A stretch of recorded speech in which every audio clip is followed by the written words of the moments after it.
ਮਨ ਅਨੇਕ ਬਾਰ ਬਾਰ ਸਰਬ ਸਰਬ ਕਲਾ ਕਲਾ ਸਮਰੱਥ। ਡੋਲਨ ਤੇ ਰਾਖੋ ਪ੍ਰਭੂ ਨਾਨਕ ਦੇ ਕਰ ਹੱਥ। ਫਿਰਤ ਫਿਰਤ ਪ੍ਰਭ ਪ੍ਰਭ ਆਇਆ ਭਰਿਆ ਪਰਿਆ ਤੋ ਤੋ ਸਰਨਾਏ। ਸਰਨਾਏ। ਨਾਨਕ ਕੀ ਕੀ ਪ੍ਰਭ ਬੇਨਤੀ ਆਪਣੀ ਭਗਤੀ ਲਾਏ। ਜਪ ਤਪ ਸੰਜਮ ਧਰਮ ਨ ਕਮਾਇਆ ਸੇਵਾ ਸਾਧ ਨ ਜਾਣਿਆ ਹਰਿ ਰਾਇਆ। ਕਹੋ ਨਾਨਕ ਹਮ ਨੀਚ ਕਰਮਾ ਸਰਨ ਪਰੇ ਕੀ ਰਾਖੋ ਸਰਮਾ। ਰਾਖੋ ਆਪਣੀ ਸਰਣ ਪ੍ਰਭ ਮੋਹਿ ਕਿਰਪਾ ਧਾਰੇ। ਸੇਵਾ ਕਛੂ ਨ ਜਾਣਉ ਨੀਚ ਮੂਰਖਾਰੇ। ਮਾਨੁ ਕਰਉ ਤੁਧ ਉਪਰੇ ਮੇਰੇ ਪ੍ਰੀਤਮ ਪਿਆਰੇ। ਹਮ ਅਪਰਾਧੀ ਸਦ ਭੂਲ ਤੇ ਤੁਮ ਬਖਸ਼ਨ ਹਾਰੇ। ਹਮ ਚਾਕਰ ਗੋਬਿੰਦ ਕੇ ਠਾਕੁਰ ਮੇਰਾ ਭਾਰਾ। ਕਰਨ ਕਰਾਵਨ ਸਗਲ ਬੇਦੇ ਸੋ ਸਤਿ ਗੁਰੂ ਹਮਾਰਾ। ਵਾਹਿਗੁਰੂ ਜੀ ਕਾ ਖਾਲਸਾ ਵਾਹਿਗੁਰੂ ਜੀ ਕੀ ਫਤਿਹ। ਵਾਹਿਗੁਰੂ। ਭਾਈ ਸਾਹਿਬ ਭਾਈ ਪ੍ਰਤੀਕ ਸਿੰਘ ਜੀ, ਆਪ ਜੀ ਦਾ ਬਹੁਤ ਬਹੁਤ ਧੰਨਵਾਦ ਜੀ ਦ ਸਿੱਖ ਪੋਡਕਾਸਟ ਦੇ ਇਹ ਵਾਲੇ ਐਪੀਸੋਡ 'ਚ ਸਾਡੇ ਨਾਲ ਬੈਠਣ ਲਈ ਜੀ। ਆਪਣਾ ਵੀ ਜੀ ਮੈਂ ਉਸੀ ਵਿਚਾਰ ਤੋਂ ਸ਼ੁਰੂ ਕਰਨੀ ਚਾਹੁੰਦਾ ਜਿੱਥੇ ਅਸੀਂ ਗੱਲ ਕਰ ਰਹੇ ਸੀ। ਦਾਸ ਜੀ ਕਹਿ ਰਿਹਾ ਸੀ ਕਿ ਬੇਸਮੈਂਟ ਵਿੱਚ ਲੱਗਾ ਹੋਇਆ ਟੇਪ ਰਿਕਾਰਡਰ, ਅਤੇ ਤੁਸੀਂ ਦੱਸੋ ਤੁਹਾਨੂੰ ਕੀ ਯਾਦ ਆਇਆ ਇੱਕਦਮ? ਸਤਿਗੁਰੂ ਸ੍ਰੀ ਗੁਰੂ ਗ੍ਰੰਥ ਸਾਹਿਬ ਜੀ ਮਹਾਰਾਜ, ਸ੍ਰੀ ਗੁਰੂ ਨਾਨਕ ਦੇਵ ਸਾਹਿਬ ਜੀ ਦੀ ਦਸ ਅੰਦਾਜ਼ 'ਤੇ ਵੱਡੀ ਭਾਰੀ ਤਸ ਕਿਰਪਾ ਹੈ ਵੀ ਜਿਨ੍ਹਾਂ ਸਤਿਗੁਰੂ ਸਾਹਿਬ ਜੀ ਨੇ ਦਸ ਅੰਦਾਜ਼ ਦੀ ਸਵਾਸ ਸਵਾਸ ਪ੍ਰਤਿਪਾਲਨਾ ਕਰਦੇ ਹੈ, ਹਰ ਜਗ੍ਹਾ ਰੱਖਿਆ ਕਰਦੇ ਹੈ। ਤਾਂ ਗੁਰੂ ਅਰਜਨ ਦੇਵ ਜੀ ਮਹਾਰਾਜ ਬਾਰ ਬਾਰ ਸਹਾਈ ਹੁੰਦੇ ਹੈ, ਆਪਣੀ ਮਿੱਠੀ ਪਵਿੱਤਰ ਯਾਦ ਹਿਰਦੇ 'ਚ ਬਖਸ਼ਦੇ ਹੈ, ਤਾਂ ਦਿਲ ਦਿਮਾਗ 'ਚ ਗੁਰਬਾਣੀ ਬਖਸ਼ਦੇ ਹੈ। ਤਾਂ ਇਹਨਾਂ ਸਤਿਗੁਰੂ ਸਾਹਿਬ ਜੀ ਦੀ ਜਿਨ੍ਹਾਂ ਧੰਨਵਾਦ ਮਹਾਰਾਜ ਦਾ ਕਰੀਏ ਵੀ ਮਹਾਂਪੁਰਖ ਭਗਤ ਜੀ ਦੱਸਦੇ ਹੈ ਵੀ ਜਿੰਨੇ ਸਰੀਰ 'ਤੇ ਰੋਮ ਨੇ ਨਾ, ਇੰਨੇ ਸਰੀਰ ਦੇ ਜਿੰਨੇ ਰੋਮ ਨੇ ਇੰਨੇ ਵਾਰੀ ਜਨਮ ਧਾਰ ਲਈਏ। ਓਨੇ ਵਾਰੀ ਜਨਮ ਧਾਰ ਕੇ ਫਿਰ ਉਹਨਾਂ ਸਰੀਰਾਂ ਦੇ ਉੱਤੇ ਜਿੰਨੇ ਰੋਮ ਨੇ ਓਨੇ ਵਾਰੀ ਫਿਰ ਜਨਮ ਧਾਰ ਲਈਏ। ਅਤੇ ਹਰ ਸਰੀਰ ਦੇ ਜਨਮ ਲੈ ਕੇ ਹਰ ਸਰੀਰ ਦੇ ਅੰਦਰ ਆਪਣਾ ਸੀਸ ਜੇ ਕੱਟ ਕੇ ਗੁਰੂ ਸਾਹਿਬ ਦੇ ਚਰਨ ਕਮਲਾਂ 'ਚ ਵੀ ਰੱਖੀਏ ਤਾਂ ਫਿਰ ਵੀ ਸਤਿਗੁਰੂ ਸਾਹਿਬ ਜੀ ਦਾ ਜਿਹੜਾ ਰਿਣ ਹੈ ਨਾ, ਕਰਜ਼ਾ ਹਮ ਕਰਜ ਗੁਰੂ ਬਹੁ ਸਾਂਢੇ, ਤਾਂ ਉਹ ਆਪਾਂ ਦੇ ਨਹੀਂ ਸਕਦੇ। ਤਾਂ ਇਸ ਵਾਸਤੇ ਜੇ ਮਹਾਂਪੁਰਖ ਦੱਸਦੇ ਵੀ ਜੇ ਸਵਾਸ ਸਵਾਸ ਵੀ ਧੰਨ ਗੁਰੂ ਅਰਜਨ ਦੇਵ ਸਾਹਿਬ ਜੀ, ਧੰਨ ਗੁਰੂ ਅਰਜਨ ਦੇਵ ਸਾਹਿਬ ਜੀ, ਧੰਨ ਗੁਰੂ ਅਰਜਨ ਦੇਵ ਸਾਹਿਬ ਜੀ ਸਿਮਰੀਏ ਤਾਂ ਦਾਸ ਦਾ ਖਿਆਲ ਹੈ, ਮਹਾਂਪੁਰਖ ਦੱਸਦੇ ਵੀ ਮਹਾਰਾਜ ਦਾ ਆਪਾਂ ਦੇਣਾ ਜਿਹੜਾ ਦੇ ਨਹੀਂ ਸਕਦੇ। ਇਸ ਵਾਸਤੇ ਦਾਸ ਨੂੰ ਇਹ ਗੱਲ ਬਿਲਕੁਲ ਵੀ ਠੀਕ ਨਹੀਂ ਲੱਗਦੀ ਦਿਲ ਦੇ ਅੰਦਰ ਜਦੋਂ ਕੋਈ ਕਹਿੰਦਾ ਵੀ ਹਾਂ ਵੀ ਤੇਰਾ ਧੰਨਵਾਦ, ਤਾਂ ਦਾਸ ਆਪਣੇ ਆਪ 'ਤੇ ਸੋਚਦਾ ਹੈ ਵੀ ਮੇਰਾ ਕਾਹਦਾ ਧੰਨਵਾਦ ਹੈ। ਕਿਉਂਕਿ ਜਿੰਨਾ ਕੁ ਸਤਿਗੁਰੂ ਸਾਹਿਬ ਜੀ ਕਰਦੇ ਹੈ, ਜਿਹੜੀ ਸੇਵਾ ਵਾਸਤੇ ਜਿਹੜੇ ਕਾਰਜ ਵਾਸਤੇ ਮਹਾਰਾਜ ਨੇ ਲਾਇਆ, ਵੇਖੋ ਧੰਨਵਾਦ ਗੁਰੂ ਸਾਹਿਬ ਦਾ ਕਰੀਏ ਜਿਨ੍ਹਾਂ ਨੇ ਆਪਾਂ ਨੇ 'ਤੇ ਅਵਤਾਰ ਧਾਰਿਆ ਸੰਸਾਰ ਦੇ ਉੱਤੇ। ਅਵਤਾਰ ਧਾਰਿਆ ਸਤਿਗੁਰੂ ਸਾਹਿਬ ਜੀ ਨੇ ਆਪਣਾ ਤਨ ਤਾਂ ਹੀ ਨਹੀਂ ਰੱਖਿਆ ਆਪਦੇ ਕੋਲੇ, ਸਾਰੀ ਉਮਰ ਸਤਿਗੁਰੂ ਸਾਹਿਬ ਜੀ ਪਰਉਪਕਾਰ ਕਰਦੇ ਰਹੇ।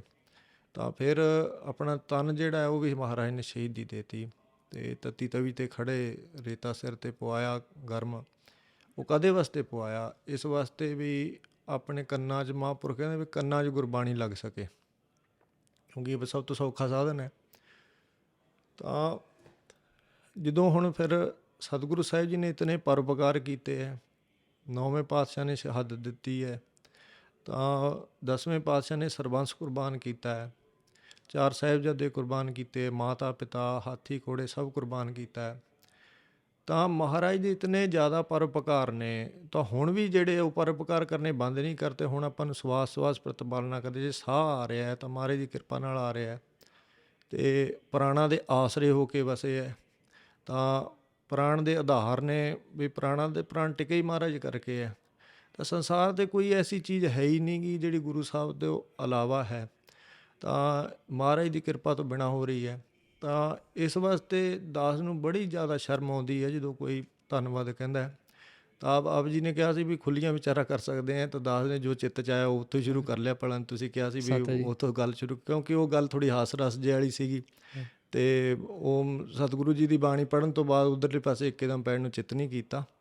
ਤਾਂ ਇਸ ਕਰਕੇ ਉਹ, ਜਿਵੇਂ ਪਹਿਲਾਂ ਤੁਹਾਨੂੰ ਮੈਂ ਦੱਸਿਆ ਵੀ ਬਿਰਤੀ ਚੰਚਲ ਹੋ ਜਾਂਦੀ ਹੈ, ਹਾਂਜੀ। ਪਰ ਬਾਣੀ ਪੜ੍ਹ ਕੇ ਬਿਰਤੀ ਚੰਚਲ ਨਹੀਂ ਹੋਣੀ ਚਾਹੀਦੀ ਹੈ ਨਾ। ਹੁਣ ਜੇ ਆਪਾਂ ਬਾਣੀ ਪੜ੍ਹੀ ਹੈ, ਉਹ ਘੰਟਾ ਪਾਠ ਕੀਤਾ, ਸ੍ਰੀ ਸੁਖਮਨੀ ਸਾਹਿਬ ਦਾ ਪਾਠ ਕੀਤਾ, ਰਹਿਰਾਸ ਸਾਹਿਬ ਦਾ ਪਾਠ ਕੀਤਾ, ਇੱਧਰੋਂ ਪਾਠ ਮੁੱਕਿਆ, ਦੂਜੇ ਪਾਸੇ ਤਾੜੀਆਂ ਸ਼ੁਰੂ ਹੋ ਗਈਆਂ, ਹਾਸਾ ਮਜ਼ਾਕ ਸ਼ੁਰੂ ਹੋ ਗਿਆ। ਇਹ ਕੀ ਹੋਇਆ? ਬਾਣੀ ਪੜ੍ਹੀ ਦਾ ਤਾਂ ਅਸਰ ਇੰਨਾ ਕੁ ਤਾਂ ਘੱਟੋ ਘੱਟ ਹੋਵੇ ਨਾ ਵੀ ਅੱਧਾ ਘੰਟਾ ਤਾਂ ਮੂੰਹ 'ਚ ਬੋਲਣ ਨੂੰ ਕੁਛ ਹੋਰ ਗੱਲ ਜੀ ਨਾ ਕਰੇ।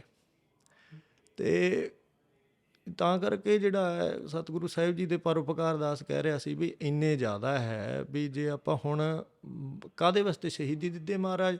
ਉਹ ਕਹਿੰਦਾ ਵੀ ਗੁਰਬਾਣੀ ਦੇ ਵਿੱਚ ਤੁਸੀਂ ਮੇਰਾ ਨਾਂ ਲਿਖੋ। ਜਹਾਂਗੀਰ ਕਹਿੰਦਾ ਗੁਰਬਾਣੀ ਤਬਦੀਲੀ ਕਰੋ, ਗੁਰਬਾਣੀ ਦੇ ਵਿੱਚ ਲਿਖੋ ਵੀ ਮੇਰਾ ਨਾਂ ਲਿਖੋ, ਵੀ ਜਹਾਂਗੀਰ ਮੌਕੇ ਦਾ ਬਾਦਸ਼ਾਹ ਸੀ, ਲਿਖੋ ਵੀ ਮੁਹੰਮਦ ਸਾਹਿਬ ਸਭ ਤੋਂ ਵੱਡੇ ਪੈਗੰਬਰ ਹੈ। ਹਿੰਦੂ ਅਤੇ ਜਿੰਨੇ ਮੁਸਲਮਾਨ ਨੇ ਅਤੇ ਸਾਰੇ ਸਿੱਖ ਨੇ ਮੁਹੰਮਦ ਸਾਹਿਬ ਨੂੰ ਮੰਨਣ। ਅਤੇ ਮਹਾਰਾਜ ਨੇ ਕਿਹਾ ਵੀ ਹਉ ਆਪਹੁ ਬੋਲ ਨਾ ਜਾਣਦਾ, ਮੈਂ ਕਹਿਆ ਸਭ ਹੁਕਮਾਓ ਜੀਓ। ਵੀ ਜੋ ਹੁਕਮ ਆਇਆ ਨਾ ਉਹ ਸਭ ਕਿਹਾ, ਵੀ ਆਪਦੇ ਬੋਲ ਤਾਂ ਅਸੀਂ ਜਾਣਦੇ ਕੋਈ ਨਹੀਂ। ਇਹ ਤਾਂ ਮਹਾਰਾਜ ਗੁਰੂ ਨਾਨਕ ਸਾਹਿਬ ਦੀ ਜਿਵੇਂ ਬਾਣੀ ਆਈ ਹੈ, ਉਹ ਗੁਰੂ ਨਾਨਕ ਸਾਹਿਬ ਜੀ ਨੇ ਨਹੀਂ ਕਿਹਾ ਵੀ ਦਾਸ ਦੀ ਆਪਦੀ ਬਾਣੀ ਨਹੀਂ। ਮਹਾਰਾਜ ਕਹਿੰਦੇ ਵੀ ਖਸਮ ਦੇ ਜਿਵੇਂ ਪਰਮੇਸ਼ਰ ਜੀ ਦੇ ਬੋਲ ਨੇ, ਜੈਸੀ ਮੈਂ ਆਵੇ ਖਸਮ ਕੀ ਬਾਣੀ।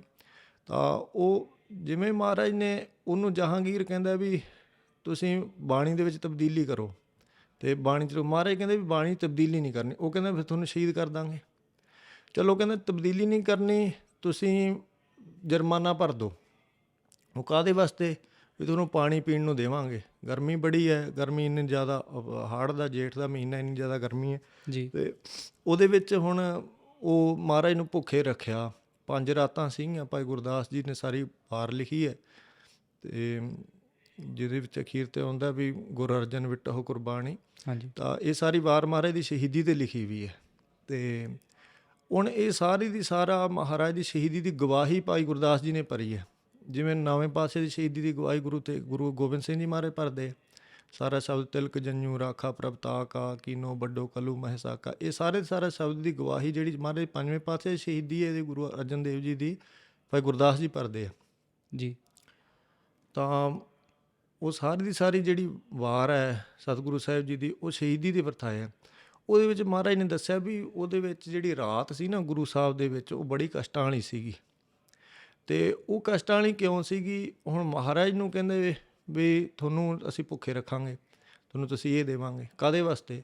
ਵੀ ਜਾਂ ਤਾਂ ਤੁਸੀਂ ਮੰਨ ਜਾਓ ਵੀ ਗੁਰਬਾਣੀ ਦੀ ਤਬਦੀਲੀ ਕਰਨੀ ਹੈ, ਅਤੇ ਜਾਂ ਤੁਹਾਨੂੰ ਉਵੇਂ ਹੀ ਸਹਿਣਾ ਪਊਗਾ। ਤਾਂ ਗੁਰੂ ਸਾਹਿਬ ਨੇ ਬਾਣੀ ਦੇ ਵਿੱਚ ਇੱਕ ਲਗ ਮਾਤਰ ਦਾ ਵੀ ਫਰਕ ਨਹੀਂ ਪੈਣ ਦਿੱਤਾ। ਮਹਾਰਾਜ ਨੇ ਬਚਨ ਕਹੇ ਸੀ ਵੀ ਇਹਦੇ ਵਿੱਚ ਜੋ ਲਗ ਮਾਤਰ ਦਾ ਵੀ ਫਰਕ ਪਊ ਨਾ, ਨਰਕਾਂ 'ਚ ਥਾਂ ਨਹੀਂ ਮਿਲੂਗੀ। ਇਹ ਸਤਿਗੁਰੂ ਜੀ ਦੇ ਬਚਨ ਸੀਗੇ। ਅਤੇ ਇਸ ਲਈ ਗੁਰੂ 5ਵੇਂ ਪਾਤਸ਼ਾਹ ਜੀ ਨੇ ਪ੍ਰਤੱਖ ਹਰ ਕਲਯੁਗ ਜਹਾਜ਼ ਜੀ ਨੇ ਤਤੀ ਤਵੀ 'ਤੇ ਖੜ੍ਹ ਕੇ ਸ਼ਹੀਦੀ ਦਿੱਤੀ ਹੈ ਵੀ ਆਪਾਂ ਨੂੰ ਗੁਰਬਾਣੀ ਸ਼ੁੱਧ ਪ੍ਰਾਪਤ ਹੋ ਸਕੇ। ਅਤੇ ਜਿਵੇਂ ਦੀ ਤਿਵੇਂ ਮਹਾਰਾਜ ਨੇ ਬਾਣੀ ਰੱਖੀ, ਬਾਣੀ 'ਚ ਕੋਈ ਤਬਦੀਲੀ ਨਹੀਂ ਕੀਤੀ। ਉਹਦੇ ਵਾਸਤੇ ਤਨ ਵੀ ਦੇਤਾ, ਆਪਦਾ ਸ਼ਹੀਦੀ ਦੇਤੀ। ਤਾਂ ਗੱਲ ਚੱਲੀ ਸੀ ਵੀ ਗੁਰੂ ਸਾਹਿਬ ਦੇ ਇੰਨੇ ਜ਼ਿਆਦਾ ਪਰਉਪਕਾਰ ਹੈ ਨਾ। ਅਤੇ ਹੁਣ ਧੰਨਵਾਦ ਜੇ ਆਪਦਾ ਕਰਾਈ ਤਾਂ ਬੜੀ ਜ਼ਿਆਦਾ ਸ਼ਰਮ ਆਉਂਦੀ ਹੈ ਅੰਦਰੋਂ ਅੰਦਰੀ। ਬੰਦੇ ਕਰਦੇ ਆ ਕਿਉਂਕਿ ਇਹ ਸੰਸਾਰ ਦੀ ਰੀਤੀ ਹੈ ਨਾ। ਆਪਾਂ ਨੂੰ ਸਾਹਮਣੇ ਵਾਲੇ ਦਾ ਧੰਨਵਾਦ ਕਰ, ਜੇ ਨਹੀਂ ਕਰਦੇ ਤਾਂ ਇਹ ਮਾੜੀ ਗੱਲ ਹੈ। ਇਹ ਵੀ ਕਰਨਾ ਤਾਂ ਪੈਂਦਾ ਹੈ ਸਾਹਮਣੇ ਵਾਲੇ ਦਾ। ਜੋ ਵੀ ਹੁਣ ਤੋਂ ਆਪ ਜੀ ਆਏ ਹੋ, ਦਾਸ ਆਪ ਜੀ ਦਾ ਬਹੁਤ ਧੰਨਵਾਦ ਕਰਦਾ। ਵੇਖੋ ਤੁਸੀਂ ਕਿੰਨੀ ਦੂਰ ਚੱਲ ਕੇ ਆਏ, ਅਤੇ ਇਹ ਕਰਨਾ ਤਾਂ ਪੈਂਦਾ। ਹੁਣ ਪਰ ਤੁਸੀਂ ਹਿਰਦੇ 'ਚ ਧਾਰੋ ਵੀ ਹਾਂ ਵੀ ਮੈਂ ਵਾਕਈ ਵੀ ਮੇਰਾ ਤਾਂ ਧੰਨਵਾਦ ਹੋ ਰਿਹਾ।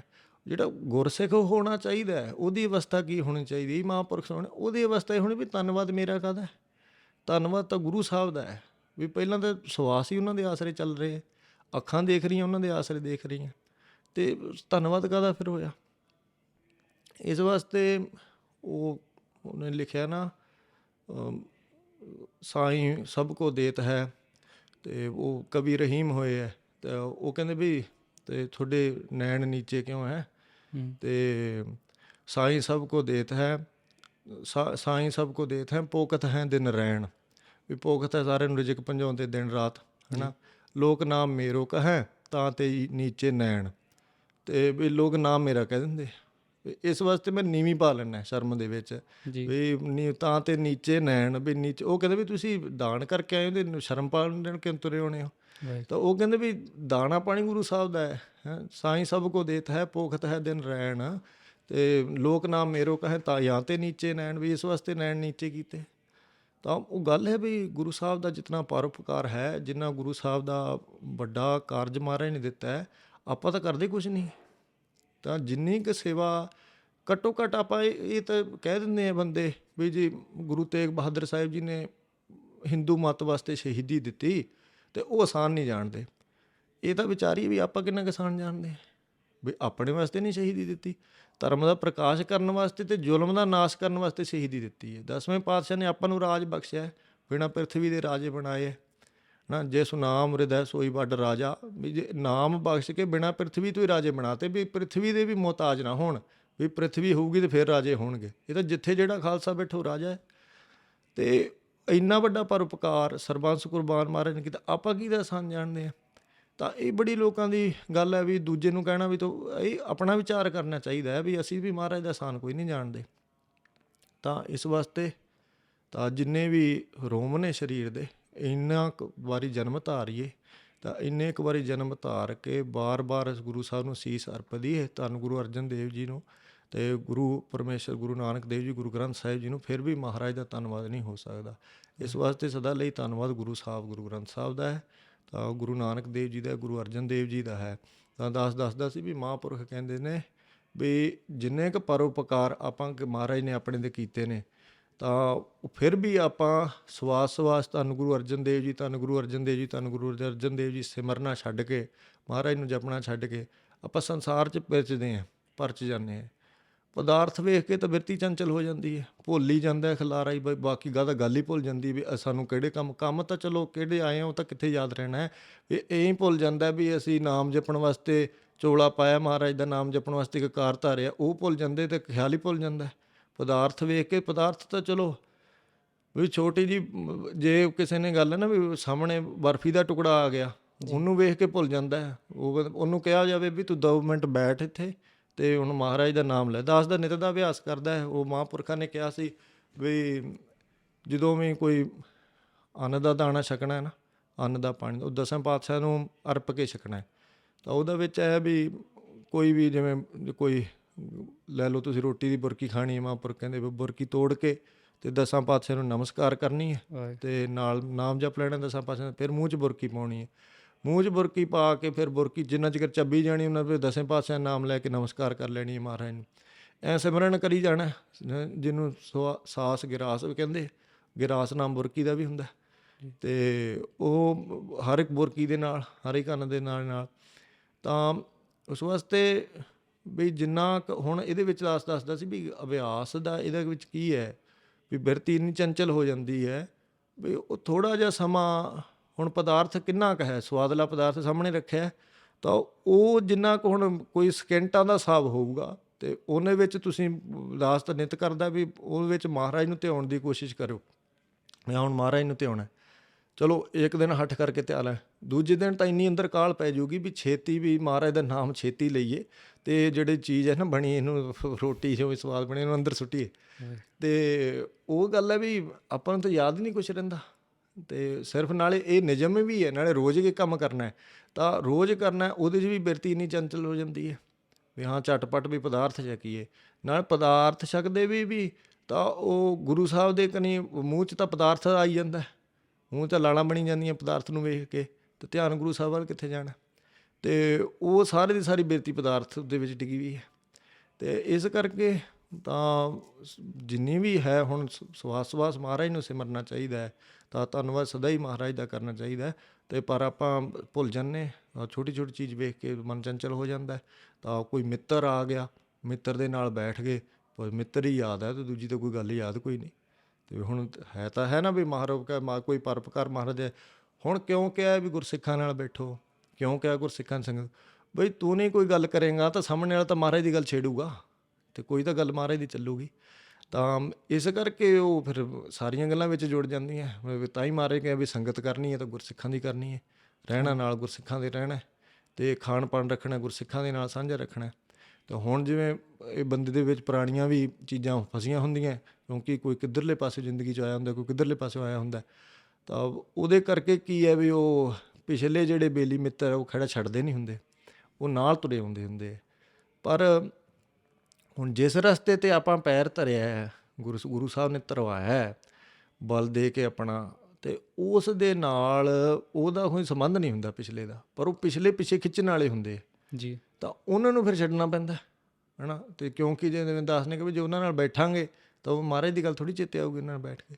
ਤਾਂ ਇਸ ਵਾਸਤੇ ਸਾਰਾ ਅਭਿਆਸ ਤਾਂ ਇਸੇ ਪ੍ਰਕਾਰ ਹੁੰਦਾ ਹੈ ਵੀ ਗੁਰਸਿੱਖਾਂ ਦੀ ਸੰਗਤ 'ਚ ਰਹਿਣਾ। ਜਿਵੇਂ ਭਾਈ ਦਾਸ ਅੱਗੇ ਬਹੁਤ ਵਾਰੀ ਸਾਰੇ ਸਿੰਘਾਂ ਨੂੰ ਕਹਿੰਦਾ ਵੀ ਭਾਈ ਵੀਰ ਸਿੰਘ ਜੀ ਕਹਿੰਦੇ ਵੀ ਸੰਗਤ ਤਾਂ ਕਿਲ੍ਹਾ ਹੈ ਅਤੇ ਗੁਰਬਾਣੀ ਸੰਜੋ ਹੈ, ਅਤੇ ਸੰਜੋ ਵੀ ਆਰਮਰ, ਹਾਂਜੀ, ਅਤੇ ਸੰਗਤ ਕਿਲ੍ਹਾ ਹੈ। ਅਤੇ ਜਿਹੜਾ ਤਾਂ ਬੰਦਾ ਰਵੇ ਕਿਲ੍ਹੇ 'ਚ ਉਹ ਖਤਰੇ ਤੋਂ ਬਚਿਆ ਰਹਿੰਦਾ, ਉਹਦੇ ਕੋਈ ਵਾਰ ਨਹੀਂ ਹੁੰਦਾ ਉੱਥੇ, ਅਤੇ ਜਿਹੜੇ ਦੇ ਸੰਜੋਗ ਪਾਈ ਹੋਵੇ ਉਹ ਵੀ ਹੋਰ ਵੀ ਬਚਿਆ ਰਹਿੰਦਾ। ਤਾਂ ਦੋਵੇਂ ਚੀਜ਼ਾਂ ਚਾਹੀਦੀਆਂ। ਅਤੇ ਕਹਿੰਦੇ ਵੀ ਜਿੰਨੀ ਮਰਜ਼ੀ ਉੱਚੀ ਅਵਸਥਾ ਹੋ ਜੇ, ਦੋ ਚੀਜ਼ਾਂ ਨਾ ਛੱਡੇ, ਸੰਗਤ ਨਾ ਛੱਡੇ, ਕਿਲ੍ਹਾ ਨਾ ਤਿਆਗੇ। ਤਾਂ ਜਿਹਨੇ ਕਿਲ੍ਹਾ ਤਿਆਗ ਤਾ ਉਹਦੀ ਮੂਰਖਤਾ ਹੈ ਵੀ ਕਿਲ੍ਹਾ ਹੀ ਤਿਆਗ ਗਿਆ। ਅਤੇ ਜੇ ਤਾਂ ਹੁਣ ਸੰਜੋਗ ਪਾਈ ਹੋਊਗੀ ਤਾਂ ਬਚ ਜੂ, ਅਤੇ ਜੇ ਮਤਲਬ ਦੂਜੇ ਪਾਸੇ ਕੰਮ ਹੋਇਆ ਤਾਂ ਫਿਰ ਕਿਤੇ ਬਚਦਾ। ਤਾਂ ਇਸ ਕਰਕੇ ਉਹ ਕਈ ਵਾਰੀ ਆ ਜਾਂਦਾ ਟਾਈਮ ਆਪਾਂ ਨੂੰ, ਚਲੋ ਜਿਵੇਂ ਦੱਸ ਕੇ ਵੀ ਦੂਜੇ ਬੰਦਿਆਂ ਨਾਲ ਵਿਚਰਨਾ ਪੈਂਦਾ, ਪਿੱਛੋਂ ਵਾਲੇ ਜਿਹੜੇ ਚੱਲੇ ਆਉਂਦੇ ਆ, ਤਾਂ ਉਹਨਾਂ ਨਾਲ ਰਹਿ ਕੇ ਵੀ ਨਹੀਂ ਮਹਾਰਾਜ ਯਾਦ ਆਉਂਦੇ। ਤਾਂ ਇਹਦੇ ਵਾਸਤੇ ਵੱਡੀ ਗੱਲ ਕੀ ਹੈ, ਜਿਵੇਂ ਸਭ ਤੋਂ ਵੱਡਾ ਉਪਾਅ ਤਾਂ ਮਹਾਂਪੁਰਖ ਭਗਤ ਜਸਵੰਤ ਸਿੰਘ ਜੀ ਦੱਸਦੇ ਆ ਵੀ ਤੁਸੀਂ ਕੰਨਾਂ 'ਤੇ ਹੈੱਡਫੋਨ ਲਾ ਲਓ, ਹੈ ਨਾ, ਅਤੇ ਕੰਨਾਂ 'ਤੇ ਹੈੱਡਫੋਨ ਲਾਈ ਰੱਖੋ, 24 ਘੰਟੇ ਰੱਖੋ ਬਾਣੀ ਦਾ ਪਹਿਰਾ। ਤਾਂ ਉਹਦੇ ਕਰਕੇ ਕੀ ਹੈ, ਹੁਣ ਤੁਸੀਂ ਜਿੱਥੇ ਵੀ ਜਾਂਦੇ ਹੋ, ਹੈ ਨਾ, ਅਤੇ ਦਾਸ ਗੁਰਮੁਖਾਂ ਨਾਲ ਇੱਕ ਵਾਰੀ ਗੱਲ ਯਾਦ ਆਈ, ਅਤੇ ਉਹ ਗਿਆ ਸੀ ਭਾਈ ਸਹਿਜ ਸਿੰਘ ਨਾਲ ਦਾਸ ਕਾਫੀ ਵਿਚਰਿਆ, ਤਾਂ ਉਹਨਾਂ ਨੇ ਨਾਲ ਅਸੀਂ ਕਿਤੇ ਗਏ, ਅਤੇ ਉਹਨਾਂ ਦਾ ਉਦੋਂ ਵਿਆਹ ਕਾਰਜ ਦੀ ਗੱਲ ਚੱਲਦੀ ਸੀ, ਅਤੇ ਉਹ ਕਾਰਡ ਦੇਣ ਵਾਸਤੇ ਕੋਈ ਉਹਨਾਂ ਦਾ ਪੁਰਾਣਾ ਮਿੱਤਰ ਸੀ, ਅਤੇ ਉਹਦੇ ਕੋਲ ਗਏ। ਇਹਨਾਂ ਨੇ ਪਹਿਲਾਂ ਮੈਨੂੰ ਆਖਿਆ ਵੀ ਉਹਨੂੰ ਆਪਾਂ ਮਿਲਾਂਗੇ ਤਾਂ ਸਹੀ, ਅਤੇ ਪਰ ਤੂੰ ਮੈਨੂੰ ਬਾਅਦ 'ਚੋਂ ਲਾਂਭਾ ਨਾ ਦੇਈਂ ਵੀ ਉਹ ਇਸ ਤਰ੍ਹਾਂ ਦੀਆਂ ਗੱਲਾਂ ਸੁਣਾਊਗਾ ਤੈਨੂੰ। ਅਤੇ ਮੈਂ ਕਿਹਾ ਨਹੀਂ ਜੀ ਕੋਈ ਨਹੀਂ, ਮੈਨੂੰ ਤਾਂ ਆਦਤ ਹੈ ਇਹ ਜਿਹੀਆਂ ਸੁਣਨ ਦੀ, ਮੈਂ ਤਾਂ ਆਪ ਇਹੋ ਜਿਹਾ। ਅਤੇ ਉਹ ਦਾਸ ਜਾ ਕੇ ਬੈਠ ਗਿਆ, ਅਤੇ ਉਹ ਚਲੋ ਇਹਨਾਂ ਨੇ ਹੈੱਡਫੋਨ ਲਾਏ ਵੇ ਕੰਨ ਦੇ ਵਿੱਚ, ਤਾਂ ਦੇਖੋ ਦੇਖੀ ਦਾਸ ਨੇ ਵੀ ਲਾਏ। ਤਾਂ ਉਹ ਪ੍ਰੇਮੀ ਜਿਹੜਾ ਪੁਰਾਣਾ ਮਿੱਤਰ ਸੀ, ਅਤੇ ਉਹ ਗੱਲਾਂ ਸੁਣਾਉਣ ਲੱਗਿਆ ਆਪਦੀਆਂ ਜਿਵੇਂ ਹੁੰਦੀਆਂ, ਪੁਰਾਣਾ ਅਸੀਂ ਐਂ ਕਰਦੇ ਸੀ, ਜਿਉਂ ਕਰਦੇ ਸੀ। ਤਾਂ ਪਰ ਉਹ ਦਾਸ ਨੇ ਕਿਹਾ ਵੀ ਇਹਨਾਂ ਦੇ ਕੰਨ 'ਚ ਲੱਗਿਆ ਹੋਇਆ ਹੈੱਡਫੋਨ। ਹੁਣ ਜੇ ਗੁਰਮੁਖਾਂ ਦੀ ਜਿਵੇਂ ਉਹ ਕਹਿੰਦੇ ਉਹ ਕੰਪਾਸ ਦੀ ਜਿਹੜੀ ਸੂਈ ਉਹ ਨੌਰਥ ਨੂੰ ਹੀ ਰਹਿੰਦੀ ਹੈ, ਹਾਂਜੀ, ਅਤੇ ਉਹ ਜਿਹੜਾ ਹੁਣ ਗੁਰਮੁਖ ਹੋਵੇ ਉਹਦਾ ਫਿਰ ਧਿਆਨ ਉੱਧਰ ਹੀ ਰਹਿੰਦਾ, ਗੇੜਾ ਗੂੜਾ ਖਾ ਕੇ ਉੱਥੇ ਹੀ ਉਹਨੇ ਟਿਕਣਾ ਹੁੰਦਾ। ਤਾਂ ਚਲੋ ਕਿਸੇ ਤਰੀਕੇ ਗੱਲ ਛੇੜੇ, ਤਾਂ ਉੱਥੇ ਗੱਲ ਹਾਸੇ ਵਾਲੀ ਕੀ ਹੋਈ, ਉਹਨੂੰ ਕਹਿੰਦੇ ਜੀ ਦਾਸ ਅੰਦਰੋਂ ਅੰਦਰੇ ਹੱਸੇ ਇਸ ਵਾਸਤੇ ਵੀ ਉਹ ਵਿਚਾਰਾ ਆਖੂਗਾ ਵੀ ਕਿੱਥੇ ਲਿਆ ਕੇ ਇਹਨਾਂ ਨੇ ਬਿਠਾਏ ਮੈਨੂੰ। ਅਤੇ ਉਹ ਕਿਉਂਕਿ ਉਹ ਕਹਿੰਦੇ ਕਿ ਆ ਵੇਖ ਮੇਰੇ ਹੈੱਡਫੋਨ ਲਾਏ ਆ ਨਾ, ਅਤੇ ਉਹ ਕਹਿੰਦੇ ਵੀ ਹਾਂ ਵੀ ਹੈੱਡਫੋਨ ਤਾਂ ਤੂੰ ਲਾਏ ਆ ਸਹਿਜ, ਅਤੇ ਵੀ ਇਹ ਤੂੰ ਕਾਹਦੇ ਵਾਸਤੇ ਲਾਏ ਆ। ਅਤੇ ਉਹ ਕਹਿੰਦੇ ਵੀ ਹੁਣ ਆਪਾਂ ਵਿਆਹ ਦੀ ਗੱਲ, ਤੂੰ ਮੈਨੂੰ ਵਧਾਈਆਂ ਦਿੱਤੀਆਂ, ਅਤੇ ਇੱਥੇ ਮਹਾਰਾਜ ਵਧਾਈਆਂ ਦੇ ਰਿਹਾ। ਅਤੇ ਕਹਿੰਦੇ ਵੀ ਹੁਣ ਆਸਾ ਦੀ ਵਾਰ ਚੱਲੀ ਜਾਂਦੀ ਹੈ, ਅਤੇ ਕਹਿੰਦੇ ਵੀ ਉਹਦੇ ਵਿੱਚ ਹੁਣ ਸ਼ਬਦ ਹੈ ਗੁਰਸਿੱਖਾਂ ਮਨ ਵਧਾਈਆਂ ਜਿਨੀ ਮੇਰਾ ਸਤਿਗੁਰੂ ਡਿਠਾ ਰਾਮ ਰਾਜੇ। ਅਤੇ ਕਹਿੰਦੇ ਵੀ ਇੱਧਰ ਹੁਣ ਮਹਾਰਾਜ ਵਧਾਈਆਂ ਦੇਈ ਜਾਂਦੇ ਜਿਹੜੇ ਤੂੰ ਗੱਲ ਕਰੀ ਜਾਂਦਾ ਉਹੀ। ਅਤੇ ਉਹ ਗੱਲ ਜਿਹੜੀ ਵੀ ਉਹਨਾਂ ਦੀ ਉੱਥੇ ਹੀ ਟਿਕੀ ਹੁੰਦੀ ਹੈ। ਤਾਂ ਉਹ ਜਿਹੜੀ ਗੱਲ ਹੈ ਵੀ ਸੰਜੋਗ ਹੈ ਉਹ ਜੀ, ਨਾ, ਉਹ ਬਾਣੀ ਦਾ ਪਹਿਰਾ ਹੈ। ਅਤੇ ਇਹ ਜਿਵੇਂ ਇੱਕ ਵਾਰੀ ਤਾਂ ਦਾਸ ਨੂੰ ਸਿੰਘ ਦੱਸਦੇ ਸੀ ਵੀ ਮਹਾਂਪੁਰਖ ਕਹਿੰਦੇ ਵੀ ਹੋਰ ਜੇ ਵੀ ਹੁਣ ਗੱਲ ਵਿੱਚ ਆ ਜਾਣੀ ਜਿਹੜੀ ਤੁਸੀਂ ਪਹਿਲਾਂ ਵਾਲੀ ਛੇੜੀ ਸੀ, ਤਾਂ ਉਹ ਕਹਿੰਦੇ ਵੀ ਇਹ ਕਹਿੰਦੇ ਚੌਗਿਰਦ ਹਮਾਰ ਹੈ ਰਾਮਕਾਰ, ਦੁੱਖ ਲੱਗੈ ਨਾ ਭਾਈ, ਵੀ ਚਾਰੇ ਪਾਸੇ ਰਾਮਕਾਰ ਹੈ। ਜੀ, ਅਤੇ ਰਾਮਕਾਰ ਕਹਿ ਲਓ ਬਈ ਮਹਾਰਾਜ ਰੱਖਿਆ ਕਰਦੇ, ਜਿਵੇਂ ਵਾੜ ਕਹਿ ਲਓ, ਵਾੜ, ਅੱਛਾ ਜੀ, ਅਤੇ ਜਿਵੇਂ ਫੈਂਸ ਕਹਿ ਲਓ ਜਾਂ ਕਿਲ੍ਹਾ ਕਹਿ ਲਓ, ਹੈ ਨਾ, ਅਤੇ ਉਹ ਚੌਗਿਰਦ ਵੀ ਚਾਰੇ ਪਾਸੇ ਹੈ, ਹੈ ਨਾ। ਅਤੇ ਉਹ ਹੁਣ ਦੇਖੋ ਇਹ ਜਿਨ੍ਹਾਂ ਦੀ ਕਮਾਈ ਹੁੰਦੀ ਹੈ ਉਹਨਾਂ ਦੇ ਅਰਥ ਹੋਰ ਹੁੰਦੇ ਆ, ਸਟੀਕ ਦੇ ਵਿੱਚ ਇਹ ਅਰਥ ਲਿਖੇ ਹੁੰਦੇ, ਉਹ ਮੇਲ ਨਹੀਂ ਖਾਂਦੇ ਹੁੰਦੇ ਸਟੀਕ ਨਾਲ। ਅਤੇ ਉਹ ਮਹਾਂਪੁਰਖ ਕਹਿੰਦੇ ਵੀ ਸਿੰਘ ਨੂੰ, ਕਹਿੰਦੇ ਉਹ ਸਿੰਘ ਗੱਲ ਸੁਣਾਉਂਦਾ ਸੀ ਬਾਅਦ 'ਚੋਂ, ਅਤੇ ਕਹਿੰਦੇ ਵੀ ਇਹ ਤੈਨੂੰ ਪਤਾ ਹੈ ਇਹ ਚੌਗਿਰਦ ਹਮਾਰੇ ਰਾਮਕਾਰ ਕੀ ਹੈ? ਅਤੇ ਉਹ ਕਹਿੰਦੇ ਜੀ ਨਹੀਂ, ਤੁਸੀਂ ਦੱਸੋ। ਕਹਿੰਦੇ ਆਹ ਜਿਹੜੀਆਂ ਚਾਰ ਟੇਪਾਂ ਲੱਗੀਆਂ ਨਾ ਚਾਰੇ ਪਾਸੇ, ਇੱਕ ਇੱਧਰਲੇ ਪਾਸੇ ਲੱਗੀ, ਇੱਕ ਇੱਧਰਲੇ ਪਾਸੇ ਲੱਗੀ, ਇੱਕ ਇੱਧਰਲੇ ਪਾਸੇ, ਇੱਕ ਇੱਧਰ, ਇਹ ਚੌਗਿਰਦ ਹਮਾਰੇ ਰਾਮਕਾਰ ਹੈ, ਇਹ ਬਚਾਉਂਦੀ ਹੈ ਸਾਰੇ ਕਾਸੇ ਤੋਂ। ਅਤੇ ਉਸ ਵਾਸਤੇ ਉਹ ਫਿਰ ਜਿਹੜੇ ਵੀ ਦੱਸਦਾ ਵੀ ਪਹਿਰਾ ਹੈ, ਅਤੇ ਉਹ ਪਹਿਰਾ ਹੈ ਵੀ ਸੰਜੋ ਹੈ, ਉਹ ਬਾਣੀ ਦੀ ਸੰਜੋ ਹੈ। ਹੁਣ ਇੰਨਾ ਮਹਾਂਪੁਰਖ ਦੱਸਦੇ ਵੀ ਇਹਨਾਂ ਸਰੀਰ ਦੇ ਵਿੱਚ ਇੰਨਾ ਬਲ ਕੋਈ ਨਹੀਂ ਆਪਣੇ, ਵੀ ਪਹਿਲਾਂ ਸਰੀਰ ਤਗੜੇ ਹੁੰਦੇ ਸੀ, ਜਿਸ ਟਾਈਮ ਹੁਣ ਮਹਾਂਪੁਰਖਾਂ ਦਾ ਜ਼ਮਾਨਾ ਸੀ ਉਦੋਂ ਸਰੀਰ ਦੇ ਵਿੱਚ ਬਲ ਬੜਾ ਹੁੰਦਾ ਸੀ। ਉਹ ਬਾਬਾ ਜੀ ਦੱਸਦੇ ਅਤੇ ਹੁਣ ਸਾਡੇ ਤਾਂ ਤੁਸੀਂ ਆਪ ਦਾ ਵੇਖ ਲਓ ਅੰਦਾਜ਼ਾ, ਮੇਰਾ ਵੀ ਲਾ ਲਓ, ਮੈਂ ਦੱਸ ਦਿੰਦਾ ਤੁਹਾਨੂੰ।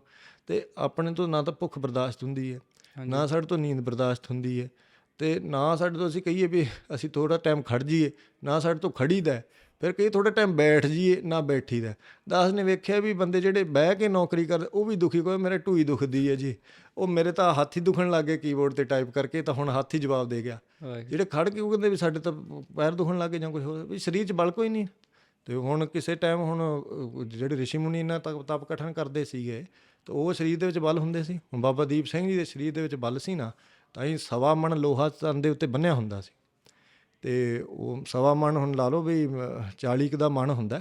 ਅੱਛਾ ਜੀ। ਅਤੇ 40 ਕਿਲੋ ਦਾ, ਅਤੇ 1.25 ਮਣ 50 ਕਿਲੋ ਲਾ ਲਓ, ਹੈ ਨਾ, ਵੀ 50 ਕਿਲੋ ਆਪਾਂ ਨੂੰ ਕਹੀਏ ਵੀ 50 ਕਿਲੋ ਬੰਨ੍ਹ ਕੇ ਤੂੰ ਤੁਰਨਾ, 50 ਛੱਡੋ ਵੀ 10 ਕਿਲੋ ਬੰਨ੍ਹ ਕੇ ਤੁਰਨਾ, ਅਤੇ ਆਪਾਂ ਤੁਰ ਲਾਂਗੇ 10 ਕਿਲੋ ਬੰਨ੍ਹ ਕੇ, ਨਾਲੇ ਸਾਰਾ ਦਿਨ ਬੰਨ੍ਹ ਕੇ ਰੱਖਣਾ। ਜੀ। ਤਾਂ ਪਹਿਲਾਂ ਸਰੀਰ ਬਹੁਤ ਤਗੜੇ ਹੁੰਦੇ ਸੀਗੇ, ਤਾਂ ਪਹਿਲਾਂ ਸਿੰਘ ਬਾਣੀ ਬਹੁਤ ਪੜ੍ਹਦੇ ਹੁੰਦੇ ਸੀ। ਤਾਂ ਹੁਣ ਮਹਾਂਪੁਰਖ ਕਹਿੰਦੇ ਵੀ ਹੁਣ ਸਰੀਰਾਂ 'ਚ ਤਾਂ ਤੰਤ ਰਿਹਾ ਕੋਈ ਨਹੀਂ।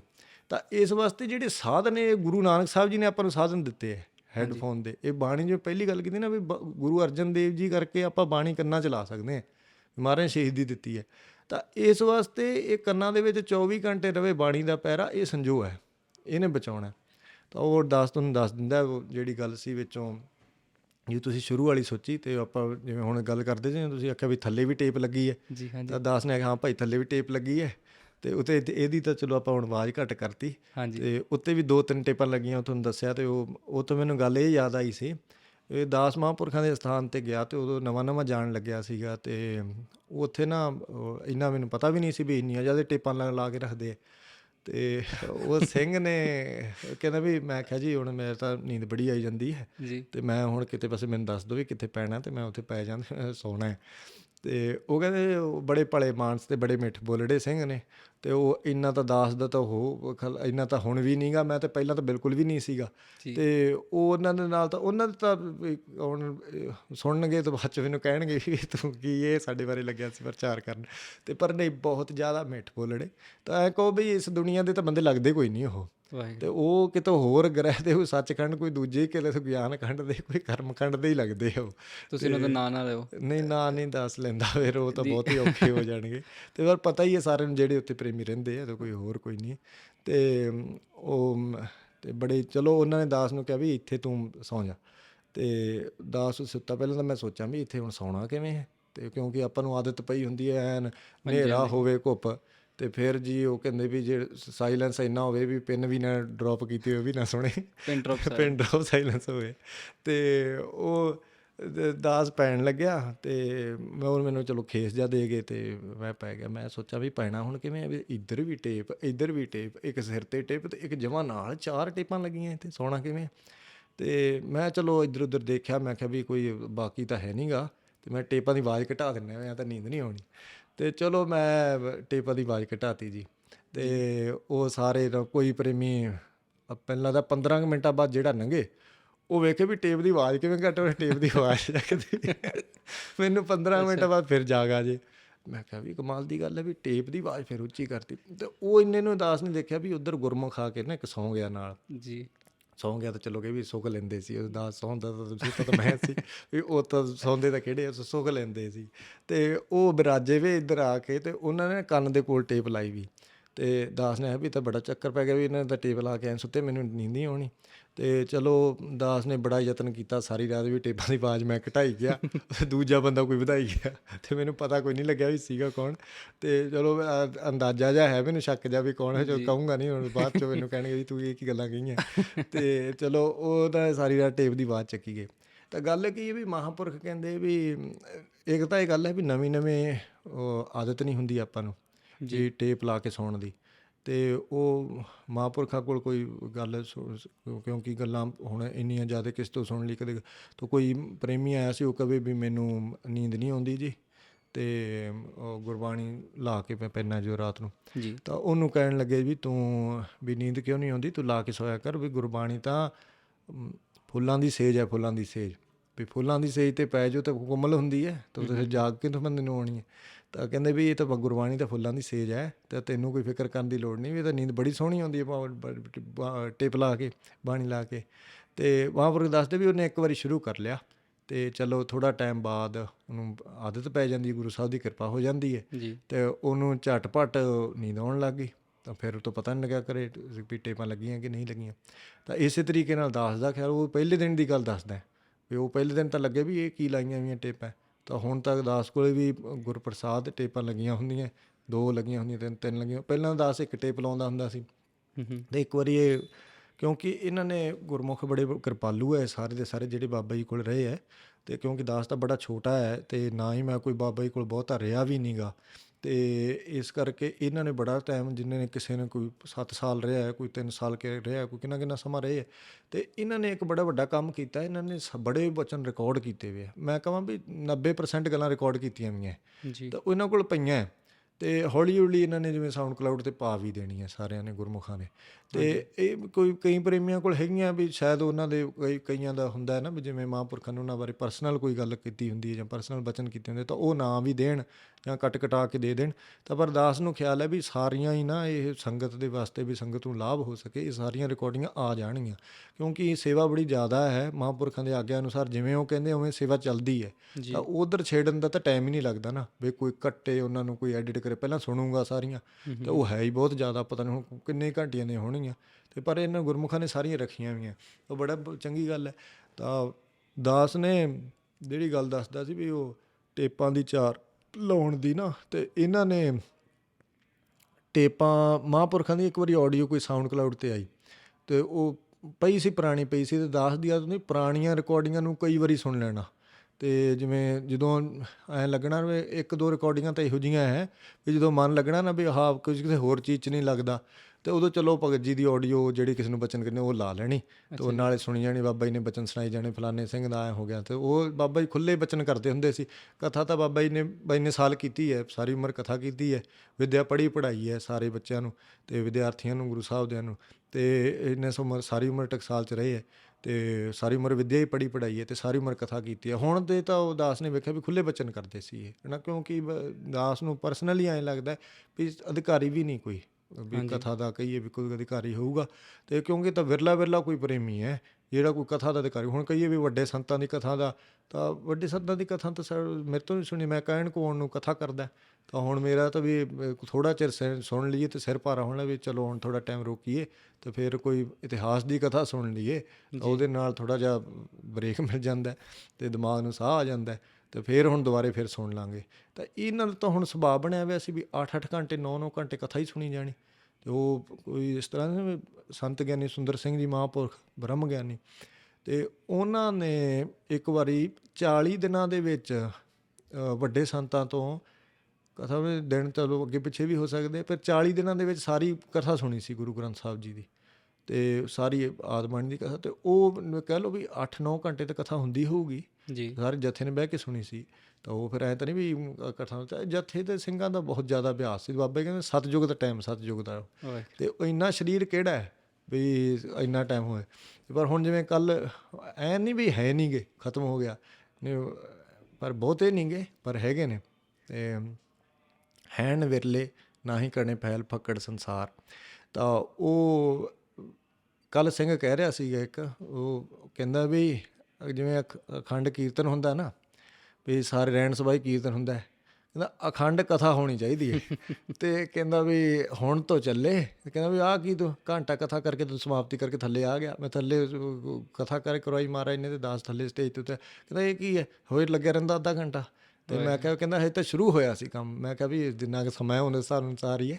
ਅਤੇ ਉਹ ਕਹਿੰਦਾ ਵੀ ਨਹੀਂ, ਕਹਿੰਦਾ ਚਾਹੀਦਾ ਤਾਂ ਇਹ ਵੀ ਜਿਵੇਂ ਅਖੰਡ ਕੀਰਤਨ ਹੁੰਦਾ ਅਖੰਡ ਕਥਾ ਹੋਵੇ, 9 ਘੰਟੇ ਕਥਾ ਚੱਲੇ ਸਾਰੀ ਰਾਤ ਅਤੇ ਫਿਰ ਅਸੀਂ ਬਹਿ ਕੇ ਕਥਾ ਸੁਣੀਏ। ਮੈਂ ਕਿਹਾ ਵੀ ਉਹ ਮਹਾਂਪੁਰਖੋ ਵੀ ਤੁਹਾਡੇ ਵਰਗਾ ਅਧਿਕਾਰੀ ਕੋਈ ਹੋਰ ਨਹੀਂ ਹੁੰਦਾ, ਅਤੇ ਇਹ ਤਾਂ ਸੰਸਾਰ ਦੇ ਵਿੱਚ ਬਾਕੀ ਤਾਂ ਮੇਰੇ ਵਰਗੇ ਬੰਦੇ ਦੇਖਦੇ ਵੀ ਹੁਣ ਕਦੋਂ ਬੰਦ ਕਰੂਗਾ ਅਤੇ ਕਦੋਂ ਹੁਣ ਅਗਲੀ ਗੱਲ ਤੋਰੀਏ।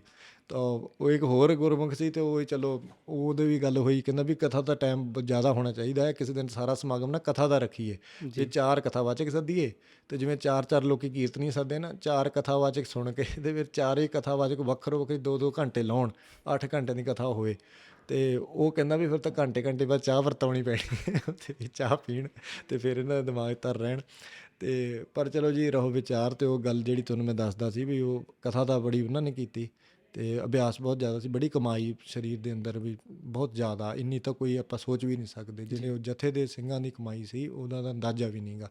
ਤਾਂ ਆਪਾਂ ਤਾਂ ਬਸ ਇੱਕ ਤਰਲੇ ਜਿਹੇ ਲੈਂਦੇ ਹਾਂ ਵੀ ਅਸੀਂ ਕਹਿਣ ਕਮਾਉਣ ਨੂੰ, ਜਿਵੇਂ ਨਾਮ ਤਰੀਕ ਬਣੇ ਵੀ ਹਾਂ ਅਸੀਂ ਗੁਰਮਤਿ ਕਮਾਉਣੇ ਆ ਜੀ, ਅਸੀਂ ਵੀ ਕਥਾ ਕਰ ਲੈਂਦੇ ਹਾਂ, ਅਸੀਂ ਵੀ ਆਹ ਕਰ ਲੈਂਦੇ, ਕਰਦੇ ਕੁਰਦੇ ਅਸੀਂ ਕੁਛ ਨਹੀਂ। ਅਤੇ ਉਹ ਕਹਿੰਦੇ ਜੀ, ਕਹਿੰਦੇ ਦਾਸ ਦੱਸਦਾ ਵੀ ਉਹ ਰਿਕਾਰਡਿੰਗ ਜਿਹੜੀ ਸਾਊਂਡ ਕਲਾਊਡ 'ਤੇ ਪਾਈ ਉਹਨਾਂ ਨੇ, ਅਤੇ ਦਾਸ ਦਾ ਚਿੱਤ ਜਾਣਾ ਠੀਕ, ਅਤੇ ਉਹ ਮੈਂ ਕਥਾ ਸੁਣਨ ਲੱਗ ਗਿਆ ਰਿਕਾਰਡਿੰਗ।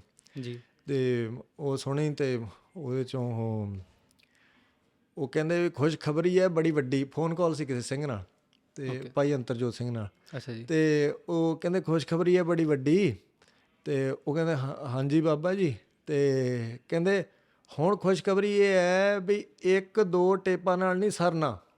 ਅਤੇ ਉਹ ਕਹਿੰਦੇ ਵੀ ਅੱਛਾ ਬਾਬਾ ਜੀ। ਅਤੇ ਕਹਿੰਦੇ ਹਾਂ 2-4-5-10 ਟੇਪਾਂ ਲਾਓ। ਅਤੇ ਖੁਸ਼ਖਬਰੀ ਇਹ ਹੈ। ਅਤੇ ਦਾਸ ਬਾਅਦ ਵਿੱਚ ਵੀ ਵੇਖੋ ਵੀ ਇਹ ਖੁਸ਼ਖਬਰੀ ਹੈ। ਅਤੇ ਵੀ ਖੁਸ਼ਖਬਰੀ ਤਾਂ ਉਹਨਾਂ ਵਾਸਤੇ ਇਹ ਹੈ ਵੀ 1-2 ਟੇਪਾਂ ਨਾਲ ਸਰਦਾ ਨਹੀਂ। ਅਤੇ ਚਲੋ ਉਹ ਦਾਸ ਨੇ ਉਹ ਬਚਨ ਸੁਣ ਲਿਆ, ਅਤੇ ਮੈਂ ਆਖਿਆ ਵੀ ਹੁਣ ਤਾਂ ਮੈਂ ਇੱਕ ਟੇਪ ਲਾਉਣਾ। ਅਤੇ ਹੁਣ ਵੀ ਤੂੰ ਥੋੜ੍ਹਾ ਨਾ ਟੇਪਾਂ ਦਾ ਪਹਿਰਾ ਵਧਾਈਏ। ਬਾਬਾ ਜੀ ਨੇ ਕਿਹਾ ਵੀ ਚਾਰੇ ਪਾਸੇ ਵੀ ਟੇਪਾਂ ਹੋਣੀਆਂ ਚਾਹੀਦੀਆਂ, ਅਤੇ ਟੇਪਾਂ ਹੋਰ ਵੀ ਲਾਉਣੀਆਂ। ਤਾਂ ਇਸ ਕਰਕੇ ਵੀ ਟੇਪ ਦਾ ਮਤਲਬ ਹੈ, ਹੁਣ ਕਿਸੇ ਨੂੰ ਪਤਾ ਨਹੀਂ ਹੋਣਾ ਵੀ ਸੁਣਨ ਵਾਲੇ ਕਹੂਗਾ ਵੀ ਟੇਪਾਂ ਕੀ ਲਾਈ ਇਹਨਾਂ ਨੇ। ਤਾਂ ਟੇਪ ਦਾ ਮਤਲਬ ਵੀ ਜਿੱਥੇ ਜੋ ਗੁਰਬਾਣੀ ਦਾ ਸ਼ੁੱਧ ਉਚਾਰਨ ਮਹਾਂਪੁਰਖਾਂ ਨੇ ਬਾਣੀ ਰਿਕਾਰਡ ਕੀਤੀ ਹੈ, ਸਾਰਾ ਸ੍ਰੀ ਗੁਰੂ ਗ੍ਰੰਥ ਸਾਹਿਬ ਜੀ ਦੀ ਆਦਿ ਬਾਣੀ, ਤਾਂ ਤਕਰੀਬਨ ਬੜੇ ਉਹ ਕਿੰਨੇ ਘੰਟੇ ਦੀ, ਹੁਣ ਚਲੋ ਦਾਸ ਨੂੰ ਚੇਤੇ ਵੀ ਨਹੀਂ, ਪੜ੍ਹ ਲੈਣਾ ਚਾਹੀਦਾ ਸੀ ਮੈਨੂੰ ਪਹਿਲਾਂ। ਅਤੇ ਤਕਰੀਬਨ 150 ਘੰਟੇ ਤੋਂ ਉੱਤੇ ਦੀ ਹੋਊਗੀ। ਵਾਹਿਗੁਰੂ। ਅਤੇ ਇਹ ਦੇਖ ਲਓ ਸੰਤ ਜੀ ਕਿੰਨੇ ਘੰਟਿਆਂ ਦੀ। ਅਤੇ 150 ਘੰਟੇ ਤੋਂ ਉੱਤੇ ਦੀ ਹੋਊਗੀ। ਅਤੇ ਉਹ ਕਈ ਸਾਲਾਂ 'ਚ ਤਿਆਰ ਹੋਈ ਹੈ, 5 ਸਾਲਾਂ 6 ਸਾਲਾਂ 'ਚ ਤਿਆਰ ਹੋਈ ਹੋਊਗੀ। ਅਤੇ ਉਹਨਾਂ ਦੇ ਵਿੱਚ ਐਂ ਵੀ ਉਹਨਾਂ ਨੇ ਪੂਰੇ ਸਹਿਜ ਦੇ ਨਾਲ ਸਾਰੀਆਂ ਲਗਾਂ ਲਾ ਕੇ, ਪੂਰੀਆਂ ਲਗਾਂ ਲਾ ਕੇ ਉਚਾਰਨ ਕੀਤਾ। ਤਾਂ ਉਹ ਤਾਂ ਕਈ ਵਾਰੀ ਦਾਸ ਸੋਚਦਾ ਸੀ ਵੀ ਐਂ ਤਾਂ ਜਪਜੀ ਸਾਹਿਬ ਪੜ੍ਹਨਾ ਇੰਨੇ ਸਹਿਜ 'ਚ ਔਖਾ ਹੋ ਜਾਂਦਾ 45 ਮਿੰਟਾਂ 'ਚ। ਹੁਣ ਕਹੀਏ ਵੀ 45 ਮਿੰਟ ਤੋਂ ਜਪਜੀ ਸਾਹਿਬ 'ਤੇ ਲਾਉਣੇ, ਅਤੇ ਉਹ ਬੰਦਾ ਉਹਨੂੰ ਸਾਹ 4 ਵਾਰੀ ਚੜ੍ਹੂਗਾ, 4 ਵਾਰੀ ਉਤਰੂਗਾ ਵੀ ਮੈਂ 45 ਮਿੰਟਾਂ 'ਚ ਜਪਜੀ ਸਾਹਿਬ ਕਰਨਾ ਇਕੱਲਾ, ਬਾਕੀ ਮੈਂ ਕਦੋਂ ਕਰਨਾ। ਅਤੇ ਇਹ ਉਹਨਾਂ ਨੇ ਵੇਖੋ 1430 ਅੰਗ ਰਿਕਾਰਡ ਕਰਵਾਏ ਹੈ। ਅਤੇ ਇਹ ਜਿੰਨਾ ਕੁ ਧੀਰਜ ਇਸ ਚੀਜ਼ ਵਾਸਤੇ ਚਾਹੀਦਾ, ਉਹਨਾਂ ਕਿਸੇ ਹੋਰ ਚੀਜ਼ ਵਾਸਤੇ ਹੋ ਨਹੀਂ ਸਕਦਾ। ਤਾਂ ਹੋਰ ਬੰਦੇ ਤੋਂ ਨਹੀਂ ਹੋ ਸਕਦਾ। ਤਾਂ ਇਸੇ 143 ਘੰਟਿਆਂ ਦੀ ਹੈ, ਅਤੇ ਤਾਂ ਤਕਰੀਬਨ 150 ਤੋਂ ਜ਼ਿਆਦਾ। ਤਾਂ ਉਹੀ ਦਾਸ ਨੂੰ ਠੀਕ ਯਾਦ ਸੀ ਗੁਰਪ੍ਰਸਾਦ। ਅਤੇ ਉਹ ਸਾਰਾ ਸਹਿਜ ਪਾਠ ਹੈ। ਤਾਂ ਉਹ ਟੇਪ ਦੇ ਵਿੱਚ ਜੀ ਦੇਖੋ ਬਾਣੀ ਚੱਲਦੀ ਰਹਿੰਦੀ ਹੈ। ਜਿਨ੍ਹਾਂ ਦਾ ਤਾਂ ਹੈ ਨਾ, ਜਿਹੜੇ ਨੇ ਅਖੰਡ ਪਾਠੀ, ਜਿਹੜੇ ਕਹਿ ਲਓ ਵੀ ਸੰਥਾ ਕਰਦੇ ਹੈ, ਅਤੇ ਜਿਨ੍ਹਾਂ ਦਾ ਇੱਛਾ ਹੈ ਵੀ ਅਸੀਂ ਅਖੰਡ ਪਾਠ ਕਰਿਆ ਕਰੀਏ ਜਾਂ ਸਹਿਜ ਪਾਠ ਕਰਿਆ ਕਰੀਏ। ਇੱਕ ਤਾਂ ਹੈ ਵੀ ਸਾਰੋ ਆਪੋ ਵਿੱਚ ਹੀ ਬਸ ਸਾਰੇ ਹੀ ਪਾਠੀ ਹੀ ਹੁੰਦੇ ਹੈ, ਕਹਿਣ ਕੌਣ ਨੂੰ ਵੀ ਮੈਂ ਵੀ ਪਾਠੀ ਹਾਂ, ਤੂੰ ਵੀ ਪਾਠੀ ਹੈ। ਅਤੇ ਪਰ ਸ਼ੁੱਧ ਪਾਠੀ ਜਿਹੜਾ ਕੋਈ ਵਿਰਲਾ ਵਿਰਲਾ ਹੀ ਹੁੰਦਾ। ਅਤੇ ਹੁਣ ਜੇ ਕਿਸੇ ਨੂੰ ਪੁੱਛੀਏ ਤੂੰ ਪਾਠ ਕਰ ਲੈਣਾ, ਹਾਂਜੀ ਮੈਂ ਪਾਠ ਵਧੀਆ ਕਰ ਲੈਂਦਾ, ਮੈਨੂੰ ਤਾਂ ਪਾਠ ਕਰਨਾ ਆਉਂਦਾ। ਅਤੇ ਇਹ ਆਉਂਦਾ ਨਹੀਂ ਹੁੰਦਾ, ਪਾਠ ਕਰਨਾ ਸਿੱਖਣਾ ਪੈਂਦਾ ਹੁੰਦਾ। ਕਿਸੇ ਕੋਲ ਬੈਠ ਕੇ ਉਹ ਤੁਹਾਨੂੰ ਦੱਸਦਾ ਹੈ ਵੀ ਨਹੀਂ ਆ ਇਸ ਤਰ੍ਹਾਂ ਹੈ, ਇਹ ਇਸ ਤਰ੍ਹਾਂ ਹੈ ਨਹੀਂ ਪੜ੍ਹਨਾ, ਇਹ ਸਾਰੀਆਂ ਲਗਾਂ ਮਾਤਰਾ ਦਾ ਗਿਆਨ। ਅਤੇ ਇਹ ਖੈਰ ਲੰਮਾ ਗੱਲ ਹੈ, ਮੈਂ ਵਿੱਚੋਂ ਗੱਲ ਰਹਿ ਜਾਣੀ ਜਿਹੜੀ ਤੁਹਾਨੂੰ ਦੱਸਦਾ ਸੀ। ਤਾਂ ਉਹ ਵੀ ਟੇਪਾਂ, ਉਹ ਤੁਸੀਂ ਗੱਲ ਸੁਣੀ ਵੀ ਉਹ ਟੇਪਾਂ ਦੇ ਵਿੱਚ ਕੀ ਹੈ ਵੀ ਸਾਰਾ ਨਾ ਆਹ ਬਾਣੀ ਰਿਕਾਰਡ ਕੀਤੀ ਵੀ ਹੈ ਮਹਾਂਪੁਰਖ, ਬੜੀ ਸਲੋ ਪੋਥੀਆਂ ਰਿਕਾਰਡ ਉਹਨਾਂ ਦੇ ਵਿੱਚ ਟੇਪਾਂ ਦੇ ਵਿੱਚ ਕੀਤੀਆਂ। ਤਾਂ ਉਹ ਬੰਦਾ ਜਿਹੜਾ ਵੀ ਆਪਦੇ ਕੰਨ ਕੋਲ ਲਾ ਕੇ ਟੇਪ ਸੁਣ ਲਵੇ। ਹੁਣ ਇੱਕ ਤਾਂ ਹੈ ਨਾ ਵੀ ਆਪਾਂ ਕਹਿੰਦੇ ਵੀ ਟੇਪ ਜੀ ਇੱਕ ਹੀ ਸੁਣੂਗੀ ਇਸੇ ਟਾਈਮ 'ਤੇ, ਤਾਂ ਉਹਦੇ ਵਿੱਚ ਵੀ ਇਹ ਗੱਲ ਹੈ। ਮਹਾਂਪੁਰਖ ਜਿਵੇਂ ਦੱਸਦੇ ਆ, ਕਹਿੰਦੇ ਵੀ ਆਪਣੇ ਸਰੀਰ 'ਤੇ ਜਰਾਸੀਮ ਵੱਸਦੇ ਕਰੋੜਾਂ ਦੀ ਗਿਣਤੀ। ਜਰਾਸੀਮ ਵੀ ਬੈਕਟੀਰੀਆ ਛੋਟੇ ਮੋਟੇ ਜਿੰਨੇ ਵੱਸਦੇ, ਅਤੇ ਇਹ ਜਿਹੜੇ ਜਰਾਸੀਮ ਵੱਸਦੇ ਕਰੋੜਾਂ ਦੀ ਗਿਣਤੀ ਵੱਸਦੇ, ਸਾਰੇ ਮੰਨਦੇ, ਸਾਇੰਸ ਵੀ ਕਹਿੰਦੀ ਵੀ ਹਾਂਜੀ ਵੱਸਦੇ। ਅਤੇ ਮਹਾਂਪੁਰਖ ਕਹਿੰਦੇ ਵੀ ਉਹਨਾਂ ਦੇ ਵਿੱਚ ਵੀ ਜਰਾਸੀਮ ਵੱਸਦੇ ਆ। ਤਾਂ ਉਹ ਵੀ ਚਲੋ ਕਹਿੰਦੇ ਹੈ ਨਾ, ਜਿਵੇਂ ਉਹ ਕਹਿੰਦਾ ਦੀਨ ਦਰਦ ਦੁੱਖ ਭੰਜਨਾ, ਘਾਟੇ ਘਾਟ ਨਾਥ ਅਨਾਥ। ਅਤੇ ਵੀ ਘਾਟ ਦੇ ਵਿੱਚ ਘਟ, ਵੀ ਸਰੀਰ ਦੇ ਵਿੱਚ ਸਰੀਰ ਵੱਸਦਾ ਜਿਹੜਾ। ਅਤੇ ਇੱਕ ਤਾਂ ਆਪਣਾ ਸਰੀਰ, ਅਤੇ ਇੱਕ ਹੁਣ ਇੱਕ ਤਾਂ ਹੈ ਨਾ ਵੀ ਘਟ ਘਟ ਨਾਥ, ਵੀ ਹਰ ਜਗ੍ਹਾ ਹਰ ਸਰੀਰ ਦੇ ਵਿੱਚ ਆਪ ਜੀ ਨਾਥ ਮਾਲਕ ਹੋ ਸਾਰੇ ਸਰੀਰਾਂ ਦੇ। ਅਤੇ ਘਟ ਘਟ ਨਾਥ ਨਾਥ ਮਾਲਕ, ਅਤੇ ਆਪ ਅਨਾਥ ਹੋ, ਵੀ ਤੁਸੀਂ ਤੁਹਾਡਾ ਮਾਲਕ ਕੋਈ ਨਹੀਂ ਗਾ, ਅਤੇ ਆਪ ਰਹਿਤ ਹੋ। ਅਤੇ ਪਰ ਮਹਾਂਪੁਰਖਾਂ, ਇਹ ਤਾਂ ਆਮ ਆਪਾਂ ਸਿੱਧੇ ਕਹੀਏ ਵੀ ਅਰਥ ਦੱਸਦੀ, ਹੁਣ ਮਹਾਂਪੁਰਖਾਂ ਦੇ ਅਰਥ ਇਸ ਤਰ੍ਹਾਂ ਦੇ ਨਹੀਂ ਹੁੰਦੇ ਪੋਥੀਆਂ ਦੇ ਵਿੱਚ। ਤਾਂ ਉਹ ਅਚਰਜ ਅਰਥ ਲਿਖੇ ਹੁੰਦੇ ਆ। ਤਾਂ ਉਹਦੇ ਵਿੱਚ ਘੱਟ ਘੱਟ ਤਾਂ ਦਾਸ ਨੇ ਪੜ੍ਹਿਆ ਸੀ ਵੀ ਸਰੀਰ ਦੇ ਅੰਦਰ ਜਿਹੜੇ ਸਰੀਰ ਵੱਸਦੇ ਆ ਵੀ ਉਹਨਾਂ ਦੇ ਵੀ ਤੁਸੀਂ ਜਨ ਨਿਵਾਣੇ ਹੋ, ਜਾਂ ਉਹਨਾਂ ਦੇ ਵੀ ਤੁਸੀਂ ਮਾਲਕ ਹੋ। ਤਾਂ ਉਹਨਾਂ ਵੀ ਸਰੀਰ ਦੇ ਅੰਦਰ ਬੈਕਟੀਰੀਆ ਵੱਸਦਾ, ਬੈਕਟੀਰੀਆ ਦੇ ਅੰਦਰ ਜਿਹੜੇ ਵੱਸਦੇ, ਤਾਂ ਉਹ ਕਹਿੰਦੇ ਜੀ ਤੁਸੀਂ ਵੀ ਇੰਨੇ ਕਰੋੜਾਂ ਹਿਸਾਬ ਨਾਲ ਵੱਸਦੇ ਆ। ਤਾਂ ਉਹ ਚੰਗੇ ਵੀ ਨੇ ਅਤੇ ਮਾੜੇ ਵੀ ਨੇ ਜੀ। ਅਤੇ ਜਦੋਂ ਆਪਾਂ ਕਰਦੇ ਨਾ ਕੁਕਰਮ, ਖੋਟੇ ਕਰਮ, ਅਤੇ ਵਿਕਾਰ ਭੋਗਦੇ ਸੌਖੀ ਭਾਸ਼ਾ ਦੇ ਵਿੱਚ, ਅਤੇ ਵਿਕਾਰ ਭੋਗਣੇ ਕਰਕੇ ਉਹ ਸਾਰੇ ਦੇ ਸਾਰੇ ਜਿਹੜੇ ਮਾੜੇ ਜਰਾਸੀਮ ਹੈ ਤਨ 'ਤੇ ਵਧਣ ਲੱਗ ਜਾਂਦੇ। ਉਹ ਤਨ 'ਤੇ ਜਿਹੜੇ ਮਾੜੇ ਜਰਾਸੀਮ ਵੱਧਦੇ ਆ ਉਹਨਾਂ ਕਰਕੇ ਜਿਹੜਾ ਹੈ ਮਨ ਮਾੜੇ ਪਾਸੇ ਨੂੰ ਪ੍ਰੇਰਿਆ ਜਾਂਦਾ। ਜੀ ਜਿਵੇਂ ਭਗਤ ਜੀ ਦੱਸਦੇ ਆ ਤਾਂ ਉਸ ਅਨੁਸਾਰ ਦਾਸ ਸਾਰਾ ਦੱਸ ਵੀ ਇਹਦਾ ਹੁਣ ਕੋਈ ਕਵੇ ਵੀ ਦੱਸੋ ਇਹ ਕਿ ਦਿਖਾਓ ਜਾਂ ਪ੍ਰੂਫ ਕਰੋ, ਇਹ ਤਾਂ ਕੋਈ ਹੈ ਨਹੀਂ ਗਾ। ਜੀ ਅਤੇ ਇਹ ਤਾਂ ਜਿਵੇਂ ਮਹਾਂਪੁਰਖਾਂ ਦੀ ਕਮਾਈ ਹੈ ਉਸ ਅਨੁਸਾਰ ਹੈ ਸਾਰੀ ਗੱਲ। ਅਤੇ ਉਹ ਜਿਵੇਂ ਉਹ ਹੈ ਵੀ ਉੱਧਰ ਨੂੰ ਪ੍ਰੇਰਦੇ ਆਪਾਂ ਨੂੰ।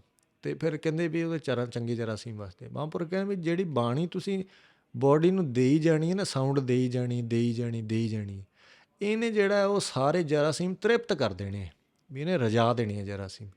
ਜਦੋਂ ਜਰਾਸੀਮ ਰੱਜ ਗਏ ਇਹਨਾਂ ਨੇ ਤੁਹਾਨੂੰ ਖੋਟੇ ਪਾਸੇ ਨਹੀਂ ਪ੍ਰੇਰਨਾ, ਇਹ ਤੁਹਾਡੀ ਸਹਾਇਤਾ ਕਰਨਗੇ ਮਨ ਦੇ ਟਿਕਾ 'ਚ। ਅਤੇ ਉਹਨਾਂ 'ਚ ਅਗਰ ਮਨ ਦਾ ਬਾਬਾ ਜੀ ਕਹਿੰਦੇ ਟਿਕਾ ਕੋਈ ਨਹੀਂ।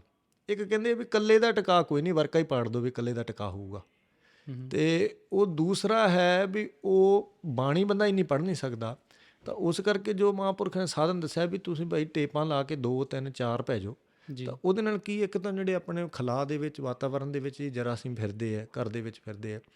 ਅਤੇ ਇਹਦੇ ਬੜੇ ਪ੍ਰੂਫ ਵੀ ਹੈ, ਇਹ ਨਹੀਂ ਵੀ ਇਹ ਗੱਲ ਫਾਲਤੂ ਬਣਾਈ ਵੀ ਹੈ। ਗਿਆਨੀ ਪਿੰਦਰਪਾਲ ਸਿੰਘ ਜੀ ਨੇ ਪਿੱਛੇ ਜਿਹੇ ਹੁਣ ਕਹਿਣਾ ਸ਼ੁਰੂ ਕੀਤਾ, ਦਾਸ ਉਹਨਾਂ ਦੀ ਕਥਾ ਕਾਫੀ ਸੁਣਦਾ। ਅਤੇ ਜਿਵੇਂ ਕਹਿ ਲਓ ਵੀ ਸਾਲ 1.5 ਸਾਲ ਪਹਿਲਾਂ ਤਾਂ ਉਹ ਕਹਿੰਦੇ ਵੀ ਤੁਸੀਂ ਬਾਣੀ ਰਾਤ ਨੂੰ ਲਾ ਕੇ ਪਿਆ ਕਰੋ, ਤਾਂ ਵੀ ਤੁਹਾਡਾ ਜਿਹੜਾ ਖਿਆਲ ਬਾਣੀ ਵਾਲੇ ਪਾਸੇ ਜਾਊਗਾ। ਅਤੇ ਰਾਤ ਨੂੰ ਤੁਸੀਂ ਦਰਬਾਰ ਸਾਹਿਬ ਤੋਂ ਕੀਰਤਨ ਲਾ ਕੇ ਪੈ ਜਾਓ, ਅਤੇ ਤੁਸੀਂ ਜਦੋਂ ਜਾਗੋਗੇ ਤੁਹਾਡੀ ਸੁਰਤ ਦੇ ਵਿੱਚ ਦਰਬਾਰ ਸਾਹਿਬ ਸੁਰਤ ਜਾ ਵੜੋਗੇ। ਜਿਵੇਂ ਜਿਵੇਂ ਜਿਹਦੀ ਕਮਾਈ ਹੈ ਨਾ, ਦਾਸ ਦੇ ਕਹਿਣ ਦਾ ਮਤਲਬ ਉਵੇਂ ਉਵੇਂ ਉਹ ਦੱਸ ਰਿਹਾ ਹੈ ਆਪਣੀ ਆਪਣੀ ਕਮਾਈ ਅਨੁਸਾਰ। ਅਤੇ ਕਿਉਂਕਿ ਇਹ ਤਾਂ ਵਿਦਵਾਨ ਉਦਾਹਰਨ ਦਿੰਦੇ ਹੈ ਵੀ ਗੁਰਬਾਣੀ ਜਾਂ ਬ੍ਰਹਮ ਗਿਆਨ ਇਹ ਸਮੁੰਦਰ ਦੀ ਨਿਆਈ ਹੈ, ਬੜਾ ਡੂੰਘਾ। ਅਤੇ ਉੱਤੇ ਉੱਤੇ ਤਾਂ ਜਿਵੇਂ ਸ਼ੰਖ ਸਿੱਪੀਆਂ, ਅਤੇ ਗਹਿਰਾ ਜਿੰਨਾ ਜਾਊਗਾ ਕੋਈ ਹੀਰਾ ਲੱਭੂ, ਕੋਈ ਕੁਛ ਲੱਭੂ, ਕੋਈ ਹੈ ਨਾ, ਅਤੇ ਕਿੱਥੋਂ ਥੱਲੋਂ ਕੀ ਕੁਛ ਲੱਭ ਕੇ ਲਿਆਊਗਾ। ਆਪਣੀ ਆਪਣੀ ਫਿਰ ਅਵਸਥਾ ਦਾ ਗਹਿਰਾਈ ਹੈ, ਜਾਂ ਤਾਂ ਚਲੋ ਕੋਈ ਹੈ ਨਹੀਂ ਵੀ ਸੱਚੀ ਅਵਸਥਾ ਦੀ ਗਹਿਰਾਈ ਹੈ। ਜਿੰਨਾ ਅਵਸਥਾ ਦੇ ਵਿੱਚ ਕੋਈ ਡੂੰਘਾ ਜਾਊਗਾ ਅਤੇ ਓਨਾ ਹੀ ਜ਼ਿਆਦਾ ਉਹ ਵਿੱਚੋਂ ਗੱਲ ਕੱਢ ਕੇ ਲਿਆਊਗਾ। ਅਤੇ ਇਹ ਫਿਰ ਆਪਣੀ ਆਪਣੀ ਕਮਾਈ ਅਨੁਸਾਰ ਹੈ। ਤਾਂ ਮਹਾਂਪੁਰਖਾਂ ਨੇ ਕਿਹਾ ਜੀ ਤੁਸੀਂ ਐਂ ਕਰਨਾ ਵੀ ਇਹ ਸਾਰਾ ਦਾ ਸਾਰਾ ਟੇਪਾਂ ਲਾ ਕੇ ਰੱਖਣੀ, ਇਹਦੇ ਨਾਲ ਤਾਂ ਮਾੜੇ ਜਰਾਸੀਮ ਤ੍ਰਿਪਤ ਹੁੰਦੇ ਆ, ਚੰਗੇ ਜਰਾਸੀਮਾਂ ਨੂੰ ਬਲ ਮਿਲ ਜਾਂਦਾ, ਉਹ ਤੁਹਾਡੇ ਮਨ ਦਾ ਟਿਕਾ ਬਣਾਉਂਦੇ ਆ। ਫਿਰ ਕਹਿ ਲਓ ਵੀ ਐਂ ਕਹਿ ਲਈਏ ਵੀ ਉਹਨਾਂ ਦੀ ਸੰਗਤ ਇਸ ਤਰ੍ਹਾਂ ਦੀ ਹੋ ਜਾਂਦੀ, ਜਾਂ ਜੋ ਮਾੜੇ ਜਰਾਸੀਮ ਰੱਜ ਜਾਂਦੇ ਹੈ। ਇੱਥੋਂ ਤਾਈਂ ਵੀ ਦਾਸ ਤੇ ਕਈ ਵਾਰੀ ਸੁਣਿਆ ਵੀ ਜਿਵੇਂ ਕਹਿੰਦੇ ਵੀ ਜਿਹਨੇ ਪੂਜਾ ਦਾ ਧਾਨ ਖਾ ਲਿਆ। ਕੀ ਖਾ ਲਿਆ ਜੀ? ਪੂਜਾ ਦਾ ਧਾਨ ਖਾ ਲਿਆ। ਵੀ ਪੂਜਾ ਜਿਹੜੀ ਆਪਾਂ ਨੂੰ ਘਰ ਭੇਟਾ ਗੁਰਦੁਆਰਾ ਸਾਹਿਬ ਤੋਂ ਮਿਲਦੀ ਹੈ ਜੀ, ਵੀ ਜਿਵੇਂ ਹੁਣ ਕਹੋ ਵੀ ਜਿੱਦਾਂ ਗੋਲਕ ਹੋ ਗਈ, ਗੋਲਕ ਹੋ ਗਈ ਸਿੱਧੀ ਵੀ ਧਾਨ ਦਾ, ਵੈਸੇ ਧਾਨ ਨੂੰ ਕਹਿੰਦੇ ਵੀ ਅੰਨ ਨੂੰ ਕਹਿੰਦੇ। ਅਤੇ ਵੀ ਧਨ ਤੋਂ ਪਹਿਲਾਂ ਧਨ ਦਾ ਨਾਮ ਹੀ ਧਾਨ ਹੁੰਦਾ ਸੀਗਾ। ਅਤੇ ਧਨ ਵੱਖਰਾ ਹੁੰਦਾ, ਵੈਸੇ ਧਾਨ ਵੱਖਰਾ ਹੁੰਦਾ। ਤਾਂ ਜਿੱਦਾਂ ਭੇਟਾ ਹੋ ਗਈ, ਧਾਨ ਅੰਨ ਨੂੰ ਕਹਿੰਦੇ, ਅੰਨ ਨੂੰ। ਠੀਕ ਹੈ। ਪੂਜਾ ਦਾ ਅੰਨ ਖਾ ਲਿਆ ਜਿਹਨੇ। ਵੀ ਧਨ ਹੋਊਗਾ ਤਾਂ ਉਹਦਾ ਅੰਨ ਲਿਆ ਕੇ ਖਾਊਗਾ ਨਾ, ਖਾਊਗਾ ਤਾਂ ਅੰਨ ਖਾਊਗਾ ਨਾ, ਪੈਸਾ ਤਾਂ ਕਾਗਜ਼ ਦਾ ਖਾਣੋਂ ਰਿਹਾ ਜੀ। ਅਤੇ ਉਹ ਹੁਣ ਪੂਜਾ ਧਾਨ ਖਾਣੇ ਕਰਕੇ ਬੁੱਧੀ ਭ੍ਰਿਸ਼ਟ ਹੋ ਜਾਂਦੀ ਹੈ।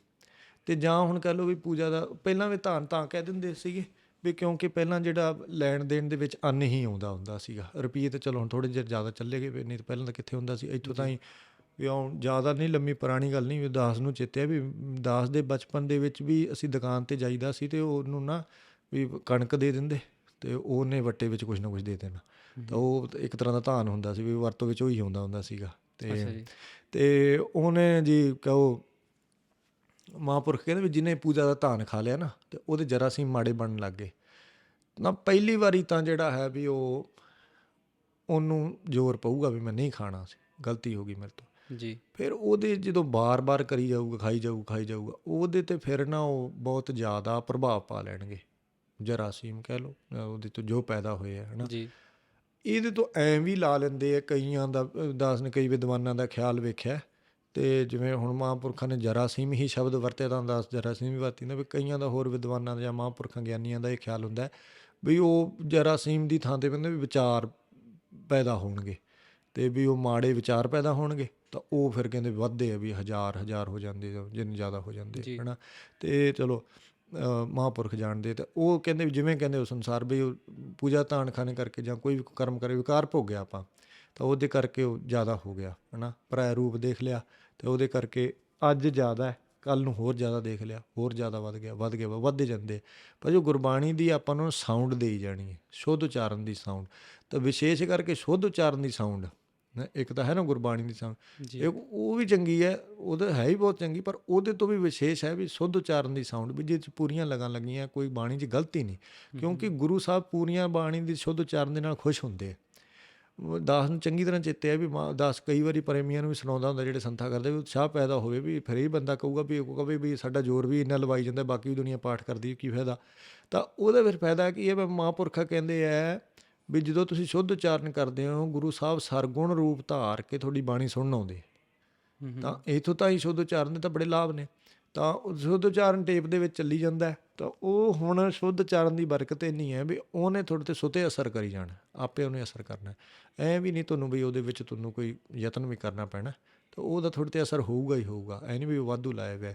ਚਲੋ ਆਪਣਾ ਪਾਉਣਾ ਹੁੰਦਾ ਹੈ ਵੀ ਕਈ ਬੰਦਾ ਕੋਈ ਕਹੂਗਾ ਵੀ ਨਹੀਂ ਜੀ, ਜੇ ਧਿਆਨ ਨਹੀਂ ਲੱਗਿਆ ਤਾਂ ਕੀ ਫਾਇਦਾ ਜਾਂ ਕੁਛ ਹੋਰ, ਹੈ ਨਾ। ਅਤੇ ਚਲੋ ਇਹ ਲੰਮੀਆਂ ਗੱਲਾਂ ਹੈ ਵੀ ਇਹਦੇ ਵਿੱਚ ਵੀ ਬੜੀਆਂ ਗੱਲਾਂ ਕਹੀਆਂ ਜਾ ਸਕਦੀਆਂ ਵੀ ਆਹ ਹੈ ਜੀ, ਆਹ ਇੱਕ ਛੋਟੀ ਜਿਹੀ ਗੱਲ ਮੈਂ ਕਹਿ ਦਿੰਦਾ, ਤਾਂ ਉਹ ਇਹਦੇ ਨਾਲ ਫਿਰ ਇਹਨਾਂ ਵੀ ਸੁਣਨੇ ਵਾਲਾ ਤਸੱਲੀ ਹੋ ਜਾਂਦੀ ਹੈ ਵੀ ਹਾਂ ਕੀ ਹੈ। ਹਾਂਜੀ। ਹੁਣ ਜਿਵੇਂ ਗੁਰਬਾਣੀ ਦਾ ਪਾਠ ਹੈ, ਮਰਨ ਵਾਲੇ ਬੰਦਾ ਮਰ ਗਿਆ, ਮਰੇ ਦੇ ਨਿਮਿੱਤ ਪਾਠ ਕਰਾਈ ਜਾਂਦੇ ਜੀ। ਹੈ ਨਾ, ਉਹ ਬੰਦਾ ਤਾਂ ਮਰ ਗਿਆ, ਸਾਰੇ ਹੁਣ ਕਰਾਉਂਦੇ, ਕੁੱਲ ਦੁਨੀਆ ਕਰਾਉਂਦੇ, ਮਹਾਰਾਜ ਦੀ ਮਰਿਆਦਾ ਬਣਾਈ, ਸਹਿਜ ਪਾਠ ਗੁਰੂ ਅਰਜਨ ਦੇਵ ਜੀ ਸੱਚਖੰਡ ਗਏ ਹੈ, ਗੁਰੂ ਹਰਗੋਬਿੰਦ ਸਾਹਿਬ ਜੀ ਨੇ ਭਾਈ ਗੁਰਦਾਸ ਜੀ ਤੋਂ ਪਹਿਲਾਂ ਸਹਿਜ ਪਾਠ ਕਰਵਾਇਆ ਮਹਾਰਾਜ ਦੇ ਕਾਰਜ ਵਾਸਤੇ, ਸ਼ਹੀਦੀ ਨਿਮਿੱਤ। ਜੀ। ਹੁਣ ਉਹ ਤਾਂ ਪਰਮੇਸ਼ਰ ਰੂਪ ਨੇ, ਅਤੇ ਉਹਨਾਂ ਵਾਸਤੇ ਵੀ ਕਰਵਾਇਆ, ਗੁਰਬਾਣੀ ਦੀ ਮਹਾਨਤਾ ਹੈ। ਆਪਣੇ ਵਾਸਤੇ ਹੁਣ ਕੀ ਹੈ ਵੀ ਆਪਣਾ ਕੋਈ ਵੀ ਆਮ ਬੰਦਾ ਚੜ੍ਹਾਈ ਕਰ ਜੇ, ਉਹਦੇ ਵਾਸਤੇ ਮਹਾਰਾਜ ਗੁਰੂ ਗੋਬਿੰਦ ਸਿੰਘ ਜੀ ਨੇ, ਗੁਰੂ ਗ੍ਰੰਥ ਸਾਹਿਬ ਜੀ ਨੇ ਦੀ ਮਰਿਆਦਾ ਹੈ ਵੀ ਨਾ ਉਹਦੇ ਨਿਮਿੱਤ ਪਾਠ ਕਰਨਾ, ਸਹਿਜ ਪਾਠ, ਅਖੰਡ ਪਾਠ, ਸਾਰੇ ਕੀਰਤਨ। ਮੈਂ ਪਿੱਛੇ ਕੀਰਤਨ ਕਰੇ ਹੋ ਨਿਰਵਾਣ ਜੀਓ, ਇਹ ਗੁਰੂ ਅਮਰਦਾਸ ਜੀ ਨੇ ਕਿਹਾ ਵੀ ਦਾਸ ਦੇ ਪਿੱਛੇ ਤੁਸੀਂ ਕੀਰਤਨ ਕਰਨਾ ਹੈ ਨਾ। ਹਾਂਜੀ। ਅਤੇ ਉਹ ਫਿਰ ਬਾਣੀ ਪੜ੍ਹਨ ਦੀ ਆਗਿਆ, ਵੀ ਬਾਣੀ ਪੜ੍ਹਨੀ, ਕਥਾ ਕਰਨ ਦਾ ਵੀ ਕਿਹਾ ਹੈ ਨਾ, ਅਤੇ ਵੀ ਪੰਡਤ ਸੱਦੋ, ਪੰਡਤ ਸੱਦ ਕੇ ਉਹਦੇ ਤੋਂ ਪੁਰਾਣ ਪੜ੍ਹਾਓ, ਉਹਦਾ ਭਾਵ ਅਰਥ ਹੈ ਵੀ ਕਥਾ ਕਰੋ, ਹੈ ਨਾ। ਅਤੇ ਉਹਦਾ ਪਰ ਚਲੋ ਇਹ ਗੱਲ ਲੰਮੀ ਹੈ, ਤਾਂ ਉਹਦੇ ਵਿੱਚ ਦਾਸ ਦੱਸਦਾ ਹੈ ਜਿਹੜੀ ਗੱਲ ਵੀ ਉਹ ਇਹ ਹੈ ਵੀ ਉਹਦੇ ਵਿੱਚ ਹੁਣ ਜਿਹੜਾ ਬੰਦਾ ਮਰ ਗਿਆ, ਉਹਨੇ ਮਰ ਤਾਂ ਕਿੱਥੇ ਗਿਆ, ਉਹਦੇ ਨਾਲ ਤਾਂ ਬੈਠਾ ਨਹੀਂ, ਕੀਰਤਨ ਥੋੜ੍ਹੀ ਸੁਣਦਾ, ਬਾਣੀ ਤਾਂ ਨਹੀਂ ਸੁਣਦਾ, ਉਹਦੇ ਧਿਆਨ ਤਾਂ ਨਹੀਂ ਲਾਈ ਜਾਂਦਾ, ਕਿੱਧਰ ਦਾ ਕਿੱਧਰ ਗਿਆ, ਫਿਰ ਉਹਦੇ ਤਾਈਂ ਕਿਵੇਂ ਪਹੁੰਚੀ ਜਾਂਦੀ ਬਾਣੀ। ਤਾਂ ਗੱਲ ਕਹਿਣ ਦੀ ਹੈ ਵੀ ਬਾਣੀ ਦੀ ਤਾਕਤ ਵੀ ਇੰਨੀ ਕੁ ਸੀਮਿਤ ਨਹੀਂ ਗਈ ਵੀ ਜੇ ਤੁਸੀਂ ਧਿਆਨ ਲਾਓਗੇ ਤਾਂ ਫਿਰ ਉਹਦੇ ਤਾਈਂ ਪਹੁੰਚੋਗੇ। ਜਿਹੜਾ ਬੰਦਾ ਮਰ ਗਿਆ, ਉਹਦੀ ਇੱਥੇ ਬਾਣੀ ਪੜ੍ਹੀ ਉਹਦੀ ਕਲਿਆਣ ਕਰੀ ਜਾਂਦੀ ਹੈ, ਕਰਦੀ ਹੈ ਨਾ ਜੀ। ਅਤੇ ਫਿਰ ਅਤੇ ਬਾਣੀ ਦੇ ਥੋੜ੍ਹੇ ਆਪਾਂ ਕਹੀਏ ਵੀ ਧਿਆਨ ਲਾਏ ਬਿਨਾਂ ਨਹੀਂ ਹੁੰਦਾ, ਤਾਂ ਇਹਨਾਂ ਹੁੰਦਾ ਵੀ ਹੁਣ ਜਿਹੜਾ ਬੰਦਾ ਉਹਦੇ ਵਾਸਤੇ ਪੁਰਾਣੀ ਵਾਸਤੇ ਸਾਰੇ ਪਾਠ ਕਰਾਉਂਦੇ ਆ, ਤਾਂ ਇਸ ਤਰੀਕੇ ਨਾਲ ਗੁਰਬਾਣੀ ਦਾ ਬਹੁਤ ਵੱਡਾ ਫਲ ਹੈ। ਤਾਂ ਹੋਰ ਵੇਦਾਂ ਸ਼ਾਸਤਰਾਂ ਦੀ ਕੋਈ ਵੀ ਧੁਨ ਗੁਰਬਾਣੀ ਧੁਨ ਦੇ ਬਰਾਬਰ ਨਹੀਂ ਗੀ, ਇਹ ਗੁਰਬਾਣੀ ਦੀ ਧੁਨ ਦਾ ਹੀ ਵਿਸ਼ੇਸ਼ ਫਾਇਦਾ ਹੈ। ਅਤੇ ਗੁਰਬਾਣੀ ਜੀ ਨੂੰ ਜਿੰਨਾ ਕੋਈ ਪਿਆਰ ਨਾਲ, ਜਿੰਨਾ ਕੋਈ ਧਿਆਨ ਨਾਲ ਸੁਣੂਗਾ, ਉਹਦਾ ਤਾਂ ਫਿਰ ਹੋਰ ਵੀ ਜ਼ਿਆਦਾ ਫਾਇਦਾ ਹੈ ਨਾ। ਪਰ ਗੁਰਬਾਣੀ ਕੋਈ ਟੇਪ ਲਾਈ ਵੀ, ਕੋਈ ਕੰਨ 'ਚ ਲਾਈ ਵੀ, ਕੋਈ ਵਾਧੂ ਚਾਧੂ, ਉਹਨੇ ਫਲ ਨਹੀਂ ਹੁੰਦੀ, ਉਹਦਾ ਫਲ ਹੁੰਦਾ ਹੀ ਹੁੰਦਾ। ਆਪਾਂ ਨੂੰ ਸਮਝ ਨਹੀਂ ਤਾਂ ਕੀ ਗੱਲ ਹੈ। ਹੁਣ ਜਿਵੇਂ ਦਾਸ ਨੇ ਕਿਹਾ ਹੀ ਹੈ ਵੀ ਮਰ ਗਿਆ ਜਿਹੜਾ ਬੰਦਾ, ਉਸ ਧਿਆਨ ਤਾਂ ਨਹੀਂ ਲਾਉਂਦਾ, ਤਾਂ ਉਹਦਾ ਗੁਰਬਾਣੀ ਦਾ ਫਲ ਹੈ, ਗੁਰਬਾਣੀ ਚੱਲਦੀ ਹੈ। ਅਤੇ ਉਹ ਜਿੰਨੇ ਹੀ ਕਰੋੜਾਂ ਉਹਦੇ ਸਾਹਮਣੇ ਵੇਦਾਂ ਸ਼ਾਸਤਰਾਂ ਦੇ ਪੁੰਨ ਨਹੀਂ ਗਿਣੇ ਜਾ ਸਕਦੇ ਜਿੰਨਾ ਗੁਰਬਾਣੀ ਦਾ ਫਲ ਹੈ। ਤਾਂ ਇਸ ਪ੍ਰਕਾਰ ਗੱਲ ਪਤਾ ਨਹੀਂ ਕੀ ਚੱਲਦੀ ਸੀ, ਦਾਸ ਭੁੱਲ ਗਿਆ, ਤੁਹਾਨੂੰ ਤਾਂ ਗੱਲ ਯਾਦ ਹੋਊਗੀ ਤਾਂ ਦੱਸਿਓ। ਤਾਂ ਗੱਲ ਕੋਈ ਇਸ ਤਰ੍ਹਾਂ ਦੀ ਚੱਲਦੀ ਸੀ ਵੀ ਰਾਤ ਨੂੰ ਟੇਪਾਂ ਲਾ ਕੇ ਸੌਣ ਦੀ, ਤਾਂ ਉਹ ਭਗਤ ਜੀ ਇਹ ਕਹਿੰਦੇ ਵੀ ਰਾਤ ਨੂੰ ਟੇਪਾਂ ਲਾ ਕੇ ਸੌਣ ਦੇ, ਤਾਂ ਉਹ ਟੇਪਾਂ ਲਾਉਣ ਦੇ ਸੁਣ ਗੱਲ ਇਹ ਚੱਲਦੀ ਸੀ ਵੀ ਉਹਦਾ ਅਸਰ ਕੀ ਹੁੰਦਾ। ਤਾਂ ਉਹਦਾ ਅਸਰ ਹੁੰਦਾ ਵੀ ਸਰੀਰ ਤੋਂ ਜਰਾਸੀਮ ਜਿਹੜੇ ਮਾੜੇ ਹੈ ਉਹ ਮਰੀ ਜਾਂਦੇ, ਅਤੇ ਚੰਗੇ ਜਰਾਸੀਮਾਂ ਨੂੰ ਖੁਰਾਕ ਮਿਲਦੀ ਹੈ। ਅਤੇ ਮਨ ਦੀ ਜਿਹੜੀ ਮਨ ਰੱਜੂਗਾ, ਬਾਣੀ ਨਾਲ ਰੱਜੂਗਾ। ਦੂਜੀ ਕੋਈ ਸੰਸਾਰ 'ਤੇ ਕੋਈ ਪਦਾਰਥ ਤਾਂ ਐਸਾ ਬਣਿਆ ਹੀ ਨਹੀਂ ਜਿਹੜਾ ਮਨ ਨੂੰ ਰਜਾ ਸਕੇ। ਅਤੇ ਹੁਣ ਇਹਦੇ ਵਿੱਚ ਹੁਣ ਵਿਸ਼ੇਸ਼ ਗੱਲ ਕੀ ਹੈ ਵੀ ਉਹ ਇੱਕ ਵਾਰੀ ਦਾਸ ਨੂੰ ਫਿਰ ਕਈ ਬੰਦੇ ਕਹਿੰਦੇ ਵੀ ਸਾਨੂੰ ਨੀਂਦ ਨਹੀਂ ਆਉਂਦੀ ਜੀ, ਬਾਣੀ ਅਸੀਂ ਘੱਟ ਲੱਗਦਾ, ਤੰਗ ਹੁੰਦੇ ਹਾਂ। ਪਰ ਇੱਕ ਵਾਰੀ ਅਭਿਆਸ ਬਣਾਉਣ ਦੀ ਗੱਲ ਹੈ। ਹੁਣ ਲੋਕ ਇਸ ਤਰ੍ਹਾਂ ਹੀ ਦਾਸ ਨੇ ਦੇਖਿਆ ਵੀ ਕੰਨ ਦੇ ਵਿੱਚ ਹੈੱਡਫੋਨ ਲਾ ਲੈਣਗੇ, ਜਿਹੜੇ ਗਾਣੇ ਸੁਣਦੇ ਆਦੀ ਹੈ, ਤਾਂ ਉਹ ਗਾਣੇ ਸੁਣਦੇ ਪੂਰੀ ਉੱਚੀ ਆਵਾਜ਼ ਦੇ ਵਿੱਚ, ਕੰਨ 'ਚ ਹੈੱਡਫੋਨ ਲਾਏ, ਤਾਂ ਜਾਂ ਕੋਲੇ ਸਪੀਕਰ ਵੀ ਲੱਗਿਆ, ਉਹ ਬਸ ਸੁੱਤੇ, ਉਹਨੂੰ ਕੀ ਪਤਾ ਸੁੱਤੇ ਬਸ। ਤਾਂ ਸਵੇਰੇ ਉੱਠਣਗੇ, ਉਹਦਾ ਕੋਈ ਲਾਭ ਤਾਂ ਨਹੀਂ, ਕੋਈ ਫਾਇਦਾ ਤਾਂ ਨਹੀਂ ਹੋਇਆ ਉਹਦਾ। ਅਤੇ ਉੱਥੇ ਤੁਸੀਂ ਗੁਰਬਾਣੀ ਲਾਈ ਹੋਵੇ ਤਾਂ ਉਹ ਤਾਂ ਲੋਕ ਉਹਦੇ ਵਿੱਚ ਵੀ ਫਾਇਦਾ, ਪਰ ਲੋਕ ਦੇ ਵਿੱਚ ਵੀ ਫਾਇਦਾ। ਅਤੇ ਇਹੀ ਆਪਾਂ ਸਮਾਂ ਵੀ ਸਮਾਂ ਆਪਾਂ ਜਿੱਧਰ ਨੂੰ ਲਾਉਣਾ ਵੀ ਉਹੀ 3 ਘੰਟੇ ਤੁਸੀਂ ਫਿਲਮ ਦੇਖ ਲਓ, ਅਤੇ ਉਹਦਾ ਕੀ ਲਾਭ ਹੋਊਗਾ ਉਹਦੇ ਵਿੱਚ। ਠੀਕ ਹੈ, ਲਾਭ ਇਹ ਹੈ ਵੀ ਉਹ ਜਿਹੜਾ ਬੰਦਾ ਬੈਠਾ ਨਾ, ਉਹਨੂੰ 3 ਘੰਟੇ ਸੁਰਤ ਨਹੀਂ ਆਉਣੀ। ਤਾਂ ਉਹ ਜਿਵੇਂ ਕਹਿ ਲਓ ਵੀ ਨਸ਼ੇ 'ਚ ਹੁੰਦਾ ਜਾਂ ਟੀਕਾ ਲਾਇਆ ਹੁੰਦਾ, ਜਿਹੜੇ ਬੰਦੇ ਉਹਨੂੰ ਪਤਾ ਨਹੀਂ ਹੁੰਦੀ ਵੀ ਮੈਂ ਕਿੱਥੇ ਬੈਠਾ ਕਿੱਥੇ ਨਹੀਂ, ਤਾਂ ਉਹ ਜਿਹੜਾ ਮਨ ਹੈ ਉਹਦੇ ਵਿੱਚ ਖੁੱਭ ਜਾਂਦਾ ਇੱਕ ਵਾਰੀ, ਹੈ ਨਾ। ਅਤੇ ਮਨ ਕਹਿ ਲਓ ਵੀ ਇੱਕ ਵਾਰੀ ਰੁਕ ਜਾਂਦਾ ਉਹਦੇ 'ਚ, ਤਾਂ ਉਹਦੇ 'ਚ ਰੁਕ ਗਿਆ। ਅਤੇ ਕਿਉਂਕਿ ਮਨ ਵੀ ਮੈਲਾ, ਉਹ ਵੀ ਸਾਹਮਣੇ ਵਾਲੀ ਚੀਜ਼ ਮੈਲੀ ਹੈ, ਤਾਂ ਉਹਦੇ 'ਚ ਹਾਂ ਕਹਿੰਦਾ ਵੀ ਹਾਂ ਇੱਥੇ ਹੀ ਸੰਗਤ ਮਿਲ ਗਈ ਨਾ, ਫਿਰ ਕਹਿੰਦਾ ਵੀ ਇਹੀ ਠੀਕ ਸੀ ਕੰਮ, ਤਾਂ ਉੱਥੇ ਉਹ ਖੁੱਭ ਜਾਂਦਾ। ਤਾਂ ਉਹ 3 ਘੰਟੇ ਲੱਗ ਗਏ ਅਤੇ ਉਹਦੇ 'ਚ ਫਿਰ ਫਾਇਦਾ ਉਹ 'ਚੋਂ ਨਿਕਲਣਾ ਕੁਛ ਨਹੀਂ। 3 ਘੰਟਿਆਂ ਬਾਅਦ ਬੰਦੇ ਨੇ ਕਹਾਂ ਵੀ ਹਾਂ ਜੀ 3 ਘੰਟੇ ਚਿੱਤ ਪ੍ਰਸੰਨ ਹੋ ਗਿਆ, ਉਦੋਂ ਬਾਅਦ 'ਚੋਂ ਕੀ ਉਹਦਾ। ਪਰ ਇਹ ਗੁਰਬਾਣੀ ਦੇ ਤੁਸੀਂ 3 ਘੰਟੇ ਲਾਓ, ਬੈਠੋ, ਸ੍ਰੀ ਸੁਖਮਨੀ ਸਾਹਿਬ ਦਾ ਪਾਠ ਕਰ ਲਓ 2। ਅਤੇ ਹੁਣ ਸ੍ਰੀ ਸੁਖਮਨੀ ਸਾਹਿਬ ਦਾ ਪਾਠ ਕੀਤਾ, ਅਤੇ ਜਿਨ੍ਹਾਂ ਨੂੰ ਨਹੀਂ ਆਉਂਦਾ ਗੁਰਬਾਣੀ ਦਾ ਉਚਾਰਨ, ਉਹਦੇ ਲਈ 3 ਘੰਟਿਆਂ ਦੀ ਰਿਕਾਰਡਿੰਗ ਭਗਤ ਜੀ ਨੇ ਰਿਕਾਰਡ ਕੀਤੀ ਵੀ ਹੈ ਸੁਖਮਨੀ ਸਾਹਿਬ ਦੀ। ਉਹਦੇ ਵਾਸਤੇ ਕੀ ਹੈ ਵੀ ਤੁਸੀਂ ਕੰਨ ਦੇ ਵਿੱਚ ਟੇਪ ਲਾ ਲਓ, ਹੈੱਡਫੋਨ ਲਾ ਲਓ, ਐਪ ਲਰਨ ਸ਼ੁੱਧ ਗੁਰਬਾਣੀ ਐਪ ਦੇ ਵਿੱਚ ਸਾਰਾ ਹੈਗਾ, ਅਤੇ ਉਹ ਤੁਸੀਂ ਉੱਥੇ ਪਲੇਅ ਦਾ ਬਟਨ ਨੱਪੋ, ਅਤੇ ਪਿੱਛੇ ਇੰਨੀ ਹੌਲੀ ਰਿਕਾਰਡਿੰਗ ਹੈ, ਜਿਵੇਂ ਦਾਸ ਨੇ ਦੱਸਿਆ ਵੀ 1.5 ਘੰਟੇ ਦੇ। ਆ ਬਾਬਾ ਜੀ ਦਾ ਹੀ ਫੋਨ ਆਈ ਜਾਂਦਾ। ਅਤੇ ਚੱਕ ਲਓ, ਕੋਈ ਨਹੀਂ ਜ਼ਰੂਰੀ। ਜੇ ਤੁਸੀਂ ਰੋਕਣਾ ਵਿੱਚੋਂ ਕੋਈ ਨਹੀਂ, ਕਰ ਚੱਕ ਲਓ, ਕੋਈ ਨਹੀਂ। ਲਾਉਣਾ ਪਊਗਾ। ਲਾ ਦਿਓ। ਵਾਹਿਗੁਰੂ ਜੀ, ਵਾਹਿਗੁਰੂ ਜੀ ਖਾਲਸਾ, ਵਾਹਿਗੁਰੂ ਜੀ ਫਤਿਹ। ਬਾਬਾ ਜੀ, ਬਾਬਾ ਜੀ ਨਮਸਕਾਰ ਜੀ, ਆਪ ਜੀ ਦੇ ਚਰਨਾਂ 'ਚ। ਵਾਹਿਗੁਰੂ। ਅਤੇ ਵੀਰ ਜੀ, ਤੁਹਾਨੂੰ ਹੁਣ ਭਗਤ ਜੀ ਦਾ ਕਾਲ ਆਇਆ ਹੈ ਨਾ? ਹਾਂਜੀ, ਜੇ ਤੁਸੀਂ ਮਾਈਂਡ ਨਾ ਕਰੋ ਤਾਂ ਤੁਸੀਂ ਸਾਨੂੰ ਦੱਸੋ ਕਿ ਕੀ ਵਿਚਾਰ ਹੋਏ, ਕੀ ਉਪਦੇਸ਼ ਮਿਲਿਆ ਜੀ? ਬਾਬਾ ਜੀ ਕਹਿ ਰਹੇ ਸੀਗੇ ਵੀ ਪੋਥੀਆਂ ਪੜ੍ਹੋ, ਅਤੇ ਕਿੰਨੀਆਂ ਪੋਥੀਆਂ ਪੜ੍ਹ ਲਈਆਂ। ਅਤੇ ਬਾਬਾ ਜੀ ਇੰਡੀਆ 'ਚ ਗੁਰਦੁਆਰਾ ਸਾਹਿਬ ਦੀ ਸੇਵਾ ਕਰਵਾ ਰਹੇ। ਅੱਛਾ ਜੀ। ਅਤੇ ਉੱਥੇ ਬਾਬਾ ਜੀ ਦਾ ਬਾਰ ਕਹਿੰਦੇ ਵੀ ਉੱਥੇ ਤੁਹਾਡੇ ਪ੍ਰਚਾਰ ਦਾ ਸੈਂਟਰ ਬਣ ਜਾਊਗਾ। ਅਤੇ ਉੱਥੇ ਬਾਬਾ ਜੀ ਕਹਿੰਦੇ ਵੀ 10ਵੇਂ ਪਾਤਸ਼ਾਹ ਨੇ ਚਰਨ ਪਾਏ, ਪਹਿਲੇ ਪਾਤਸ਼ਾਹ ਨੇ ਚਰਨ ਪਾਏ, 6ਵੇਂ ਪਾਤਸ਼ਾਹ ਨੇ ਚਰਨ ਪਾਏ, ਅਤੇ ਉੱਥੇ ਇਤਿਹਾਸਕ ਗੁਰਦੁਆਰਾ ਹੈ ਨਹੀਂ ਕੋਈ। ਅੱਛਾ ਅਤੇ ਜੀ। ਬਾਬਾ ਜੀ ਨੇ ਗ੍ਰੰਥ 'ਚੋਂ ਵੀ ਪੜ੍ਹਿਆ ਸੀਗਾ, ਅਤੇ ਚਲੋ ਦਾਸ ਦਾ ਪਰਸਨਲ ਖਿਆਲ ਹੈ ਵੀ ਬਾਬਾ ਜੀ ਨੂੰ ਵੈਸੇ ਵੀ ਪਤਾ ਹੈ। ਅਤੇ ਕਿਉਂਕਿ ਬ੍ਰਹਮ ਗਿਆਨੀ ਮਹਾਂਪੁਰਖ ਨੇ ਉਹ ਦਾਸ ਦਾ ਨਿਸ਼ਚਾ ਬਹੁਤ ਹੈ ਇਸ ਚੀਜ਼ 'ਤੇ। ਉਹਦਾ ਵੀ ਕਿਉਂਕਿ ਮਹਾਂਪੁਰਖ ਨੇ ਉਹਦਾ ਇੱਕ ਵੀ ਕਾਰਨ ਹੈ, ਮੈਂ ਤੁਹਾਨੂੰ ਅਖੀਰ ਤਾਈਂ ਸ਼ਾਇਦ ਬਾਣੀ ਗਲਤ ਦੱਸ ਦੂੰਗਾ ਵੀ ਕਿਉਂ ਇੰਨਾ ਨਿਸ਼ਚਾ ਹੋਇਆ। ਜੀ। ਅਤੇ ਉਹ ਚਲੋ ਮਹਾਂਪੁਰਖ ਹੁਣੇ ਕਹਿ ਰਹੇ ਸੀ ਵੀ ਉੱਥੇ ਇੰਡੀਆ ਜਿਹੜਾ ਸਥਾਨ ਹੈ ਵੀ ਉਹਦੇ 'ਤੇ ਜ਼ਰੂਰ ਜਾਣਾ, ਉੱਥੇ ਜਾ ਕੇ ਸੇਵਾ ਕਰੋ। ਕਿਹੜਾ ਸਥਾਨ ਕਿੱਥੇ ਹੈ ਜੀ? ਉਹ ਪਿੰਡ ਦੌਦਰ ਮਹਾਂਪੁਰਖਾਂ ਦਾ ਪਿੰਡ ਹੈ। ਅੱਛਾ ਜੀ। ਜੱਦੀ ਪਿੰਡ ਹੈ ਬਾਬਾ ਜੀ ਦਾ, ਅਤੇ ਉੱਥੇ ਹੀ ਗੁਰੂ ਸਾਹਿਬ ਨੇ ਚਰਨ ਪਾਏ ਸੀਗੇ। ਅੱਛਾ ਜੀ। ਅਤੇ ਜਿਹੜੀ ਮਰਿਆਦਾ ਹੈ ਨਾ ਆਨੰਦ ਕਾਰਜ ਦੀ, ਜੀ। ਉਹ ਗੁਰੂ ਸਾਹਿਬ ਨੇ ਉੱਥੇ ਹੀ ਲਿਖੀ ਸੀਗੀ। ਅਤੇ ਖਨੀ ਮੁਕਤ ਮਾਰਗ ਗ੍ਰੰਥ ਹੈ, ਜਾਂ ਕੋਈ ਇੱਕ ਗ੍ਰੰਥ ਮੁਕਤ ਮਾਰਗ ਗ੍ਰੰਥ, ਜਾਂ ਕੋਈ ਹੋਰ ਗ੍ਰੰਥ, ਨਾਮ ਮੈਨੂੰ ਚੇਤੇ ਨਹੀਂ ਗਾ, ਉਹ ਲਿਖਿਆ ਹੋਇਆ ਵੈਸੇ। ਤਾਂ ਉਹਦੇ ਵਿੱਚ ਉਹ ਜ਼ਿਕਰ ਆਉਂਦਾ ਵੀ ਮਹਾਰਾਜ ਦੌਦਰ ਪਿੰਡ ਗਏ, ਦੌਦਰ ਪਿੰਡ ਮਹਾਰਾਜ ਨੇ ਚਰਨ ਪਾਏ, ਅਤੇ ਫਿਰ ਉੱਥੇ ਸਾਰੀ ਮਰਿਆਦਾ ਦੱਸੀ ਵੀ ਸੀਗੀ। ਅੱਛਾ ਜੀ। ਅਤੇ ਉਦੋਂ ਦੀ ਸਾਖੀ ਵੀ ਹੈ। ਅਤੇ ਉੱਥੇ ਮਹਾਰਾਜ ਨੇ ਜਿਵੇਂ ਫਿਰ 10ਵੇਂ ਪਾਤਸ਼ਾਹ ਚਰਨ, ਹੁਣ ਉੱਥੇ ਬਾਬਾ ਜੀ ਦੇ ਨਾਲ ਗੁਰਮੁਖ ਬਾਬਾ ਗੁਰਸੇਵਕ ਬਾਬਾ ਜਵਾਹਰ ਸਿੰਘ ਜੀ ਬਹੁਤ ਲੰਮਾ ਸਮਾਂ ਸੇਵਾ ਕਰਦੇ ਰਹੇ। ਜੀ। ਅਤੇ ਜਿਵੇਂ ਆਪਾਂ ਉਹ ਕਹਿੰਦੇ ਵੀ ਮੈਂ ਮਹਾਂਪੁਰਖਾਂ ਦਾ ਗੜਵਈ ਜਾਂ ਸੇਵਾਦਾਰ। ਹਾਂਜੀ। ਅਤੇ ਉਹ ਇਸ ਤਰੀਕੇ ਨਾਲ ਪ੍ਰੇਮ ਭਾਵਨਾ ਦੇ ਨਾਲ ਬਾਬਾ ਜੀ ਦਾ ਹੀ ਰੂਪ ਬਣੇ ਹੋਏ ਆ ਵੀ ਬਹੁਤ ਜ਼ਿਆਦਾ ਸੇਵਾ ਕੀਤੀ ਉਹਨਾਂ ਨੇ।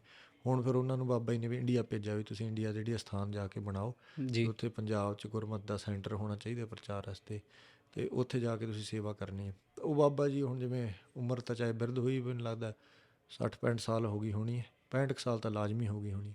ਅਤੇ ਉਹ ਫਿਰ ਵੀ ਹੁਣ ਲੱਕ ਬੰਨ੍ਹ ਕੇ ਉੱਥੇ ਕਹਿ ਲਓ ਵੀ ਸੇਵਾ ਕਰੀ ਜਾਂਦੇ ਆ। ਜਿਵੇਂ ਆਮ ਜਿਹੜੇ ਬੰਦੇ ਉਹਦੇ ਦਿਹਾੜੀਦਾਰ ਵੀ ਲਾਏ ਵੇ, ਜਿਹੜੇ ਹਾਂਜੀ। ਜਿਵੇਂ ਕਹਿ ਲਓ ਲੇਬਰ, ਜੀ। ਅਤੇ ਉਹ ਸਾਰੇ ਸੇਵਾ ਉਹ ਵੀ ਕਰਦੇ ਪੈਸੇ ਲੈ ਕੇ ਆਪਦੇ, ਅਤੇ ਬਾਬਾ ਜੀ ਵਿੱਚ ਆਪ ਸਾਰਾ ਦੇਖਦੇ ਆ ਕੰਮ, ਅਤੇ ਆਪ ਹੀ ਇਕੱਲੇ ਹੀ 1.25 ਲੱਖ ਫੌਜ ਹੈ। ਅਤੇ ਉਹ ਜਿਵੇਂ ਬੱਠਲ ਵੀ ਚੱਕ ਕੇ ਸੀਮੈਂਟ ਦੇ ਢੋਈ ਜਾਂਦੇ ਰਹਿੰਦੇ, ਨਾਲ ਹੀ ਟਾਂ ਢੋਈ ਜਾਂਦੇ ਰਹਿੰਦੇ, ਜਿਵੇਂ ਸੇਵਾ ਹੁੰਦੀ। ਅਤੇ ਪਰ ਉਹਦੇ ਵਾਸਤੇ ਬਾਬਾ ਜੀ ਕਹਿੰਦੇ ਰਹਿੰਦੇ ਵੀ ਤੁਸੀਂ ਜਾਓ, ਇੰਡੀਆ ਜਾਓ, ਸੇਵਾ ਜਾ ਕੇ ਕਰੋ, ਅਤੇ ਉੱਥੇ ਜਾ ਕੇ ਰਹੋ, ਉੱਥੇ ਜਾ ਕੇ ਸਪੀਕਰ ਦੇ ਵਿੱਚ ਪੋਥੀਆਂ ਸੁਣਾ ਦਿਓ ਸਾਰੀਆਂ ਇੱਕ ਸਿਰ ਤੋਂ, ਅਤੇ ਬਾਣੀ ਸੁਣਾ ਦਿਓ ਸਾਰੀ ਸਪੀਕਰ ਦੇ ਵਿੱਚ, ਉੱਥੇ ਜਾ ਕੇ ਸੰਥਾ ਕਰਾਉਣੀ ਹੈ ਤੁਸੀਂ, ਉੱਥੇ ਜਾ ਕੇ ਕਥਾ ਕਰਨੀ ਹੈ। ਇਸ ਤਰ੍ਹਾਂ ਦੇ ਬਚਨ ਬਾਬਾ ਜੀ ਅਕਸਰ ਕਰਦੇ ਰਹਿੰਦੇ ਪ੍ਰੇਮੀਆਂ, ਸਭ ਬੜੇ ਜ਼ਿਆਦਾਤਰ ਪ੍ਰੇਮੀਆਂ, ਸਾਰੇ ਪ੍ਰੇਮੀਆਂ। ਅਤੇ ਹੋਰ ਬਾਬਾ ਜੀ ਕਹਿੰਦੇ ਵੀ ਜਿਵੇਂ ਹੈਲਥ ਪੋਥੀ ਪੜ੍ਹ ਲਓ। ਜੀ। ਅਤੇ ਇਹ ਜਿਵੇਂ 4-5 ਦਾ ਕਹਿ ਲਓ ਬਾਬਾ ਜੀ ਨਿਯਮ ਬਣਾਏ ਹੋਏ ਆ ਵੀ ਅਸਲ ਦੇ ਵਿੱਚ ਗੱਲ ਇਹ ਹੈ ਵੀ ਕਈ ਵਾਰੀ ਕਹਿੰਦੇ ਵੀ ਇਹ ਦਾਸ ਨੂੰ ਵੀ ਇਹ ਲੱਗਦਾ ਵੀ ਕਿਉਂਕਿ ਪੋਥੀਆਂ ਦੇ ਵਿੱਚ ਸਭ ਕੁਛ ਹੈ ਜੋ ਜੀ। ਮਹਾਂਪੁਰਖਾਂ ਨੇ ਲਿਖਿਆ, ਜੋ ਕਹਿ ਲਓ ਵੀ ਜੋ ਉਹਨਾਂ ਨੇ ਕਾਲ ਕਮਾਈ ਕੀਤੀ ਹੈ ਸਭ ਕੁਝ ਪੋਥੀਆਂ ਦੇ ਵਿੱਚ ਦਿੱਤਾ ਹੈ। ਜੀ। ਅਤੇ ਪੋਥੀਆਂ ਦੇ ਵਿੱਚ ਤਾਕਤ ਵੀ ਬੜੀ ਹੈ, ਇਸ ਗੱਲ ਦਾ ਕੋਈ ਸ਼ੱਕ ਵੀ ਨਹੀਂ ਗਾ।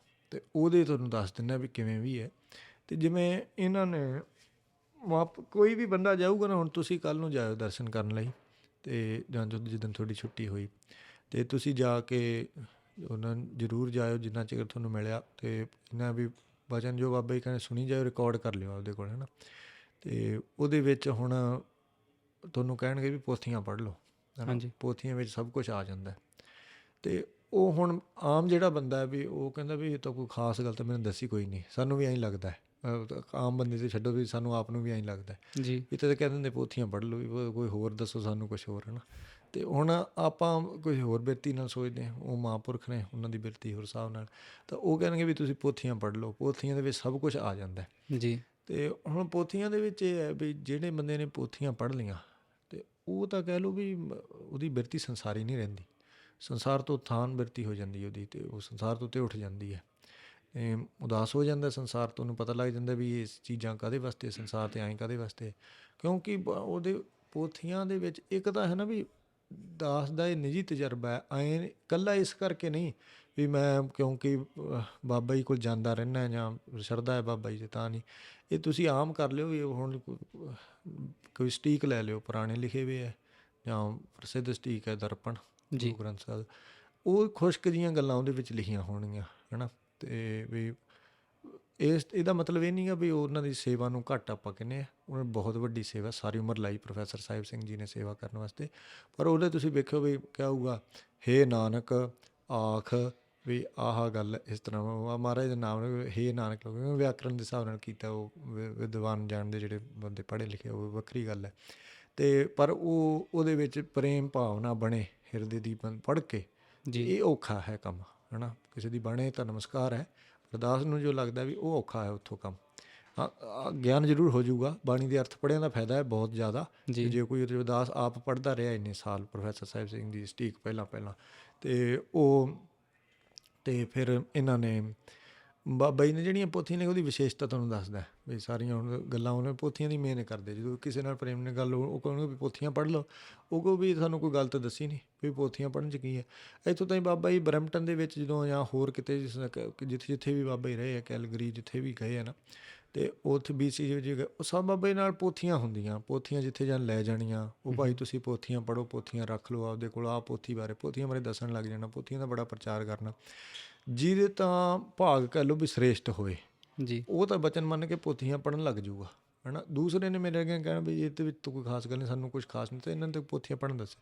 ਦੂਸਰਾ ਬੰਦਾ ਪਤਾ ਕੀ ਕਹੂਗਾ, ਇਹ ਕੋਈ ਸਾਨੂੰ ਗੱਲ ਸੁਣਾਉਣ ਵੀ ਜਿਹਦੇ ਵਿੱਚ ਸਾਨੂੰ ਪਤਾ ਲੱਗੇ ਜੀ ਅੱਛਾ 5 ਤੱਤਾਂ ਦਾ ਸਰੀਰ ਬਣਿਆ, ਇਹ 5 ਤਾਂ ਗਿਆਨ ਇੰਦਰੇ ਹੁੰਦੇ ਆ, 5 ਉਹਦੇ 'ਚੋਂ ਕਰਮ ਇੰਦਰ ਹੁੰਦੇ ਆ, ਅਤੇ ਆਹ 5 ਤੱਤਾਂ ਦੀ ਸ੍ਰਿਸ਼ਟੀ ਪੈਦਾ ਹੋ ਗਈ, ਅਤੇ ਉਹ ਚਲੋ ਫਿਰ ਉਹ ਕਹਿਣਗੇ ਵੀ ਹਾਂ ਇਹ ਇੱਕ ਪਰਮੇਸ਼ਰ ਹੈ, ਅਤੇ ਇੱਕ ਪਰਮੇਸ਼ਰ ਤੋਂ ਫਿਰ ਮਾਇਆ ਸਬਲ ਹੋ ਗਿਆ, ਅਤੇ ਉਹ ਦੋ ਮਾਇਆ ਦੇ ਦੋ ਹੋ ਗਏ, ਅਤੇ ਇਹ ਜਗ ਕਿਵੇਂ ਗਈ, ਹੁਣ ਆਪੇ ਜਗ ਗਈ। ਪ੍ਰਕਾਸ਼ ਹੈ ਜੀ।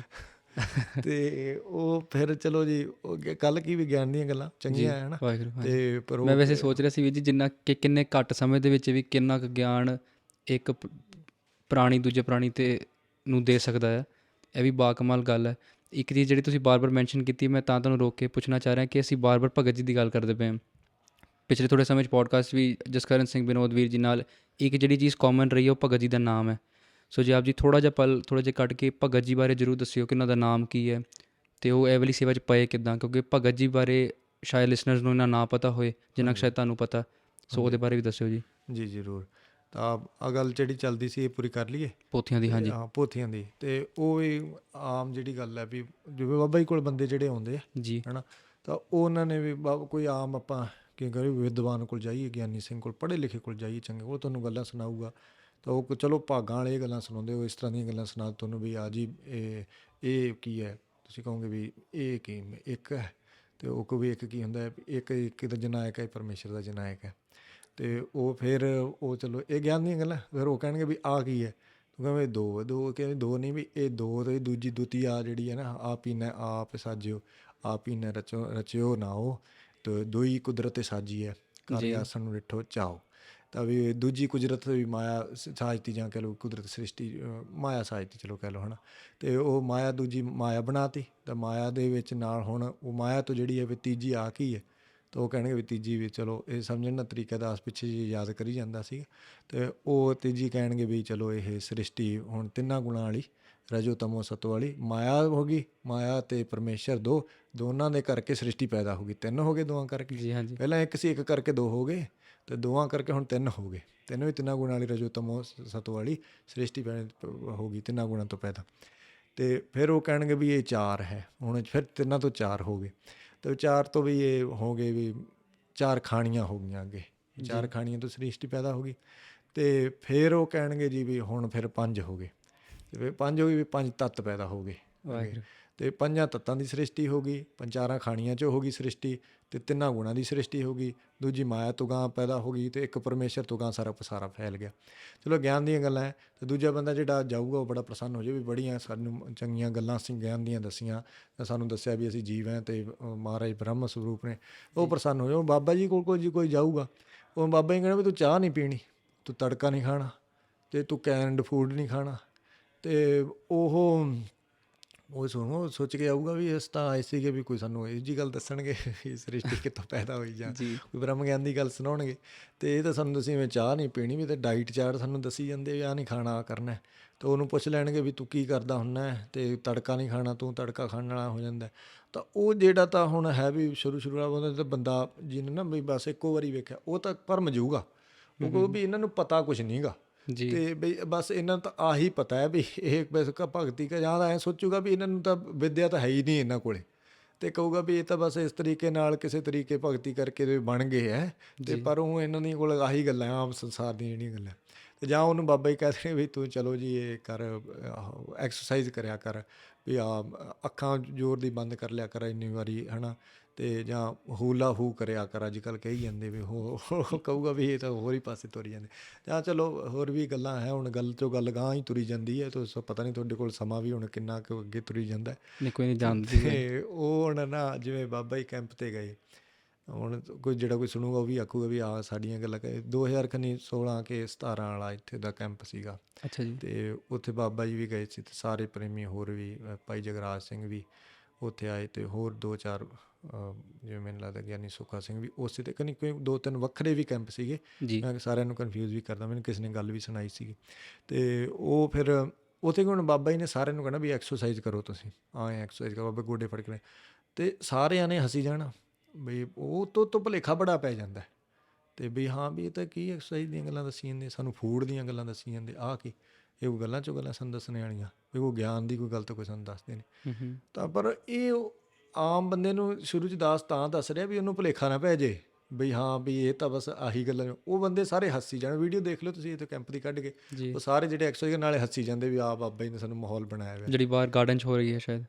ਗਾਰਡਨ ਵਾਲੀ ਵੀ ਇੱਕ, ਅਤੇ ਇੱਕ ਅੰਦਰ ਵਾਲੀ ਵੀ ਹੈ। ਉਹ ਅੰਦਰਲੇ ਪਾਸੇ ਵੀ ਸਾਰਿਆਂ ਨੂੰ ਬਾਬਾ ਜੀ ਐਕਸਰਸਾਈਜ਼ ਕਰਾਈ ਜਾਂਦੇ। ਅੱਛਾ ਜੀ। ਅਤੇ ਉਹਦੇ 'ਤੇ ਸਾਰੀ ਉਹ ਹੱਸੀ ਜਾਂਦੇ ਨਾਲ, ਹੈ ਨਾ। ਚਲੋ ਬਾਬਾ ਜੀ ਖੁੱਲ੍ਹੇ ਵਚਨ ਵੀ ਕਰ ਲੈਂਦੇ, ਇਸ ਤਰੀਕੇ ਦੀ ਗੱਲ ਨਹੀਂ। ਤਾਂ ਉਹ ਸਾਰੇ ਹੱਸੀ ਜਾਂਦੇ, ਉਹਨਾਂ ਭਾਵੇਂ ਮਜ਼ਾਕ ਚੱਲਦਾ ਜੀ, ਪਰ ਇਹ ਉੱਤੋਂ ਦੇਖਣ ਨੂੰ ਹੈ ਨਾ। ਉਹ ਆਪਣੇ ਵਾਸਤੇ ਹੈ ਵੀ ਹਾਂ ਵੀ ਉਹ ਤਾਂ ਗੱਲਾਂ ਕਰੀ ਜਾਂਦੇ ਆ, ਕਿਉਂਕਿ ਆਪਣਾ ਪੱਧਰ ਹੀ ਕੋਈ ਨਹੀਂ। ਆਪਾਂ ਨੂੰ ਹੁਣ ਉਹ ਜਿਸ ਲੈਵਲ 'ਤੇ ਉਹ ਗੱਲ ਆਪਾਂ ਨੂੰ ਸਮਝਾ ਹੀ ਨਹੀਂ ਸਕਦੇ, ਪਹਿਲੀ ਗੱਲ ਤਾਂ ਜਿਹੜੀ ਆਪਾਂ ਕਰ। ਤਾਂ ਫਿਰ ਜਿੰਨੀਆਂ ਕੁ ਗੱਲਾਂ ਦੱਸਦੇ ਉਹ ਕਹਿਣਗੇ 10 ਪਾਤਸ਼ਾਹਾਂ ਦਾ ਨਾਮ ਜਪਣਾ ਜੀ। ਹੁਣ ਸਿੱਧੀ ਗੱਲ ਹੈ ਵੀ ਜਿਹੜਾ 10 ਪਾਤਸ਼ਾਹਾਂ ਦਾ ਨਾਮ ਗੁਰੂ ਗੋਬਿੰਦ ਸਿੰਘ ਜੀ ਤੋਂ ਲੈ ਕੇ ਗੁਰੂ ਗ੍ਰੰਥ ਸਾਹਿਬ ਜੀ ਤਾਈਂ ਜਪੂਗਾ, ਅਤੇ ਫਿਰ ਨਾਲ ਕਹਿਣਗੇ ਵੀ 5 ਪਿਆਰਿਆਂ ਦਾ ਨਾਮ ਜਪਣਾ, ਅਤੇ 4 ਸਾਹਿਬਜ਼ਾਦਿਆਂ ਦਾ ਨਾਮ ਜਪਣਾ। ਤਾਂ ਹੁਣ ਸਰਲ ਜੀ ਗੱਲ ਸਿੱਧੀ ਦੱਸ ਦੇਣਗੇ, ਹੈ ਨਾ। ਵੀ ਜਿਵੇਂ ਆਪਾਂ ਕਹੀਏ ਵੀ ਇੱਕ ਤਾਂ ਹੈ ਨਾ ਵੀ ਹਰ ਬੰਦਾ ਹੁਣ ਕੋਈ ਅਧਿਕਾਰੀ ਨਹੀਂ ਹੁੰਦਾ ਵੀ ਆਪਾਂ ਕਿਸੇ ਕੋਲ ਜਾਈਏ ਅਤੇ ਆਪਾਂ ਨੂੰ ਡਾਕਟਰ ਕਹੇ ਵੀ ਤੂੰ ਸਿੱਧਾ ਵੀ ਆਹ ਗੋਲੀ ਖਾ ਲਾ, ਅਤੇ ਉਹ ਕਹੇ ਵੀ ਹਾਂ ਠੀਕ ਹੈ, ਜਿਹੜਾ ਤਾਂ ਭਰੋਸੇ ਵਾਲਾ ਹੋਇਆ ਤਾਂ ਗੋਲੀ ਖਾ ਲੂਗਾ। ਤਾਂ ਦੂਜਾ ਬੰਦਾ ਵੀ ਕਿਉਂ ਜੀ ਆਹੀ ਗੋਲੀ ਕਿਉਂ ਦਿੱਤੀ ਹੈ, ਮੈਨੂੰ ਇਹ ਕਿਉਂ ਨਹੀਂ ਦੱਸਿਆ, ਅਤੇ ਇਹ ਕਿਉਂ ਮੈਨੂੰ ਕੀ ਕਾਰਨ ਪਿਆ, ਬਿਮਾਰੀ ਮੈਨੂੰ ਕਿਉਂ ਲੱਗੀ ਹੈ, ਅਤੇ ਇਹ ਗੋਲੀ ਕਾਹਦੀ ਬਣੀ ਹੈ, ਇਹਨੇ ਦੂਜੀਆਂ ਗੋਲੀਆਂ ਕਿਉਂ ਨਹੀਂ ਦਿੱਤੀਆਂ। ਉਹ ਇਹਦੀਆਂ ਗੱਲਾਂ ਸਵਾਲ ਪਾਉਣ ਲੱਗ ਜੂਗਾ, ਅਤੇ ਫਿਰ ਉਹਦਾ ਕੋਈ ਲਾਭ ਨਹੀਂ ਉਹਨੂੰ ਪ੍ਰਾਪਤ ਹੋ ਸਕਦਾ। ਤਾਂ ਮਹਾਂਪੁਰਖਾਂ ਸਤਿਪੁਰਖਾਂ ਦੇ ਤਾਂ ਬਚਨ ਇਸ ਤਰ੍ਹਾਂ ਦੇ ਹੁੰਦੇ ਆ ਵੀ ਜਿਵੇਂ ਬਚਨ ਕਰਨ ਜਿਉਂ ਦੀ ਤਿਉਂ ਬਸ ਸਤ ਬਚਨ ਮੰਨੀ ਜਾਣਾ ਵੀ ਹਾਂ ਠੀਕ ਹੈ। ਉਹਦੇ 'ਤੇ ਕੋਈ ਐਂ ਨਹੀਂ ਵੀ ਕਿਉਂ ਕਿਹਾ ਮੈਨੂੰ, ਐਂ ਕਿਉਂ ਨਹੀਂ ਕਿਹਾ, ਕਿਉਂਕਿ ਇੱਕ ਤਾਂ ਹੈ ਵੀ ਉਹਨਾਂ ਦੀ ਤਾਂ ਤੁਹਾਡੀ ਅਵਸਥਾ ਦਾ ਮੇਲ ਕੋਈ ਨਹੀਂ, ਤਾਂ ਤੁਸੀਂ ਉੱਥੋਂ ਕੋਈ ਕੱਢ ਨਹੀਂ ਸਕਦੇ, ਆਪ ਦਾ ਤੱਤ ਤਾਂ ਕੋਈ ਕੱਢ ਨਹੀਂ ਸਕਦੇ, ਅਤੇ ਆਪ ਦਾ ਦਿਮਾਗ ਲਾਉਣਾ ਵੀ ਨਹੀਂ ਚਾਹੀਦਾ। ਤਾਂ ਉਸਨੇ ਕਈ ਪ੍ਰੇਮੀ ਦੇਖੋ ਉਹ ਕਹਿਣਗੇ ਇਹ ਬਾਬਾ ਜੀ ਨੇ ਮੈਨੂੰ ਭਗਤ ਜੀ ਨੇ ਗੱਲ ਇਸ ਵਾਸਤੇ ਕਹੀ ਸੀ ਕਿਉਂਕਿ ਆਹ ਕਾਰਨ ਹੋਣਾ ਉਹਦੇ ਪਿੱਛੇ, ਅਤੇ ਉਹ ਤਾਂ ਇਹਦਾ ਅੰਦਾਜ਼ਾ ਲਾਉਣ ਹੁੰਦਾ ਹੁਣ ਵੀ ਕੀ ਕਹੀਏ ਵੀ ਸ਼ਾਇਦ ਚਲੋ ਤੈਨੂੰ ਠੀਕ ਲੱਗਦਾ ਤਾਂ ਠੀਕ ਹੋਊਗਾ। ਅਤੇ ਪਰ ਗੱਲ ਕੀ ਆ ਵੀ ਗੱਲ ਹੁਣ ਜ਼ਿਆਦਾ ਹੀ ਖਿੰਡ ਗਈ ਹੈ, ਅਤੇ ਵੀ ਗੱਲ ਚੱਲੀ ਸੀ ਪੋਥੀਆਂ ਤੋਂ ਵੀ ਬਾਬਾ ਜੀ ਦੇ ਵਚਨ ਸਿੱਧੇ ਹੁੰਦੇ ਹੈ ਨਾ, ਅਤੇ ਵੀ ਸਿੱਧੇ ਵਚਨ ਹੁੰਦੇ ਉਹ ਗੱਲ ਨੂੰ ਸਮੇਟੀਏ ਤਾਂ ਉਹ ਦੂਜੇ ਪਾਸੇ ਉਹ ਆਮ ਜਿਹੜੇ ਵਿਗਿਆਨੀ ਵਿਦਵਾਨ ਉਹਨਾਂ ਦੇ ਨਾਲ ਮੇਲ ਨਹੀਂ ਖਾਂਦੇ। ਉਹ ਜੀ ਉਹ ਆਮ ਬੰਦੇ ਨੂੰ ਭੁਲੇਖਾ ਪੈ ਜਾਂਦਾ। ਤਾਂ ਕਿਉਂਕਿ ਬਾਬੇ ਨੇ ਸਿੱਧੀ ਗੱਲ ਦੱਸਣੀ ਜਿਹੜੀ ਅਗਲੇ ਦੇ ਕੰਮ ਆਉਣੇ ਵਾਲੀ ਹੈ। ਹੁਣ ਦੇਖੋ ਜੇ ਫੂਡ ਦੀ ਗੱਲ ਹੈ, ਚਾਹ ਪੀ ਕੇ ਬਾਬੇ ਕਹਿੰਦੇ ਕੈਂਸਰ ਹੁੰਦਾ। ਜੀ ਉਹ ਜਿਹੜਾ ਆਊਗਾ ਉਹਨੂੰ ਕਹਿੰਦੇ ਚਾਹ ਨਹੀਂ ਪੀਣੀ। ਤਾਂ ਹੁਣ ਉਹ ਜੇ ਚਾਹ ਪੀਣੀ ਛੱਡੂਗਾ, ਜਿਹੜਾ ਦੇਖੋ ਚਾਹ ਹੀ ਨਹੀਂ ਛੱਡ ਸਕਦਾ, ਉਹਨੇ ਵਿਕਾਰ ਕੀ ਛੱਡਣੇ।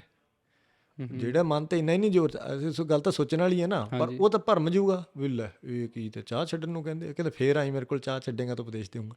ਤੇ ਇਹ ਕੋਈ ਗੱਲਾਂ 'ਚੋਂ ਗੱਲ ਹੈ। ਹੁਣ ਦੇਖੋ ਵੀ ਜੇ ਚਾਹ ਦਾ ਅਧਿਕਾਰ ਹੀ ਨਹੀਂ ਛੱਡਣ ਦਾ ਤਾਂ ਉਹਨੇ ਹੋਰ ਬਚਨ ਕਿਹੜਾ ਮੰਨ ਲੈਣਾ। ਫਿਰ ਜਿਹਨੂੰ ਬਚਨ ਇਹ ਕਿਹਾ ਬਈ ਤੂੰ ਆ ਨਹੀਂ ਖਾਣਾ ਜੀ, ਤੇ ਉਹ ਕਵੇ ਵੀ ਇਹ ਤੇ ਜੀ ਕਿਉਂ ਮੇਰੇ ਤੋਂ ਤਾਂ ਖਾਦੇ ਜਾਂਦਾ। ਤਾਂ ਕਈ ਤਰੀਕੇ ਹੋਣੇ, ਹੁਣ ਛੱਡਦੀਆਂ ਤੇ 10-20 ਤੋਂ ਵੀ ਨਹੀਂ ਚੀਜ਼ਾਂ ਛੁੱਟਦੀਆਂ ਹੈ ਨਾ। ਅਤੇ ਪਰ ਉਹ ਇੰਨਾ ਕੁ ਮਹਾਰਾਜ ਨੇ ਜਨਾਤਾ ਜਾਂ ਉਹਨਾਂ ਨੇ ਆਪ ਇੰਨਾ ਭਰੋਸਾ ਬੁਝਾਤਾ ਆਪਦੀ ਕਲਾ ਵਰਤਾ ਕੇ ਵੀ ਜਿਹਦੇ ਕਰਕੇ ਹੁਣ ਉੱਥੋਂ ਭੱਜਣ ਨੂੰ ਜੀ ਨਹੀਂ ਕਰਦਾ। ਤਾਂ ਇਹ ਦਾਸ ਤਾਂ ਦੱਸ ਰਿਹਾ ਵੀ ਸ਼ੁਰੂ ਜਿਹੜਾ ਪ੍ਰੇਮੀ ਜਾਵੇ ਉਹ ਭਰਮ ਨਾ ਜਾਵੇ ਵੇਖ ਕੇ ਵੀ ਇਹ ਵੀ ਕੀ ਹੈ, ਵੀ ਇਹ ਕਿਉਂ ਹੈ ਕਹੀ ਜਾਂਦੇ ਜਾਂ ਕਿਉਂ ਇਹਦੀ ਗੱਲਾਂ। ਅਤੇ ਉਹ ਜਿਹੜੀਆਂ ਸਟੀਕ ਦੇ ਵਿੱਚ ਜਾਂ ਗਿਆਨੀ ਵਿਦਵਾਨ ਜਿਹੜੀਆਂ ਗੱਲਾਂ ਕਹਿੰਦੇ ਉਹ ਉਹਨਾਂ ਕੋਲ ਮਿਲਣੀਆਂ ਵੀ ਨਹੀਂ ਹੈ ਨਾ। ਉਹ ਹੈ ਸਾਰਾ ਕੁਛ ਹੀ ਉਹਨਾਂ ਕੋਲ, ਪਰ ਉਹ ਆਪਣੇ ਤਾਈਂ ਜਿਹੜੇ ਆਪਣੇ ਮਤਲਬ ਦੀ ਗੱਲ ਹੈ ਉਹ ਆਪਾਂ ਨੂੰ ਸਿੱਧੀ ਦਿੰਦੇ। ਤਾਂ ਜਿਵੇਂ ਪੋਥੀਆਂ ਦੀ ਗੱਲ ਚੱਲਦੀ ਸੀ ਵੀ ਪੋਥੀਆਂ ਦੇ ਵਿੱਚ ਸਟੀਕ ਦੇ ਨਾਲ ਮਿਲ ਨਹੀਂ ਖਾਣੀਆਂ। ਪੋਥੀਆਂ ਦੇ ਵਿੱਚ ਮਹਾਰਾਜ ਦੀ ਉਸਤਤ ਲਿਖੀ ਜਾਂਦੇ ਹੈ, ਤਾਂ ਮਹਾਰਾਜ ਦੀ ਉਸਤਤ ਲਿਖੀ ਜਾਂਦੇ। ਜਿਵੇਂ ਹੁਣ ਜਿੱਥੇ ਹੁਣ ਨਾਮ ਆ ਗਿਆ ਨਾ ਬਈ ਜਿਵੇਂ ਮੰਨ ਲਓ ਮਹੱਲਾ 5ਵਾਂ ਲਿਖਿਆ ਆ ਗਿਆ, ਇਹ ਕਹਿ ਲਓ ਸੋਰਠ ਮਹੱਲਾ 5ਵਾਂ। ਤਾਂ ਹੁਣ ਉਹਦੇ ਵਿੱਚ ਕਹਿਣਗੇ ਵੀ ਸੋਰਠ ਰਾਗਣੀ ਦੇ ਵਿੱਚ ਧੰਨ ਸਤਿਗੁਰੂ ਵਾਹਿਗੁਰੂ ਸੱਚੇ ਸਤਿਗੁਰੂ ਪਤੀ ਪਰਮੇਸ਼ਰ ਪਰਬ੍ਰਹਮ ਕੇ ਗੁਰ ਅਵਤਾਰ ਬ੍ਰਹਮ ਪ੍ਰਭ ਸਮਰੱਥ ਅੰਤਰਜਾਮੀ ਸੋ ਪ੍ਰਭ ਪੂਰਾ। ਅਤੇ ਇਸ ਤਰ੍ਹਾਂ ਕਰਕੇ ਹੁਣ ਵੇਖੋ 2 ਤੁਕਾਂ ਤਾਂ ਆਹੀ ਹੋ ਗਈਆਂ ਨੇ ਸਾਰੀਆਂ, ਇੰਨਾ ਲੰਮਾ ਸ਼ਬਦ ਹੋ ਗਿਆ। ਅਤੇ ਪ੍ਰਤੱਖ ਹਰ ਕਲਯੁਗ ਜਹਾਜ਼ ਗੁਰੂ ਅਰਜਨ ਦੇਵ ਸਾਹਿਬ ਜੀ ਫਰਮਾਨ ਕਰ ਰਹੇ ਹਨ। ਅਤੇ ਹੁਣ ਵੇਖੋ ਵੀ ਕਿਤੇ ਤਾਂ ਸਿੱਧਾ ਲਿਖ ਦੇਣਾ ਹੇ ਨਾਨਕ ਫਰਮਾਨ ਕਰ ਰਿਹਾ, ਉਹਦੇ ਨਾਲ ਭਾਵਨਾ ਨਹੀਂ ਬਣਨੀ। ਅਤੇ ਜਿੱਥੋਂ ਹੁਣ ਇੰਨਾ ਕੁਛ ਪਹਿਲਾਂ ਹੀ ਯਾਦ ਦਵਾਤਾ। ਇਹਦਾ ਇੱਕ ਹੋਰ ਵੱਡਾ ਵਿਸ਼ੇਸ਼ ਫਾਇਦਾ, ਜਿੰਨੀਆਂ ਸਾਰੀਆਂ ਪੋਥੀਆਂ ਨਾ ਇੰਨੀ ਆਡੀਓ ਬਣੀ ਵੀ ਹੈ, ਅਤੇ ਆਡੀਓ ਬਣੀ ਮਹਾਂਪੁਰਖਾਂ ਦੀ ਆਪਦੀ ਆਵਾਜ਼ ਦੇ ਵਿੱਚ ਹੈ। ਤਾਂ ਇਹ ਜਿੰਨੀਆਂ ਪੋਥੀਆਂ ਹੈ ਤਾਂ ਉਹਦੇ ਵਿੱਚ ਆਡੀਓ ਬਣਨੇ ਕਰਕੇ ਉਹਦੇ ਵਿੱਚ ਕੀ ਹੈ ਵੀ ਬੰਦਾ ਜਦੋਂ ਆਡੀਓ ਸੁਣਦਾ ਹੈ ਨਾ ਤਾਂ ਉਹਦੇ ਮਨ 'ਤੇ ਅਸਰ ਹੋਈ ਜਾਂਦਾ। ਜਿਵੇਂ ਬਾਬਾ ਜੀ ਕਹਿੰਦੇ ਵੀ ਜਿਹੜੀ ਬ੍ਰਹਮ ਵਿਦਿਆ ਹੈ ਨਾ, ਬ੍ਰਹਮ ਵਿਦਿਆ ਹੁਣ ਬ੍ਰਹਮ ਵਿਦਿਆ ਉਹ ਵਿਦਿਆ ਵੀ ਜਿਹੜੀ ਬ੍ਰਹਮ ਜੀ ਨੂੰ ਜਾਣਨ ਜਨਾਉਣ ਵਾਲੀ ਵਿਦਿਆ ਨੂੰ ਕਹੀਦਾ ਬ੍ਰਹਮ ਵਿਦਿਆ।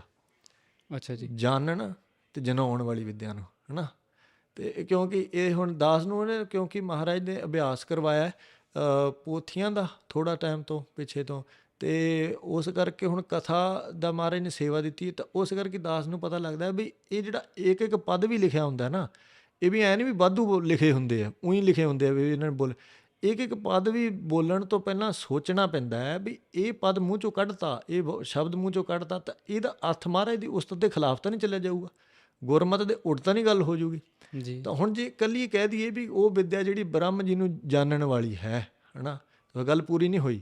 ਜਾਣਨ ਜਨਾਉਣ ਵਾਲੀ ਵਿਦਿਆ ਹੈ ਨਾ, ਵੀ ਆਪ ਤਾਂ ਜਾਣ ਲਿਆ ਫਿਰ ਦੂਸਰੇ ਨੂੰ ਜਨਾਉਣਾ ਹੈ ਨਾ, ਉਹ ਗੁਰੂ ਸਾਹਿਬ ਦਾ ਸਿਧਾਂਤ ਇਹ ਹੈ, ਉਹਨੂੰ ਕਹੀਏ ਬ੍ਰਹਮ ਵਿਦਿਆ। ਅਤੇ ਉਹ ਫਿਰ ਬਾਬੇ ਕਹਿੰਦੇ ਵੀ ਜਿਹੜੀ ਬ੍ਰਹਮ ਵਿਦਿਆ ਵੀ ਗੁਰੂ ਸਾਹਿਬ ਕੋਲੇ ਰਹਿ ਕੇ, ਗੁਰੂ ਸਾਹਿਬ ਕੋਲੇ ਵਾਹਿਗੁਰੂ ਮਹਾਂਪੁਰਖਾਂ ਕੋਲੇ ਰਹਿ ਕੇ 20-20 ਸਾਲ ਘਰ-ਬਾਰ ਤਿਆਗ ਕੇ 20-20 ਸਾਲ ਰਹਿ ਕੇ ਪ੍ਰਾਪਤ ਹੁੰਦੀ ਸੀ, ਉਹ ਤੁਹਾਨੂੰ ਹੁਣ ਘਰੇ ਪ੍ਰਾਪਤ ਹੈ। ਗੁਰੂ ਗ੍ਰੰਥ ਸਾਹਿਬ ਨੇ ਤੁਹਾਨੂੰ ਘਰੇ ਬਖਸ਼ੀ ਵੀ ਹੈ। ਅਤੇ ਕਿਉਂਕਿ ਹੁਣ ਜੇ ਦਾਸ ਕਈ ਵਾਰੀ ਸਿੰਘਾਂ ਨੂੰ ਵੀ ਕਹਿੰਦਾ ਹੁੰਦਾ, ਆਪ ਵੀ ਦਾਸ ਬੜੀ ਵਾਰੀ ਬੈਠਾ ਸੋਚਦਾ ਹੁੰਦਾ ਵੀ ਅੱਜ ਜੇ ਆਪਾਂ ਮਹਾਂਪੁਰਖਾਂ ਦੇ ਨਾਲ ਪਿੱਛੇ ਆਪਾਂ ਕਈ ਵਾਰੀ ਸੋਚਦੇ ਹੁੰਦੇ ਸਿੰਘ ਵੀ ਅਸੀਂ ਨਾ ਮਹਾਂਪੁਰਖਾਂ ਨਾਲ ਰਹਿੰਦੇ ਹੁੰਦੇ ਜੀ, ਤਾਂ ਉਹ ਰਹਿੰਦੇ ਹੁੰਦੇ ਤਾਂ ਤੁਸੀਂ ਵਿੱਦਿਆ ਪੜ੍ਹਨੀ, ਮਹਾਂਪੁਰਖਾਂ ਨੇ ਪੜ੍ਹਾਉਣੀ, ਤਾਂ ਜੋ ਉਹਨਾਂ ਨੇ ਬਚਨ ਕਹਿਣੇ ਉਹ ਤੁਸੀਂ ਮੰਨਣੇ ਸੀਗੇ, ਫਿਰ ਹੀ ਤੁਹਾਨੂੰ ਫਲ ਹੈ। ਜੇ ਸਾਧੂ ਕੋਲ ਤੁਸੀਂ ਰਹਿੰਦੇ ਹੋ, ਮਹਾਤਮਾ ਕੋਲ, ਅਤੇ ਬਚਨ ਨਹੀਂ ਮੰਨੀ ਜਾਂਦੇ ਤਾਂ ਫਿਰ ਕਿਹਦੇ ਫਲ ਹੈ ਤੁਹਾਨੂੰ। ਤਾਂ ਇਸ ਵਾਸਤੇ ਉਹ ਬ੍ਰਹਮ ਵਿਦਿਆ ਪੜ੍ਹਾਉਂਦੇ ਕੀ ਕਰਦੇ ਸੀ ਵੀ ਉਹ ਤੁਹਾਨੂੰ ਬੋਲਣਗੇ ਹੈ ਨਾ ਵੀ ਤੁਸੀਂ ਆਹ ਕਰਨਾ, ਤੁਸੀਂ ਲਿਖੀ ਜਾਓਗੇ, ਲਿਖ ਕੇ ਤੁਸੀਂ ਯਾਦ ਕਰਨਾ ਹੋਊਗਾ ਜੀ, ਇਹ ਵਿਦਿਆ ਹੋਊਗੀ। ਇਹ ਵਿਦਿਆ ਦੇਣ ਦੀ ਪ੍ਰਣਾਲੀ ਸੀ, ਅਤੇ ਜੋ ਗੁਰੂ ਗੋਬਿੰਦ ਸਿੰਘ ਜੀ ਮਹਾਰਾਜ ਤੋਂ ਚੱਲੀ ਹੈ ਜੀ। ਤਾਂ ਇਹੀ ਚੀਜ਼ ਹੁਣ ਬਾਬਾ ਜੀ ਨੇ ਘਰੇ ਕਰਤੀ ਵੀ ਆਪਾਂ ਪੋਥੀ ਘਰੇ ਲਾ ਕੇ ਸੁਣ ਲਓ, ਤੁਸੀਂ ਕੰਨਾਂ 'ਤੇ ਲਾ ਲਓ ਹੈੱਡਫੋਨ, ਪੋਥੀ 'ਚ ਬਾਬਾ ਜੀ ਦੀ ਹੀ ਆਡੀਓ ਰਿਕਾਰਡ ਹੈ, ਅਤੇ ਉਹ ਬਾਬਾ ਜੀ ਬੋਲ ਰਹੇ ਹੈ। ਪੋਥੀ ਤੁਸੀਂ ਸਾਹਮਣੇ ਪ੍ਰਕਾਸ਼ ਕਰਕੇ ਦਰਸ਼ਨ ਕਰ ਸਕਦੇ ਹੋ, ਪੋਥੀ ਚੱਲੂਗੀ, ਅਤੇ ਪੋਥੀ ਦੇ ਚੱਲਣੇ ਕਰਕੇ ਤੁਸੀਂ ਸਾਰਾ ਪੋਥੀ ਸੁਣ ਸਕਦੇ ਹੋ, ਦੇਖ ਸਕਦੇ ਹੋ, ਦਰਸ਼ਨ ਕਰ ਸਕਦੇ ਹੋ, ਅਤੇ ਪੋਥੀ ਦੀ ਆਡੀਓ ਚੱਲੀ ਜਾਊਗੀ। ਇੱਕ ਤਰੀਕੇ ਨਾਲ ਮਹਾਂਪੁਰਖਾਂ ਦੀ ਤੁਹਾਨੂੰ ਸੰਗਤ ਪ੍ਰਾਪਤ ਹੋਈ ਜਾਂਦੀ ਹੈ ਜੀ। ਉਹਨਾਂ ਦੇ ਸ਼ਬਦ ਵੀ ਉਹੀ ਮੰਨੋ, ਤੁਸੀਂ ਬਸ ਸੁਰਤੀ ਕਰਕੇ ਧਿਆਨ ਧਾਰ ਲਓ ਵੀ ਤੁਹਾਡੇ ਸਾਹਮਣੇ ਬੈਠੇ ਅਤੇ ਉਹ ਤੁਹਾਨੂੰ ਪੜ੍ਹਾਈ ਜਾਂਦੇ। ਅਤੇ ਇਸ ਤਰੀਕੇ ਦੇ ਨਾਲ ਇਹ ਬ੍ਰਹਮ ਵਿਦਿਆ ਹੈ, ਅਤੇ ਉਹ ਸਾਰਾ ਕੁਛ ਉਹਨਾਂ ਦੇ ਪੋਥੀਆਂ ਦੇ ਵਿੱਚ ਲਿਖਿਆ ਹੋਇਆ। ਉਹ ਦਾਸ ਦੱਸਦਾ ਸੀ ਵੀ ਇਹ ਜਿਹੜੀ ਵਾਰ-ਵਾਰ ਉਸਤਤੀ ਲਿਖੀ ਨੇ, ਇਹਦਾ ਬੜਾ ਫਾਇਦਾ ਹੋ ਜਾਂਦਾ, ਇਹਦਾ ਮਨ 'ਤੇ ਬਹੁਤ ਜ਼ਿਆਦਾ ਪ੍ਰਭਾਵ ਹੈ।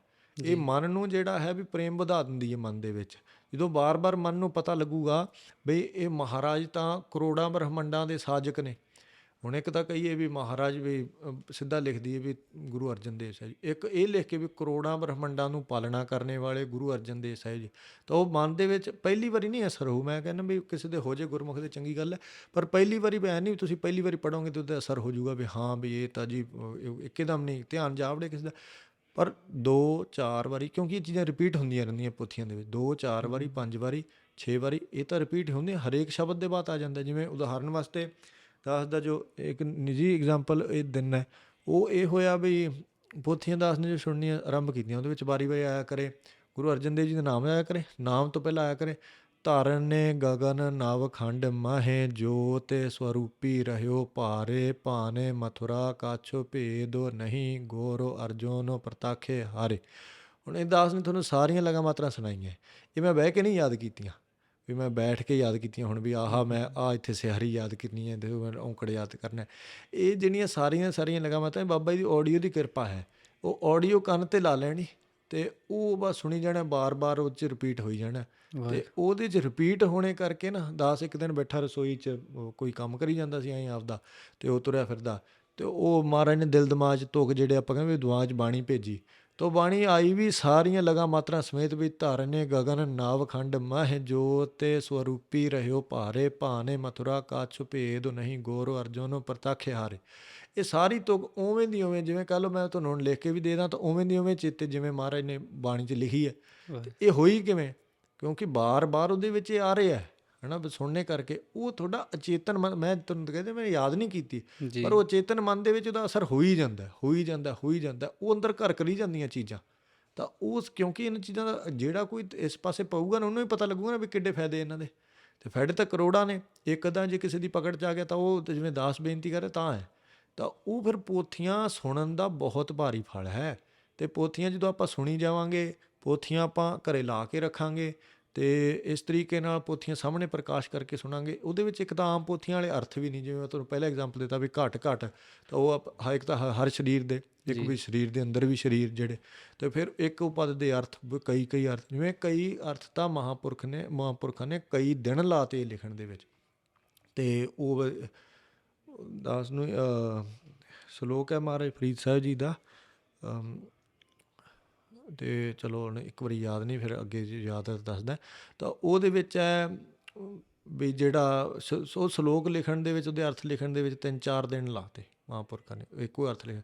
ਇਹ ਕਈ ਵਾਰ ਤਾਂ ਜਿਹੜੀਆਂ ਇੱਕ ਤੁਕ ਦੇ ਅਰਥ ਲਿਖਣ 'ਤੇ ਵੀ ਕਈ ਦਿਨ ਲਾ ਦੇ, ਲਿਖਿਆ ਹੋਇਆ ਸਰਲੇਖ 'ਤੇ ਉਹ ਬਸ ਕਈ ਤਰ੍ਹਾਂ ਇਸ ਤਰ੍ਹਾਂ ਚੱਲੀ ਜਾਂਦੇ, ਕਈ ਦਿਨਾਂ ਬਾਅਦ ਲਿਖੇ। ਅਤੇ ਉਹ ਜਿਵੇਂ ਬਿਰਥੀ ਕਦੇ ਨਾ ਹੋਵੇ ਜਨ ਕੀ ਅਰਦਾਸ, ਅਤੇ ਵੀ ਹਾਂ ਹੁਣ ਆਮ ਕਰਕੇ ਵੀ ਇਹਦੇ ਅਰਥ ਜਿਹੜੇ ਸੰਸਾਰ ਦੇ ਵਿੱਚ ਉਹ ਸਟੀਕ ਦੇ ਵਿੱਚ ਹੋਰ ਤਰੀਕੇ ਨਾਲ ਲਏ ਜਾਣਗੇ, ਹੈ ਨਾ ਵੀ ਜੀ ਠੀਕ ਆ, ਚਲੋ ਉਹ ਵੀ ਗਲਤ ਕੋਈ ਨਹੀਂ ਵੀ ਜਿਹੜੇ ਮਹਾਰਾਜ ਦੇ ਅਰਦਾਸ ਜਿਹੜੀ ਹੈ ਮਹਾਰਾਜ ਅੱਗੇ ਬਿਰਥੀ ਨਹੀਂ, ਉਹ ਖਾਲੀ ਨਹੀਂ ਜਾਂਦੀ। ਅਤੇ ਉਹ ਜਨ ਦਾ ਅਰਥ ਕਰ ਲੈਂਦੇ ਵੀ ਜੋ। ਫਿਰ ਦੂਸਰਾ ਉਹ ਜਿਹੜਾ ਸਮਝਾਉਣੇ ਵਾਲਾ ਬੰਦਾ ਉਹ ਇਹ ਕਹੂਗਾ ਬਈ ਨਹੀਂ ਅਰਦਾਸ ਬਿਰਥੀ ਨਹੀਂ ਜਾਂਦੀ, ਜਨਾਂ ਦੀ ਬਿਰਥੀ ਨਹੀਂ ਜਾਂਦੀ, ਵੀ ਮਹਾਰਾਜ ਦੇ ਸੇਵਕਾਂ ਦੀ ਵੀ ਬਿਰਥੀ ਨਹੀਂ ਅਰਦਾਸ ਜਾਂਦੀ। ਅਤੇ ਜਨ ਸੇਵਕ ਮਹਾਰਾਜ ਦੇ ਸੇਵਕ ਜਿਹੜੇ ਪ੍ਰੇਮੀ ਨੇ ਉਹਨਾਂ ਦੀ ਅਰਦਾਸ ਬਿਰਥੀ ਜਾਂਦੀ। ਬਿਲਕੁਲ ਠੀਕ ਹੈ, ਇਹ ਗੱਲ ਤੋਂ ਗਲਤ ਕੋਈ ਨਹੀਂ, ਬਿਲਕੁਲ ਸੱਚੀ ਗੱਲ ਹੈ।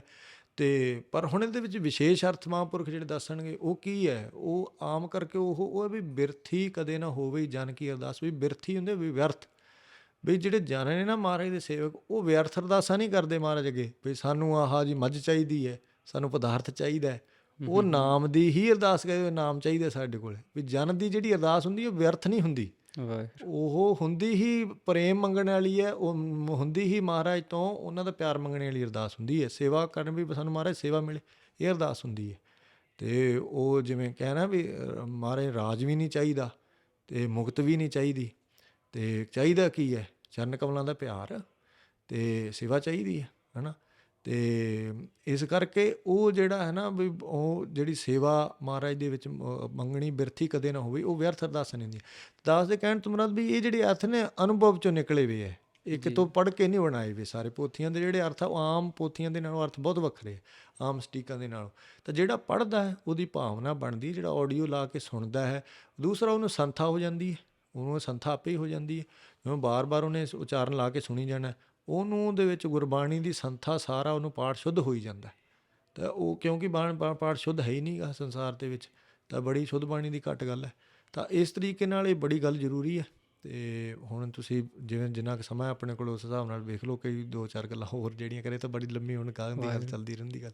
ਸਾਡੀ ਅੱਜ ਅਖੰਡ ਕਥਾ ਹੋ ਰਹੀ ਹੈ ਅੱਜ। ਅਖੰਡ ਕਥਾ ਹੀ ਹੈ। ਹੁਣ ਤੁਸੀਂ ਫਿਰ ਕਹੋਗੇ ਵੀ ਹੁਣ ਚਾਹ ਲਿਓ।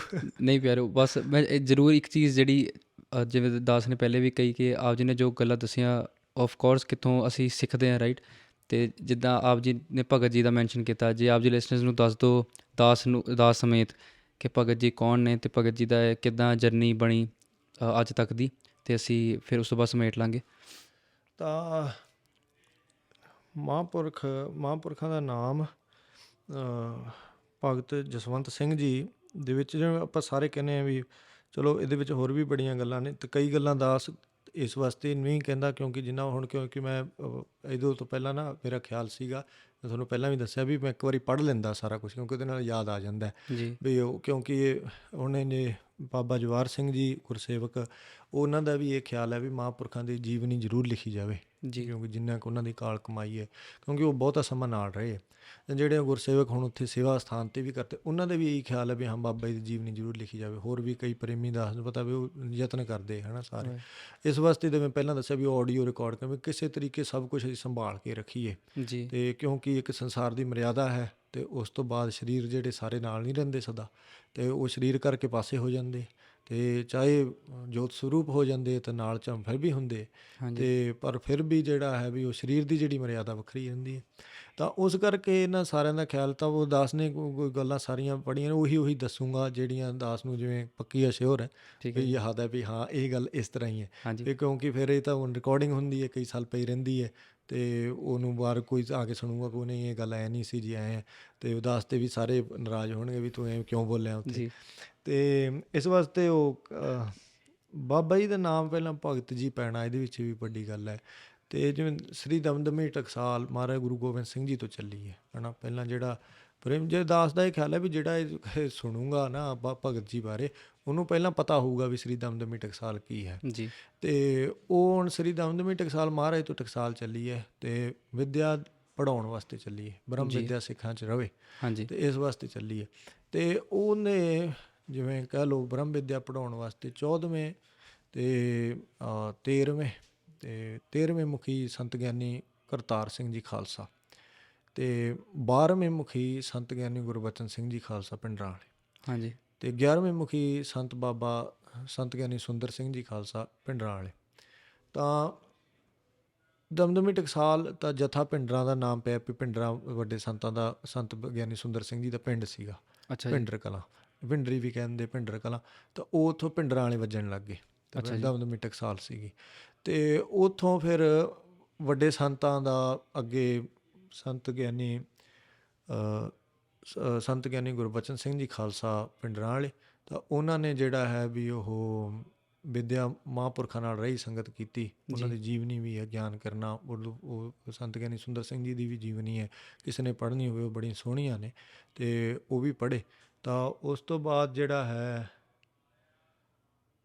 ਫਰੀਦਾ ਜੇ ਮੈਂ ਹੁੰਦਾ ਵਾਰਿਆ ਮਿੱਤਾ ਏੜਿਆਂ, ਏੜਾ ਜਲੈ ਮਜੀਠ ਜਿਉਂ ਉੱਪਰ ਏ ਅੰਗਾਰਾਂ, ਇਹ ਸਲੋਕ ਸੀ ਜਿਹੜਾ ਦਾਸ ਸਾਹਿਬ ਜੀ ਨੂੰ ਦੱਸਦਾ ਸੀਗਾ, ਅਤੇ ਉਹ ਜਿਹਦੇ ਅਰਥ ਮਹਾਂਪੁਰਖ ਕਈ ਦਿਨ ਲਿਖੀ ਗਏ ਸੀਗੇ। ਅਤੇ ਉਹ ਅੱਗੋਂ ਫਿਰ ਉਹ ਕਹਿਣ ਲੱਗੇ ਜੀ ਸੰਤ ਗਿਆਨੀ ਗੁਰਬਚਨ ਸਿੰਘ ਜੀ ਪਿੰਡਰਾਂ ਵਾਲਿਆਂ ਕੋਲ ਸੇਵਾ ਜਿਵੇਂ ਟਕਸਾਲ ਦੀ ਆਈ ਤਾਂ ਵਿੱਦਿਆ ਮਹਾਂਪੁਰਖਾਂ ਨੇ ਕਿਹਾ ਸੀਗਾ ਵੀ ਤੁਸੀਂ 2 ਟਾਈਮ ਕਥਾ ਕਰਨੀ ਜੀ, ਸੰਤ ਗਿਆਨੀ ਸੁੰਦਰ ਸਿੰਘ ਜੀ ਨੇ, ਅਤੇ 2 ਟਾਈਮ ਕਥਾ ਕਰਨੀ, ਅਤੇ 10ਾਂ ਪਾਤਸ਼ਾਹੀਆਂ ਦਾ ਡੰਡਾ ਹਮੇਸ਼ਾ ਸਿਰ 'ਤੇ ਜਾਣਨਾ ਜੀ, ਅਤੇ ਆਪ ਕੁਛ ਨਾ ਬਣਨਾ, ਪੰਥ ਦੇ ਵੱਡੇ ਉਹਦੇ 'ਤੇ ਨਹੀਂ ਬਣਨਾ ਜਾਂ ਕੁਛ ਬਣ ਕੇ ਨਹੀਂ ਬਹਿਣਾ, ਵੀ ਕਥਾ ਸੇਵਾਦਾਰ ਬਣ ਕੇ ਕਰਨੀ। ਤਾਂ ਉਹ ਸੇਵਾ ਕਰਦੇ ਅਤੇ ਤਕਰੀਬਨ ਹੁਣ ਕਰਦੇ ਰਹੇ। 1962 ਦੇ ਵਿੱਚ ਜਾਂ ਇੱਥੇ ਦੇ ਨੇੜੇ ਤੇੜੇ, ਸਾਨੂੰ ਯਾਦ ਨਹੀਂ ਚੰਗਾ ਵੀ ਇੰਨਾ ਕੀ ਮੰਨੋ, ਅਤੇ ਉਹਦੇ ਵਿੱਚ ਜਿਹੜਾ ਹੈ ਵੀ ਬਾਬਾ ਜੀ ਦੇ ਕਲਕੱਤੇ ਜਿਹੜੀ ਬਾਬਾ ਜੀ ਨੇ ਪੋਥੀ ਲਿਖੀ ਉਹਨੇ ਕਰੈਕਟਰ ਪੋਥੀ ਜੀ, ਅਤੇ ਉਹਦੇ ਵਿੱਚ ਇਹ ਸੰਖੇਪ ਜੀਵਨ ਥੋੜ੍ਹਾ ਜਿਹਾ ਸ਼ੁਰੂ ਵਾਲਾ ਲਿਖਿਆ ਵੀ ਹੈ ਬਾਬਾ ਜੀ ਨੇ। ਤਾਂ ਉਹ ਕਰੈਕਟਰ ਪੋਥੀ ਲਿਖਣ ਦਾ ਵੀ ਵੱਡਾ ਕਾਰਨ ਸੀਗਾ ਵੀ ਜਿਵੇਂ ਕਰੈਕਟਰ ਦੇ ਵਿੱਚ ਗਿਰਾਵਟ ਆਈ ਜਾਂਦੀ ਹੈ ਆਪਣੇ ਸਿੱਖਾਂ ਦੇ ਵਿੱਚ ਵੀ, ਸਾਰਿਆਂ ਦੇ ਵਿੱਚ ਹੀ, ਅਤੇ ਅੰਮ੍ਰਿਤਧਾਰੀਆਂ ਦੇ ਵਿੱਚ ਵੀ, ਅਤੇ ਇੱਕ ਦੂਜੇ ਆਪਾਂ ਹੁਣ ਕਲਯੁੱਗ ਦੇ ਵਿੱਚ ਕਾਮ ਬਹੁਤ ਜ਼ਿਆਦਾ ਪ੍ਰਭਾਵ ਪਾਉਂਦਾ ਹੈ, ਤੇ ਇਸੇ ਕਰਕੇ ਉਹਦੇ ਕਾਮ ਨੂੰ ਬਾਣੀ ਦੇ ਨਾਲ ਹੀ ਜਿੱਤਿਆ ਜਾ ਸਕਦਾ, ਹੋਰ ਕੋਈ ਤਰੀਕਾ ਨਹੀਂ ਗਾ। ਅਤੇ ਉਹ ਗੁਰਬਾਣੀ ਦੇ ਅਰਥ, ਗੁਰਬਾਣੀ ਦੀਆਂ ਉਹ ਸਾਖੀਆਂ ਜਿਨ੍ਹਾਂ ਦੇ ਨਾਲ ਮਨ ਬੱਝ ਜਾਂਦਾ, ਉਹ ਸਾਰੀਆਂ ਦੀਆਂ ਸਾਰੀਆਂ ਕਰੈਕਟਰ ਪੋਥੀ ਦੇ ਵਿੱਚ ਬਾਬਾ ਜੀ ਨੇ ਲਿਖੀਆਂ ਜੀ। ਅਤੇ ਉਹਦਾ ਤੁਸੀਂ ਵੇਖੋ ਵੀ ਉਹਦਾ ਪੜ੍ਹਨ ਦਾ, ਉਹਦਾ ਸੁਣਨ ਦਾ ਅਸਰ ਇੰਨਾ ਹੈ ਵੀ ਉਹ ਮਨ ਨੂੰ ਬੰਨ੍ਹ ਲੈਂਦੀ ਹੈ। ਇਹ ਕੋਈ ਜਿਹਨੂੰ ਨਹੀਂ ਵੀ ਯਕੀਨ ਉਹ ਕਰਕੇ ਵੇਖੇ, ਇਹ ਵਾਕਈ ਮਨ ਬੱਝ ਜਾਂਦਾ ਇਹਦੇ ਨਾਲ। ਅਤੇ ਉਹਦੇ ਨਾਲ ਉਹ ਬਾਬਾ ਜੀ ਨੇ ਕਰੈਕਟਰ ਗੱਲ ਕੀ ਸੀ ਵੀ ਕਰੈਕਟਰ ਪੋਥੀ ਦੇ ਵਿੱਚ ਥੋੜ੍ਹੀ ਸੰਖੇਪ ਜੀਵਨੀ ਲਿਖੀ ਹੈ, ਤਾਂ ਉਸ ਅਨੁਸਾਰ ਉਹ ਬਾਬਾ ਜੀ ਕਲਕੱਤੇ ਸੀਗੇ ਅਤੇ ਕਲਕੱਤੇ ਵੀ ਵੱਡੇ ਸੰਤ ਜਥੇ ਸਮੇਤ ਉੱਥੇ ਆਏ ਸੀਗੇ ਅਤੇ ਬਾਬਾ ਜੀ ਦੀ ਕਾਫੀ ਇੱਛਾ ਸੀ ਸੰਗਤ ਕਰਨ ਦੀ, ਅਤੇ ਵੀ ਹੁਣ ਕੋਈ ਮਹਾਂਪੁਰਖਾਂ ਦੇ ਨਾਲ ਮਿਲਾਪ ਹੋਵੇ, ਮਹਾਂਪੁਰਖਾਂ ਨਾਲ ਰਹਿਣਾ ਹੋਵੇ। ਤਾਂ ਉੱਥੋਂ ਬਾਬਾ ਜੀ ਫਿਰ ਕਲਕੱਤੇ ਗਏ, ਤਾਂ ਕਲਕੱਤੇ ਟੈਕਸੀ ਚਲਾਉਂਦੇ ਹੁੰਦੇ ਸੀਗੇ। 23 ਸਾਲ ਦੀ ਉਮਰ ਸੀਗੀ, ਤਾਂ ਜੇ 1932 ਦਾ ਹੀ ਜਨਮ ਦੱਸਦੇ ਹੈ, ਅਤੇ 32 ਤੋਂ ਗਾਂ ਇੰਨੇ ਕੁ ਤੁਸੀਂ 23 ਸਾਲ ਜੋੜ ਲਓ, ਹੋਰ ਕਿੰਨੇ ਕੁ ਬਣਦੇ, ਅਤੇ 35 ਅਤੇ 20 ਉੱਤੇ 55 ਬਾਈ ਠੀਕ ਨਹੀਂ ਇਹ ਗਿਣਤੀ ਨਾ ਕੋਈ ਹੋਰ ਹੋਣੀ। ਅਤੇ ਖੈਰ ਕਿਉਂਕਿ 1961 ਦੀ ਗੱਲ ਸੀਗੀ ਉਹ, ਹੈ ਨਾ। ਅੱਛਾ ਜੀ। ਅਤੇ ਇਸ ਕਰਕੇ 25-30 ਸਾਲ ਹਾਂ ਇੰਨੀ ਕੁ ਉਮਰ ਹੋਊਗੀ, ਹੈ ਨਾ। ਅਤੇ ਉਹ ਫਿਰ ਜਾਂ ਕਿਉਂਕਿ ਐਵੇਂ ਨਾ ਜਿਹੜੀ ਪੁਰਾਣੀ ਬਰਥ ਡੇਟ ਹੁੰਦੀ ਹੈ ਨਾ, ਉਹ ਸਹੀ ਵੀ ਨਹੀਂ ਹੁੰਦੀ, ਕਿਉਂਕਿ ਇੰਨੇ ਟਾਈਮ ਪਹਿਲਾਂ ਕੋਈ ਆਪਾਂ ਹੁਣ ਤਾਂ ਸਕੂਲਾਂ 'ਚ ਲੱਗ ਗਏ ਨਾ, ਆਪਾਂ ਹੁਣ ਜਨਮ ਤੋਂ ਪਹਿਲਾਂ ਤਾਂ ਜਨਮ, ਹੁਣ ਸਾਰੇ ਜਨਮ ਸਰਟੀਫਿਕੇਟ ਬਣਦੇ ਆ, ਪਹਿਲਾਂ ਕੁਛ ਨਹੀਂ ਬਣਦਾ ਹੁੰਦਾ ਸੀ। ਤਾਂ ਫਿਰ ਉਹ ਪਹਿਲਾਂ ਵਾਲੀਆਂ ਜਨਮ ਡੇਟਾਂ ਕੋਈ ਸਹੀ ਨਹੀਂ ਹੁੰਦੀਆਂ, ਤਾਂ ਥੋੜ੍ਹਾ ਮੋਟਾ ਫਰਕ ਹੁੰਦਾ। ਤਾਂ ਇਸ ਕਰਕੇ ਵੀ ਉਹ ਚਲੋ ਗੱਲ ਕੀ ਵੀ ਉੱਥੇ ਬਾਬਾ ਜੀ ਕੋਲ, ਉੱਥੇ ਵੱਡੇ ਸੰਤਾਂ ਕੋਲ ਬਾਬਾ ਜੀ ਜਾਣ ਦੀ ਇੱਛਾ ਸੀ ਕਾਫੀ, ਅਤੇ ਵੱਡੇ ਜਥੇ ਸਮੇਤ ਸੰਤ ਆਏ ਹੋਏ ਸੀਗੇ।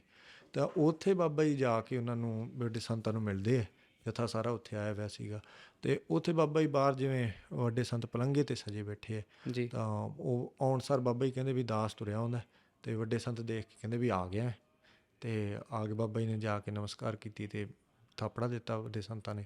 ਤਾਂ ਉਹ ਕਹਿੰਦੇ ਵੀ ਹਾਂ ਤੂੰ ਇੱਥੇ ਹੀ ਰਹਿ ਜਾ ਵੀ ਜਥੇ 'ਚ। ਇਹਨਾਂ ਨੇ ਉਹ ਉੱਦਣ ਤੋਂ ਫਿਰ ਜਥੇ 'ਚ ਰਹਿ ਗਏ। ਤਾਂ ਉਹ ਵੀ ਵਿਸ਼ੇਸ਼ ਗੱਲ ਹੈ ਵੀ ਉਹ ਜਿਵੇਂ ਕਹਿ ਲਓ ਵੀ ਡਿੱਕੀ ਜਾਂਦੇ ਸੀਗੇ ਵੀ ਆ ਗਿਆ, ਉਹਨਾਂ ਨੇ ਆਉਣ ਸਾਰ ਬਚਨ ਕੀਤਾ, ਇਹ ਬਾਬਾ ਜੀ ਨੇ ਦੱਸਿਆ।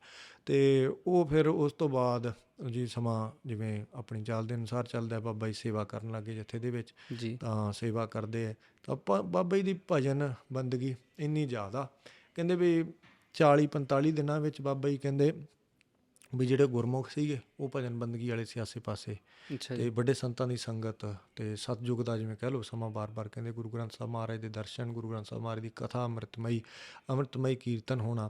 ਤਾਂ ਉਹ ਕਹਿੰਦੇ ਬਾਬਾ ਜੀ ਕਹਿੰਦੇ ਵੀ 45ਵੇਂ ਦਿਨ ਨਾ ਜਥੇ 'ਚ ਜਾਣ ਤੋਂ ਬਾਅਦ 45ਵੇਂ ਦਿਨ ਬਾਬਾ ਜੀ ਕਹਿੰਦੇ ਵੀ ਕੀਰਤਨ ਸੁਣਦੇ, ਅਤੇ ਨਿਸ਼ਕਾਮ, ਇਹ ਵੀ ਕਿਹਾ ਵੀ ਨਿਸ਼ਕਾਮ ਜਥਾ ਸੀ ਜਿਹੜਾ ਕੀਰਤਨ ਕਰਦਾ ਸੀਗਾ। ਉਹ ਵਿਸ਼ੇਸ਼ ਗੱਲ ਹੈ, ਬਾਬਾ ਜੀ ਬੜਾ ਜ਼ੋਰ ਦਿੰਦੇ ਸੀ ਵੀ ਜਿਹੜਾ ਕੀਰਤਨੀਆ ਹੋਵੇ ਉਹ ਨਿਸ਼ਕਾਮ, ਅਤੇ ਵੀ ਨਿਸ਼ਕਾਮ ਕਾਮਨਾ ਸਹਿਤ ਨਾ ਹੋਵੇ। ਵੀ ਮਾਇਆ ਦੋ ਚੀਜ਼ਾਂ ਨੇ, ਇੱਕ ਮਾਇਆ ਧਨ ਪਦਾਰਥ, ਦੂਸਰਾ ਵਡਿਆਈ।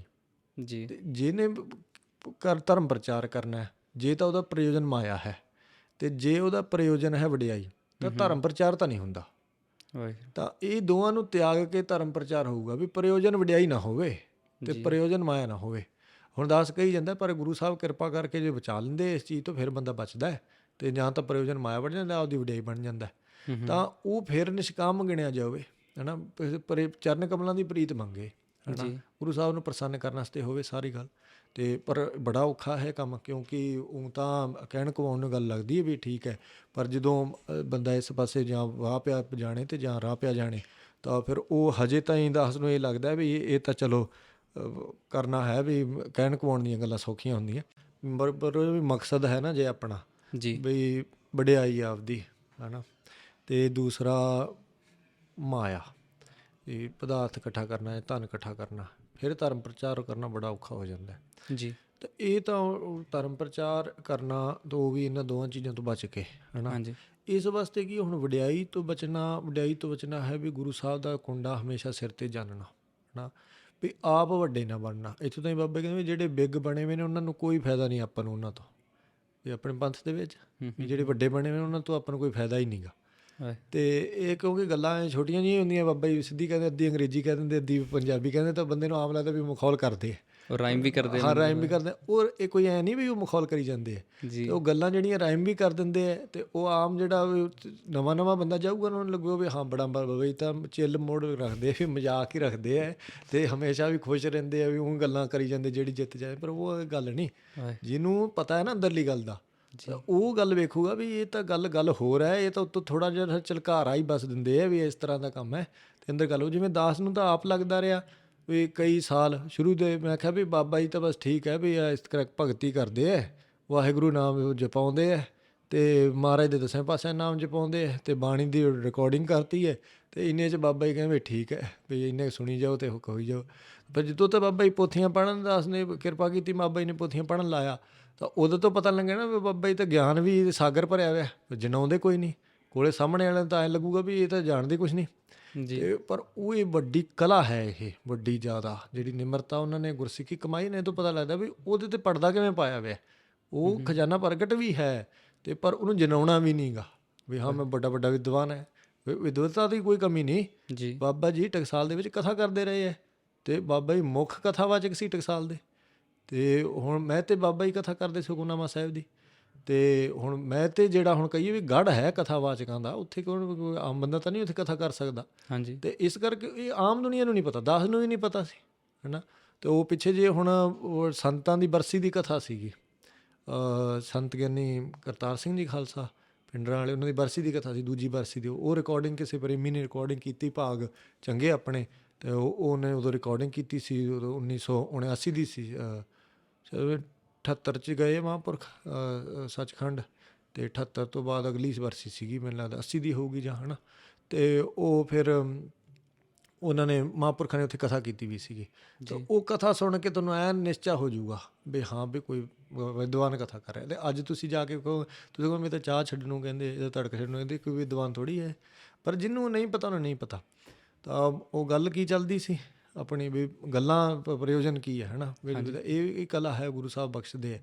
ਤਾਂ ਉਦੋਂ ਪਹਿਲਾਂ ਗੱਲ ਕੋਈ ਹੋਰ ਚੱਲਦੀ ਸੀਗੀ, ਉਹ ਸੀਗੀ ਵੀ ਉਹਨਾਂ ਨੇ ਕਿਹਾ ਵੀ ਨਿਸ਼ਕਾਮ ਕੀਰਤਨੀਆਂ ਕੀਰਤਨ ਕਰਦਾ ਸੀ, ਤਾਂ ਉੱਥੋਂ ਗੱਲ ਚੱਲ ਪਈ ਸੀ ਵੀ ਨਿਸ਼ਕਾਮ ਕੀ ਹੁੰਦਾ, ਵੀ ਜਿਹਨੂੰ ਕੋਈ ਪ੍ਰਯੋਜਨ ਨਾ ਕੀ ਹੈ ਉਹਦਾ। ਅਤੇ ਉਹ ਕਹਿੰਦੇ ਬਾਬਾ ਜੀ ਕਹਿੰਦੇ ਵੀ ਉੱਦਾਂ ਦੇ ਕੀਰਤਨ ਦਾ, ਜਥੇ 'ਚ ਰਹਿਣ ਦਾ, ਮਹਾਰਾਜ ਦੀ ਬਾਣੀ ਅਤੇ ਅਰਥ ਅੰਮ੍ਰਿਤਮਈ ਕਥਾ ਸੁਣਨੇ ਦਾ ਪ੍ਰਭਾਵ ਇੰਨਾ ਕਿਰਪਾ ਹੋਈ ਗੁਰੂ ਗ੍ਰੰਥ ਸਾਹਿਬ ਜੀ ਦੀ ਵੀ ਉਹਦੇ ਸਦਕਾ 45ਵੇਂ ਦਿਨ ਹਿਰਦੇ 'ਚੋਂ ਉੱਠ ਕੇ ਮੂੰਹ 'ਚ ਅੰਮ੍ਰਿਤ ਆਉਣ ਲੱਗ ਗਿਆ।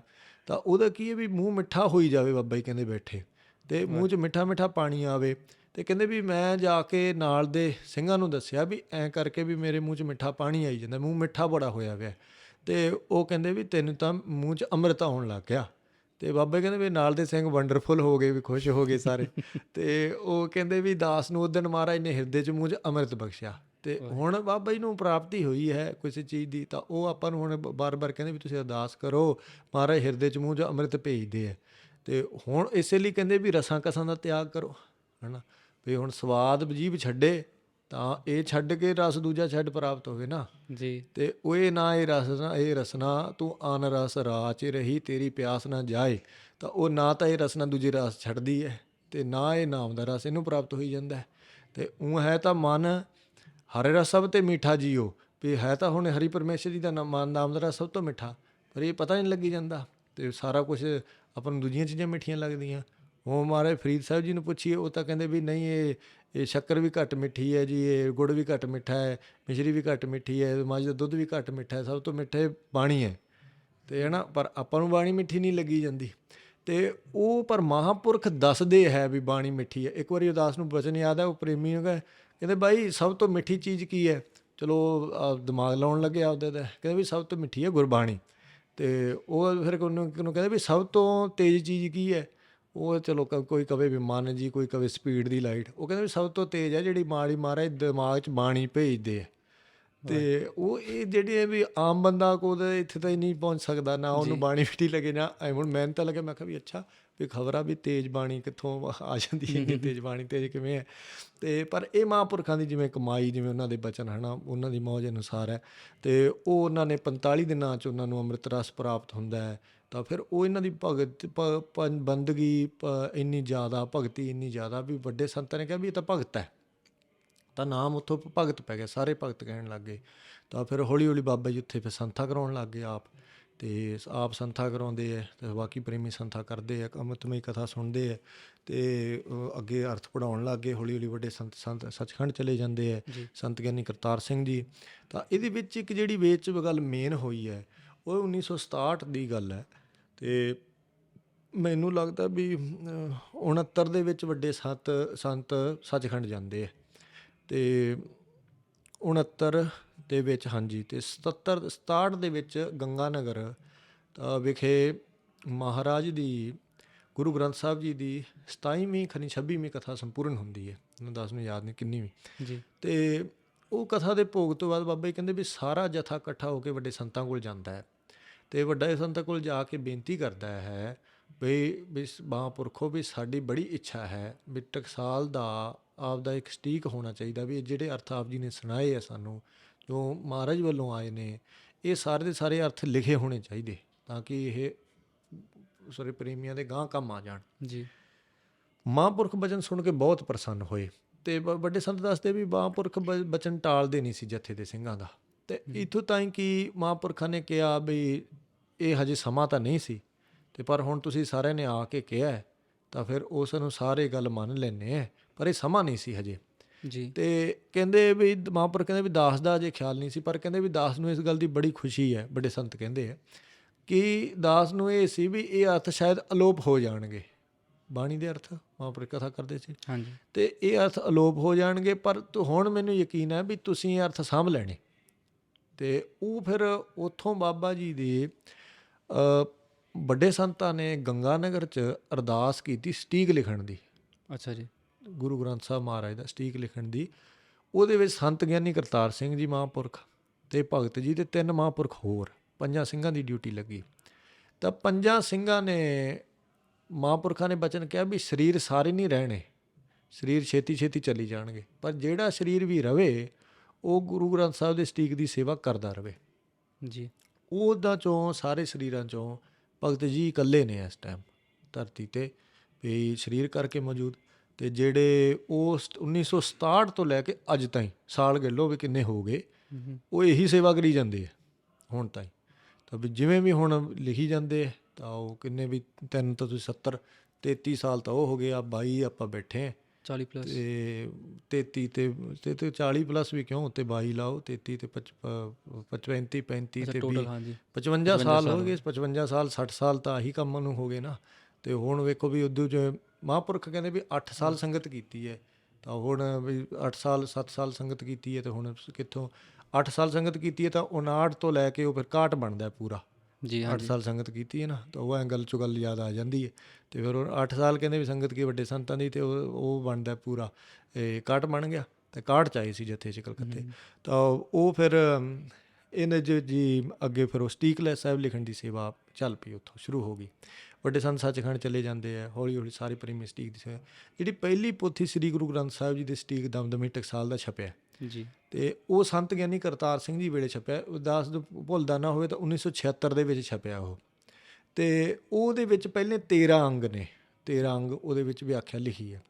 ਉਹਦੇ ਵਿੱਚ ਬਹੁਤ ਸਾਰਾ ਹਿੱਸਾ ਜਾਂ ਬਹੁਤ ਸਾਰੀ ਸੇਵਾ ਜਿਹੜੀ ਹੈ ਉਹ ਭਗਤ ਜੀ ਨੇ ਉਹਦੇ ਵਿੱਚ ਕੀਤੀ ਹੈ, ਟੇਪਾਂ ਤੋਂ ਉਤਾਰਾ ਕਰਨ ਦੀ ਸਾਰੀ ਕੀਤੀ ਹੈ। ਐਂ ਕਹਾਂ ਮੈਂ ਜੀ। ਅਤੇ ਵੀ ਸਾਰੀ ਜਿਹੜਾ ਅਰਥਾਂ ਦਾ ਕੀ ਹੁੰਦਾ ਸੀ, ਵੀ ਲਿਖਣ ਦਾ ਕੀ ਤਰੀਕਾ ਸੀ ਨਾ, ਵੀ ਇਹ ਸਾਰੇ ਪੜ੍ਹੇ ਲਿਖੇ ਸੀਗੇ, ਅਤੇ ਕਿਉਂਕਿ ਆਹੀ ਕੰਮ ਕਰਨਾ ਇਹਨਾਂ ਨੇ, ਹੋਰ ਤਾਂ ਕੁਝ ਨਹੀਂ ਕਰਨਾ।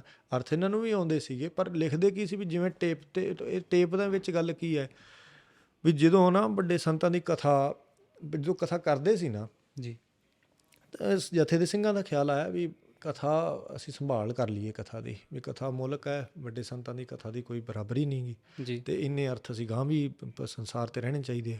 ਤਾਂ ਉਹ ਕਈਆਂ ਦਾ ਖਿਆਲ ਹੋਇਆ ਸਿੰਘਾਂ ਦਾ ਵੀ ਇਹ ਰਿਕਾਰਡ ਕਰ ਲਿੱਤੇ ਜਾਣ ਅਰਥ, ਅਤੇ ਇਹ ਸਾਰੇ ਦੇ ਸਾਰੇ ਇੱਥੇ ਮੈਂ ਵਾਪਸ ਆਊਂਗਾ ਸਟੀਕ ਸਾਹਿਬ ਦੀ ਸੇਵਾ 'ਤੇ। ਭਗਤ ਜੀ ਦੇ ਜੀਵਨ ਦੀ ਇਹ ਗੱਲਾਂ ਵੱਡੀਆਂ ਗੱਲਾਂ 'ਚੋਂ ਗੱਲਾਂ ਨੇ ਇਹ, ਹਾਂਜੀ। ਵੀ ਉਹ ਕਿਸ ਪ੍ਰਕਾਰ, ਤਾਂ ਉਹ ਹੁਣ ਜਿਵੇਂ ਰਿਕਾਰਡ ਕਰਨੀ ਹੈ, ਕਥਾ ਰਿਕਾਰਡ ਕਰਨੀ ਹੈ, ਜਿਹੜੀ ਆਪਾਂ ਆਪ ਜੀ ਸੁਣੀ ਹੋਣੀ ਹੈ ਵੱਡੇ ਸੰਤਾਂ ਦੀ ਕਥਾ ਜਿਹੜੀ ਰਿਕਾਰਡ ਹੋਈ ਹੈ ਨਾ, ਅਤੇ ਖਾਸ ਕਰ ਜਿਹੜੇ ਗੁਰਮੁਖ ਵਿੱਦਿਆ ਪੜ੍ਹਦੇ ਨੇ ਉਹ ਤਾਂ ਜ਼ਰੂਰ ਹੀ ਸੁਣਦੇ ਹੈ, ਅਤੇ ਉਹ ਕਥਾ ਦਾ ਹੈ ਵੀ ਨਹੀਂ ਕੋਈ ਆਮ ਸੰਸਾਰ ਦੇ ਵਿੱਚ ਕੋਈ ਮੇਲ ਵੀ ਨਹੀਂ ਗਾ। ਅਤੇ ਉਹ ਦੇ ਕਥਾ ਦਾ ਕਹੋ ਤੁਸੀਂ ਵੀ ਇਹਨਾਂ ਨੇ ਸਿੰਘਾਂ ਨੇ ਬਣਾਇਆ ਵੀ ਆਪਾਂ ਰਿਕਾਰਡ ਕਰ ਲਈਏ।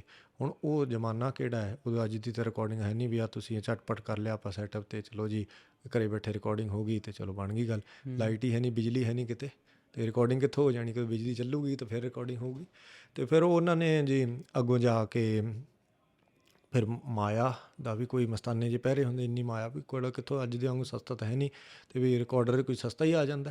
ਅਤੇ ਲੈਲਪੁਰ ਵਾਲੇ ਨਾ ਇਹ ਦਾਸ ਗੰਗਾ ਨਗਰ ਦਾ ਹੀ ਹੈ। ਅੱਛਾ ਜੀ। ਅਤੇ ਉਹ ਗੰਗਾ ਨਗਰ ਬਾਬਾ ਜੀ ਬੜਾ ਖੁਸ਼ ਹੁੰਦੇ ਹੁੰਦੇ ਜੋ ਗੰਗਾ ਨਗਰ ਦੱਸਦੇ ਹਨ। ਹੁਣ ਵੀ ਗੱਲ ਕਰਦੇ, ਹੁਣ ਗੰਗਾ ਨੇ ਦੱਸਿਆ ਬਾਬਾ ਜੀ ਫਿਰ ਖੁਸ਼ ਹੋ ਗਏ ਵੀ ਪਿੰਡ ਕਿਹੜਾ ਗੰਗਾ ਨਗਰ। ਅਤੇ ਉਹ ਗੰਗਾ ਨਗਰ ਦੇ ਵਿੱਚ ਲੈਲਪੁਰ ਵਾਲੇ ਸਰਦਾਰ ਪ੍ਰਸਿੱਧ ਨੇ ਅੱਜ ਵੀ। ਅੱਛਾ ਜੀ। ਅਤੇ ਉੱਥੇ ਉਹਨਾਂ ਦੇ ਜਿਵੇਂ ਬਾਗ ਨੇ ਬਹੁਤ ਜ਼ਿਆਦਾ। ਅਤੇ ਇਹ ਲੈਲਪੁਰ ਵਾਲੇ ਜਿਹੜੇ ਸਰਦਾਰ ਨੇ ਨਾ, ਇਹ ਗੁਰਸਿੱਖੀ ਨਾਲ ਹੁਣ ਵੀ ਜੁੜੇ ਹੋਏ ਆ। ਜਿਹੜੇ ਛੋਟੇ ਹੁੰਦੇ ਜਿਹੜੇ ਸਕੂਲ 'ਚ ਪੜ੍ਹਦਾ ਸੀ ਦਾਸ, ਜਿੰਨੇ ਅਸੀਂ ਸਾਰੇ ਪੜ੍ਹਦੇ, ਉਹਦੇ ਵਿੱਚ ਉਹ ਗੁਰਸਿੱਖੀ ਵਾਲਾ ਸਕੂਲ ਸੀਗਾ।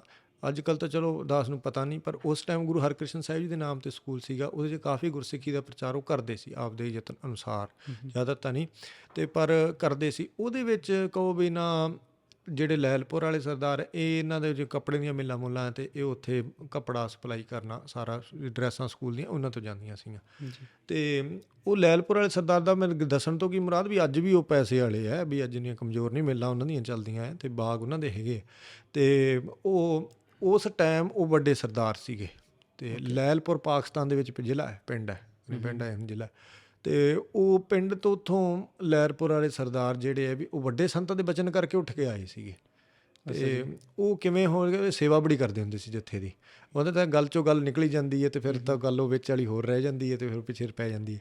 ਚਲੋ ਪਰ ਆਹ ਅਖੀਰਲੀ ਸੁਣਾ ਕੇ ਫਿਰ ਵਾਪਸ ਉਸ 'ਤੇ ਆਉਣਾ। ਅਤੇ ਉਹ ਇਹ ਜੱਥੇ ਦੇ ਸਿੰਘਾਂ ਦੀ ਸੇਵਾ ਬੜੀ ਕਰਦੇ ਹੁੰਦੇ ਸੀ ਲੈਲਪੁਰ ਵਾਲੇ ਸਰਦਾਰ। ਅਤੇ ਇਹਨਾਂ ਨੇ ਨਾ ਸਾਰੇ ਕੱਪੜਿਆਂ ਦਾ, ਕਿਉਂਕਿ ਚੋਲਿਆਂ ਦੀ ਸੇਵਾ ਸਾਰੇ ਸਿੰਘਾਂ ਦੀ, ਅਤੇ ਮਾਇਆ ਦੇ ਨਾਲ ਵੀ ਸੇਵਾ ਕਰਨੀ, ਸਭ ਕੁਝ ਸੇਵਾ ਇਹਨਾਂ ਨੇ ਕਰਨੀ। ਪ੍ਰਸ਼ਾਦਾ 2 ਮਹੀਨੇ ਜੱਥਾ ਰੁਕਦਾ ਹੁੰਦਾ ਸੀ। ਬਾਬਾ ਵੱਡੇ ਸੰਤ ਬਾਬਾ ਜੀ ਦੱਸਦੇ 2 ਮਹੀਨੇ ਰੁਕ। ਅਤੇ ਇਹਨਾਂ ਨੇ ਜੀ ਲੈਲਪੁਰ ਵਾਲੇ ਸੰਤਾਂ ਨੇ ਇਹਨਾਂ ਨੂੰ ਕਿਹਾ ਵੀ ਗਾਂ ਮਾਹੌਲ ਠੀਕ ਨਹੀਂ ਵੰਡ ਤੋਂ ਪਹਿਲਾਂ। ਅੱਛਾ ਜੀ। 47 ਤੋਂ। ਅਤੇ ਉਹ ਆਜ਼ਾਦੀ ਤਾਂ ਦੱਸ ਨਹੀਂ ਕਿ ਵੰਡ ਕਹਿੰਦਾ ਹੈ ਵੀ ਉਹ ਆਪਾਂ ਆਜ਼ਾਦੀ ਕਹਦੀ ਤਾਂ ਬੰਦੇ ਨਾਲ ਵੀ, ਆਜ਼ਾਦੀ ਦਾ ਮਤਲਬ ਵੀ ਹੋਰ ਵੰਡ ਦਾ ਵੀ ਹੈ।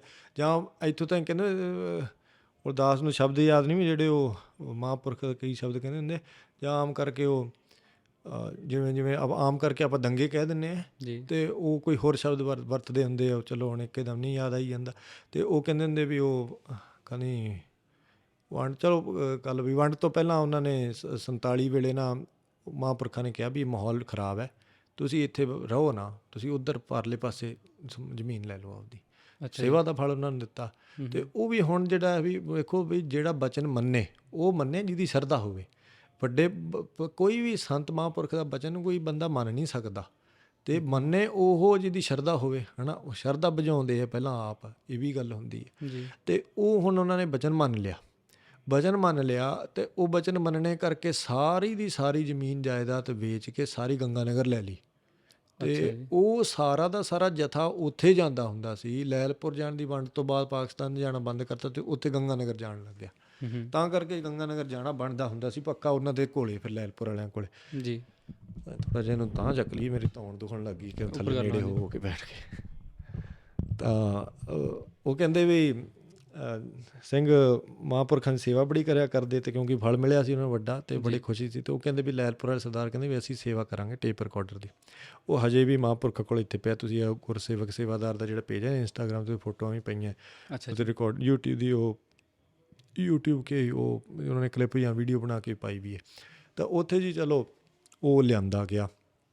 ਬਾਬਾ ਜੀ ਗਏ ਸੀ ਕਲਕੱਤੇ ਲੈਣ, ਅਤੇ ਉੱਥੇ ਵੀ ਬੜਾ ਔਖਾ ਟਾਈਮ ਰਿਹਾ। ਅਤੇ ਉੱਥੋਂ ਜਦੋਂ ਲੈ ਕੇ ਆਏ ਹੈ, ਅਤੇ ਉੱਥੋਂ ਵਾਪਸ ਆ ਕੇ ਰਿਕਾਰਡਿੰਗ ਕਰਨ ਲੱਗੇ ਟੇਪਾਂ ਦੀ, ਹੈ ਨਾ। ਅਤੇ ਹੁਣ ਉਹ ਬਾਬਾ ਜੀ ਕਹਿੰਦੇ ਵੀ ਟੇਪਾਂ ਦੀ ਰਿਕਾਰਡਿੰਗ ਕਰਨ ਦੀ, ਵੱਡੇ ਸੰਤ ਕਹਿੰਦੇ ਵੀ ਜ਼ਿੰਮੇਵਾਰੀ ਤੇਰੀ ਹੈ ਇਹ ਸੇਵਾ। ਅਤੇ ਉਹ ਹੁਣ ਕਈ ਸਾਲਾਂ 'ਚ ਰਿਕਾਰਡ ਹੋਈ ਕਥਾ, ਅਤੇ ਐਂ ਤਾਂ ਨਹੀਂ ਵੀ ਇੱਕੋ ਸਾਲ ਦੇ ਵਿੱਚ ਰਿਕਾਰਡ ਹੋਈ, ਕਈ ਸਾਲਾਂ ਦੇ ਵਿੱਚ ਰਿਕਾਰਡ ਹੋਈ। ਅਤੇ ਉਹ ਸਾਰੀ ਇੰਟਰਨੈਟ 'ਤੇ ਪਈ ਹੈ ਜਿੰਨੀ ਕਥਾ ਹੈਗੀ। ਅਤੇ ਉਹ ਸਾਰੇ ਜਥੇ ਦੇ ਸਿੰਘ, ਬਾਕੀ ਭਗਤ ਜੀ ਨੇ ਰਿਕਾਰਡ ਕਰਨੀ ਵੀ ਬੜੀ ਔਖਾ ਟਾਈਮ, ਬਿਜਲੀ ਨੇ ਹੋਣੀ ਤਾਂ ਉਹ ਕਿਤੇ ਜਾ ਕੇ ਕੋਈ ਖੰਭੇ ਦਾ ਜੁਗਾੜ ਲਾਉਣਾ, ਕੋਈ ਤਾਰ ਕੱਢਣੀ ਕਿਸੇ ਤਰੀਕੇ, ਪਹਿਲਾਂ ਹੀ ਵੀ ਕਹਿ ਲਓ ਵੀ ਵੱਡੇ ਸੰਤਾਂ ਨੇ ਆਉਣ ਤੋਂ ਪਹਿਲਾਂ ਉਹਨਾਂ ਨੇ ਸਾਰਾ ਸੈਟਅਪ ਕਰਕੇ ਰੱਖਣਾ।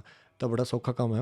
ਉਸ ਟਾਈਮ ਵੇਖੋ ਵੀ ਕਿੱਥੋਂ ਬਿਜਲੀ ਲਿਆਉਣੀ, ਕਿੱਥੇ ਕਥਾ ਦਾ ਪ੍ਰਬੰਧ ਕਰਨਾ, ਇਹ ਉਹ ਤਾਂ ਹਰੇਕ ਥਾਂ 'ਤੇ ਹੋ ਵੀ ਨਹੀਂ ਸਕਦਾ ਛੇਤੀ ਕਿਤੇ। ਅਤੇ ਪਰ ਫਿਰ ਵੀ ਉਹ ਕਥਾ ਸਾਰੀ ਗੁਰੂ ਸਾਹਿਬ ਪਰਮੇਸ਼ਰ ਜੀ ਦੀ ਕਿਰਪਾ ਦੇ ਨਾਲ ਰਿਕਾਰਡ ਹੋ ਗਈ, ਆਪਣੇ ਵੱਡੇ ਭਾਗ ਵੀ ਉਹ ਕਥਾ ਰਿਕਾਰਡ ਹੋ ਗਈ, ਆਪਾਂ ਸੁਣ ਸਕਦੇ ਹਾਂ। ਨਹੀਂ ਆਪਾਂ ਨੂੰ ਕਿੰਨੀ ਦੱਸਣੀ ਸੀ ਕਥਾ, ਆਪਾਂ ਕਿਤੋਂ ਸੁਣਨੀ ਸੀਗੀ। ਅਤੇ ਇਸ ਕਰਕੇ ਉਹ ਕਥਾ ਰਿਕਾਰਡ ਕਰਕੇ ਮਹਾਂਪੁਰਖਾਂ ਨੇ ਬੜਾ ਵੱਡਾ ਸੰਸਾਰ 'ਤੇ ਪਰਉਪਕਾਰ ਕੀਤਾ ਹੈ। ਅਤੇ ਵੀ ਉਹ ਜਿਹੜੀ ਕਥਾ ਰਿਕਾਰਡ ਹੋ ਗਈ। ਪਹਿਲੀ ਗੱਲ, ਹੁਣ ਜਦੋਂ ਕਥਾ ਰਿਕਾਰਡ ਹੋਈ ਇੰਨੇ ਸਾਲਾਂ 'ਚ, ਤਾਂ ਵੱਡੇ ਸੰਤ ਬੜੇ ਖੁਸ਼ ਹੋਏ ਅਤੇ ਸੱਦ ਕੇ ਕਹਿੰਦੇ ਵੱਡੇ ਸੰਤ ਭਗਤ ਜੀ ਨੂੰ, ਕਹਿੰਦੇ ਵੀ ਇਹ ਜਿਹੜੀ ਤੂੰ ਸੇਵਾ ਕੀਤੀ ਹੈ ਨਾ, ਇਹ ਤੇਰੇ ਤੋਂ ਬਿਨਾਂ ਕੋਈ ਹੋਰ ਕਰ ਨਹੀਂ ਸਕਦਾ ਸੀ। ਇਨ ਬਿਨ ਬਚਨ ਉਹਨਾਂ ਨੇ ਪੋਥੀ 'ਚ ਲਿਖੇ ਹੋਏ ਆ। ਤਾਂ ਉਹ ਕਹਿੰਦੇ ਤੇਰੇ ਤੋਂ ਬਿਨਾਂ ਹੋਰ ਕੋਈ ਕਰ ਨਹੀਂ ਸਕਦਾ ਸੀ, ਤੂੰ ਬੜੀ ਭਾਰੀ ਸੇਵਾ ਕੀਤੀ ਹੈ ਅਤੇ ਮੰਗਲਾ ਕੀ ਮੰਗਦਾ। ਅਤੇ ਹੁਣ ਦਾਸ ਕਈ ਵਾਰੀ ਵਿਚਾਰ ਕਰਦਾ ਹੁੰਦਾ ਵੀ ਇੰਨਾ ਨਿਸ਼ਚਾ ਵੀ ਮੰਗਲਾ ਕੀ ਮੰਗਣਾ ਹੈ ਨਾ, ਇਹ ਸੰਤ ਮਹਾਂਪੁਰਖ ਕਹਿ ਰਹੇ ਹੈ। ਅਤੇ ਹੁਣ ਆਪਾਂ ਨੂੰ ਨਹੀਂ ਕਹਿੰਦੇ ਵੀ ਕੋਈ ਸੰਤ ਮਹਾਂਪੁਰਖ ਆਪਾਂ ਨੂੰ ਨਹੀਂ ਕਹਿੰਦੇ ਵੀ ਮੰਗਲਾ ਕੀ ਮੰਗ, ਉਹਨੂੰ ਪਤਾ ਵੀ ਇਹਨਾਂ ਨੇ ਮੰਗਣਾ ਕੂੜਾ, ਇਹਨਾਂ ਨੇ ਕੀ ਮੰਗਣਾ ਜਿਹੜਾ ਕੰਮ ਨਹੀਂ ਹੋਣਾ। ਅਤੇ ਉਹ ਸੰਤਾਂ ਦਾ ਇੰਨਾ ਪ੍ਰਤਾਪ, ਇੰਨਾ ਤੇਜ਼ ਵੀ ਉਹਨਾਂ ਨੇ ਕਿਹਾ, ਇੰਨੀ ਬਰਕਤ ਵਿਖਾਈ ਹੈ ਨਾ ਹੁਣ, ਹੈ ਨਾ, ਵੀ ਕੀ ਮੰਗਲਾ ਕੀ ਮੰਗਣਾ। ਅਤੇ ਉਹ ਮੰਗਿਆ ਵੀ ਕੀ ਹੈ, ਕਹਿੰਦੇ ਜੀ ਬਾਬਾ ਬਾਈ ਕਹਿੰਦੇ ਵੀ ਵੱਡੇ ਸੰਤਾਂ ਦੇ ਦਰਸ਼ਨ ਕਰਕੇ ਸਾਰੀਆਂ ਭੁੱਖਾਂ ਲੈ ਗਈਆਂ ਅਤੇ ਪ੍ਰਤਾਪ ਝੱਲਣਾ ਹੋਇਆ। ਅਤੇ ਦਰਸ਼ਨ ਕਰਦੇ ਕਰਦੇ ਅਤੇ ਕਹਿੰਦੇ ਵੀ ਇਹ ਮੰਗ ਲਿਆ ਵੀ ਇਹ ਦਰਸ਼ਨ ਤੁਹਾਡੇ ਸਦੀਵੀ ਹੁੰਦੇ ਰਹਿਣ। ਵਾਹਿਗੁਰੂ ਵੀ ਜਿਹੜੇ ਇੰਨੇ ਦਰਸ਼ਨਾਂ ਦਾ ਪ੍ਰਤਾਪ ਵੱਡੇ ਸੰਤਾਂ ਦਾ। ਅਤੇ ਬਾਬਾ ਜੀ ਕਹਿੰਦੇ ਵੀ ਜਦੋਂ ਵੱਡੇ ਸੰਤਾਂ ਦੇ ਦਰਸ਼ਨ ਕਰਨੇ, ਐਂ ਚਿੱਤ 'ਚ ਆਉਣਾ ਵੀ ਵੱਡੇ ਸੰਤਾਂ ਦੇ ਦਰਸ਼ਨ ਕਰਕੇ ਮਨ ਨੂੰ ਇੰਨਾ ਸਹਿਜ, ਇੰਨਾ ਟਿਕਾ ਆ ਜਾਂਦਾ ਹੈ, ਜਨਮਾਂ ਜਨਮਾਂ ਦੀ ਮੈਲ ਦੂਰ ਹੋ ਜਾਂਦੀ। ਵੀ ਗੁਰੂ ਸਾਹਿਬ ਦੇ ਦਰਸ਼ਨ ਕੈਸੇ ਹੋਣਗੇ, ਵੀ ਉਹਨੂੰ ਦਰਸ਼ਨ ਮਹਾਰਾਜ ਦੇ ਦਰਸ਼ਨ ਕਰਕੇ ਕੈਸੀ ਚਿੱਤ ਦੀ ਅਵਸਥਾ ਬਣਦੀ ਹੋਊਗੀ। ਤਾਂ ਇਸ ਤਰੀਕੇ ਨਾਲ ਜਦੋਂ ਉਹ ਮੰਗਿਆ ਦਾ ਦਰਸ਼ਨ ਮੰਗ ਲਏ, ਅਤੇ ਉਹ ਕਹਿੰਦੇ ਚੰਗਾ, ਵੱਡੇ ਸੰਤਾਂ ਕਹਿੰਦੇ ਚੰਗਾ ਵੀ ਠੀਕ ਹੈ, ਉਹ ਗੱਲ ਪੂਰੀ ਹੋ ਗਈ ਅਤੇ ਵੀ ਤੈਨੂੰ ਮਿਲ ਰਹਿਣਗੇ। ਤਾਂ ਉਹ ਵੀ ਹੁਣ ਪੋਥੀਆਂ ਦੀ ਗੱਲ ਦੱਸਦਾ ਸੀਗਾ ਤੁਹਾਨੂੰ, ਉਹਦੇ 'ਤੇ ਆਈਏ ਇੱਕ ਮਿੰਟ। ਉਹ ਪੋਥੀਆਂ ਦੀ ਗੱਲ 'ਚ ਇੱਕ ਗੱਲ ਰਹਿ ਗਈ ਸੀ ਦੱਸਣ ਵਾਲੀ ਜੀ।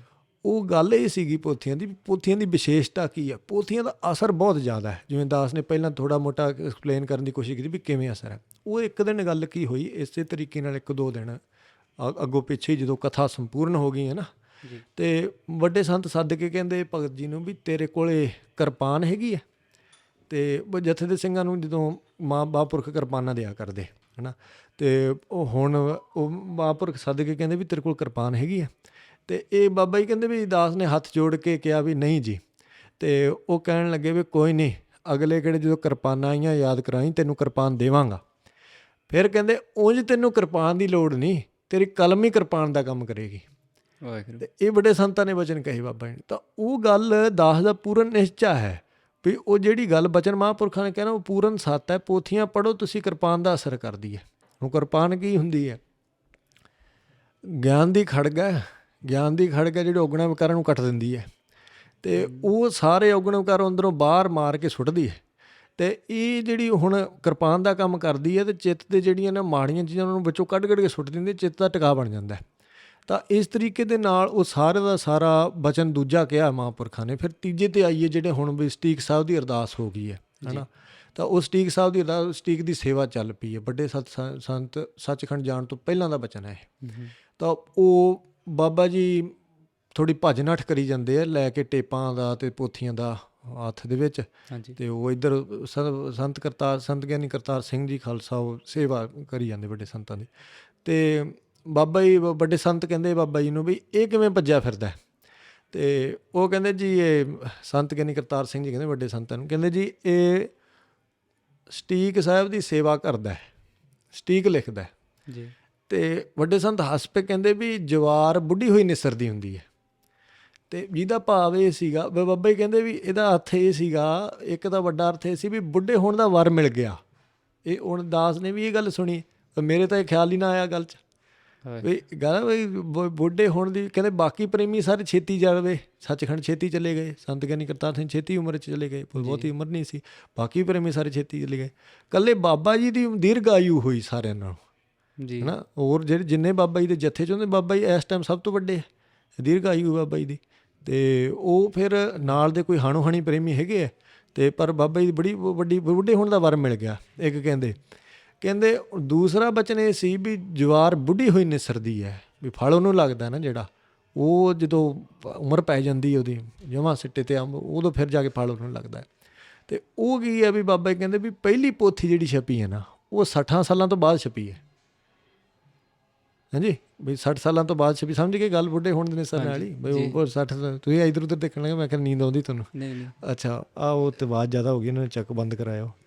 ਅਤੇ ਉਹ ਫਿਰ ਕਹਿੰਦੇ ਵੀ 60 ਸਾਲਾਂ ਤੋਂ ਬਾਅਦ ਜਿਹੜੀ ਹੈ ਉਹ ਪੋਥੀ ਛਪੀ। ਅਤੇ ਫਿਰ ਉਹਦੇ ਵਿੱਚ ਕੀ ਹੈ, ਹੁਣ ਉਹ ਕਹਿੰਦੇ ਭਜਨ ਅੱਠ ਕਰਦੇ ਸੀ ਪੋਥੀਆਂ ਲਿਖਣ, ਉਦੋਂ ਵੀ ਵਰ ਦੇ ਤਾ।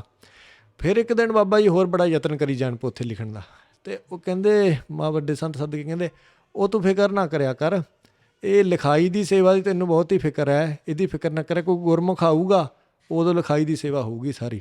ਜੀ। ਅਤੇ ਉਹ ਗੱਲ ਕੀ ਅਰਥ ਕੀ ਬਾਬਾ ਜੀ ਕਹਿੰਦੇ ਵੀ ਉਹ ਇਸ਼ਾਰਾ ਸੀ ਗੁਰਸੇਵਕ ਬਾਬਾ ਜਵਾਹਰ ਸਿੰਘ ਜੀ ਵੱਲ, ਵੀ ਉਹ ਆਉਣਗੇ ਅਤੇ ਉਹਨਾਂ ਦੇ ਉਹ ਤਾਂ ਕਹਿੰਦੇ ਵੀ ਉਹਨਾਂ ਦੇ ਆਉਣ ਤੋਂ ਬਾਅਦ ਬਾਬਾ ਜੀ ਕਹਿੰਦੇ ਵੀ ਸੇਵਾ ਜਿਹੜੀ ਹੈ ਬੜੀ ਸਰਲ ਹੋ ਗਈ, ਅਤੇ ਉਦੋਂ ਹੀ ਉਹਨਾਂ ਨੇ ਇਸ਼ਾਰਾ ਇੱਧਰ ਨੂੰ ਕੀਤਾ ਸੀ ਜੀ। ਤਾਂ ਇਸ ਪ੍ਰਕਾਰ ਫਿਰ ਉਹ ਜਿਵੇਂ ਅੱਗੋਂ ਜਿਵੇਂ ਗੱਲ ਚੱਲਦੀ ਸੀ ਵੀ ਉਹਨਾਂ ਨੇ ਕਿੱਥੇ ਸੀ ਆਪਾਂ ਵੀ ਸਟੀਕ ਸਾਹਿਬ ਦੀ ਸੇਵਾ ਚੱਲੀ ਜਾਂਦੀ ਹੈ ਨਾ, ਸਟੀਕ ਅਰਦਾਸ ਹੋ ਗਈ, ਸਟੀਕ ਸਾਹਿਬ ਦੀ ਸੇਵਾ ਹੋ ਗਈ, ਤਾਂ ਇਹ ਸਾਰੇ ਦੇ ਸਾਰੇ ਵਰ ਬਾਬਾ ਜੀ ਨੇ ਦਿੱਤੇ ਵੱਡੇ ਸੰਤਾਂ ਨੇ।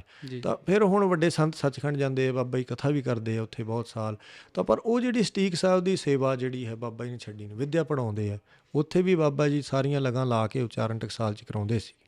ਅਤੇ ਇੱਕ ਤੋਂ ਤਾਈਂ ਹੁਣ ਕੱਲ੍ਹ ਦੀ ਗੱਲ ਹੈ ਵੀ ਉਹ ਵੀਡੀਓ ਪ੍ਰੇਮੀ ਨੇ ਦਿਖਾਈ ਸੀਗੀ, ਵੀ ਉਹਨੇ ਇਹਨਾਂ ਨੇ ਪਾਈ ਵੀ ਹੈ ਸਾਰੇ ਥਾਵਾਂ 'ਤੇ, ਅਤੇ ਉਹ ਭਾਈ ਮੋਹਕਮ ਸਿੰਘ ਜੀ ਉਹ ਬਾਬਾ ਜੀ ਦੇ ਵਿਦਿਆਰਥੀ ਹੈ, ਅਤੇ ਉਹ ਕਹੀ ਜਾਂਦੇ ਵੀ ਇੰਨੇ ਪਿਆਰ ਨਾਲ ਤਰੀਕੇ ਨਾਲ ਪੜ੍ਹਾਉਂਦੇ, ਅਤੇ ਵੀ ਉਹਨਾਂ ਨੇ ਕਹਿਣਾ ਵੀ ਪੜ੍ਹਾਉਣ ਲੱਗਿਆ ਨੇ ਕਹਿੰਦਾ ਵੀ ਆ ਖੰਡ ਛੱਡ ਉਹ ਭਲਾ ਹੋ ਜੇ ਤੇਰਾ ਜਵਾਨਾ, ਖੰਡ ਛੱਡ ਗਿਆ, ਖੰਡ ਚੱਕ ਲਾ ਜ਼ੁਬਾਨ ਨਾਲ, ਭਾਵ ਕਿ ਵੀ ਉਹ ਔਂਕੜ ਭੁੱਲ ਜੇ ਨਾ ਜੇ ਕੋਈ, ਤਾਂ ਔਂਕੜ ਭੁੱਲ ਜੇ ਪਿੱਛੇ ਲਾਉਣਾ, ਤਾਂ ਉਹਨੂੰ ਕਹਿੰਦੇ ਸੀ ਵੀ ਖੰਡ ਛੱਡ ਗਿਆ, ਵੀ ਜ਼ੁਬਾਨ ਨਾਲ ਖੰਡ ਹੈ ਮਿੱਠੀ, ਵੀ ਇਹਨੂੰ ਚੱਕ ਲਾ, ਅਤੇ ਵੀ ਇੰਨਾ ਰਸ ਹੈ ਬਾਣੀ ਦਾ, ਅਤੇ ਕਹਿੰਦੇ ਵੀ ਔਂਕੜ ਦਾ ਰਸ ਹੈ।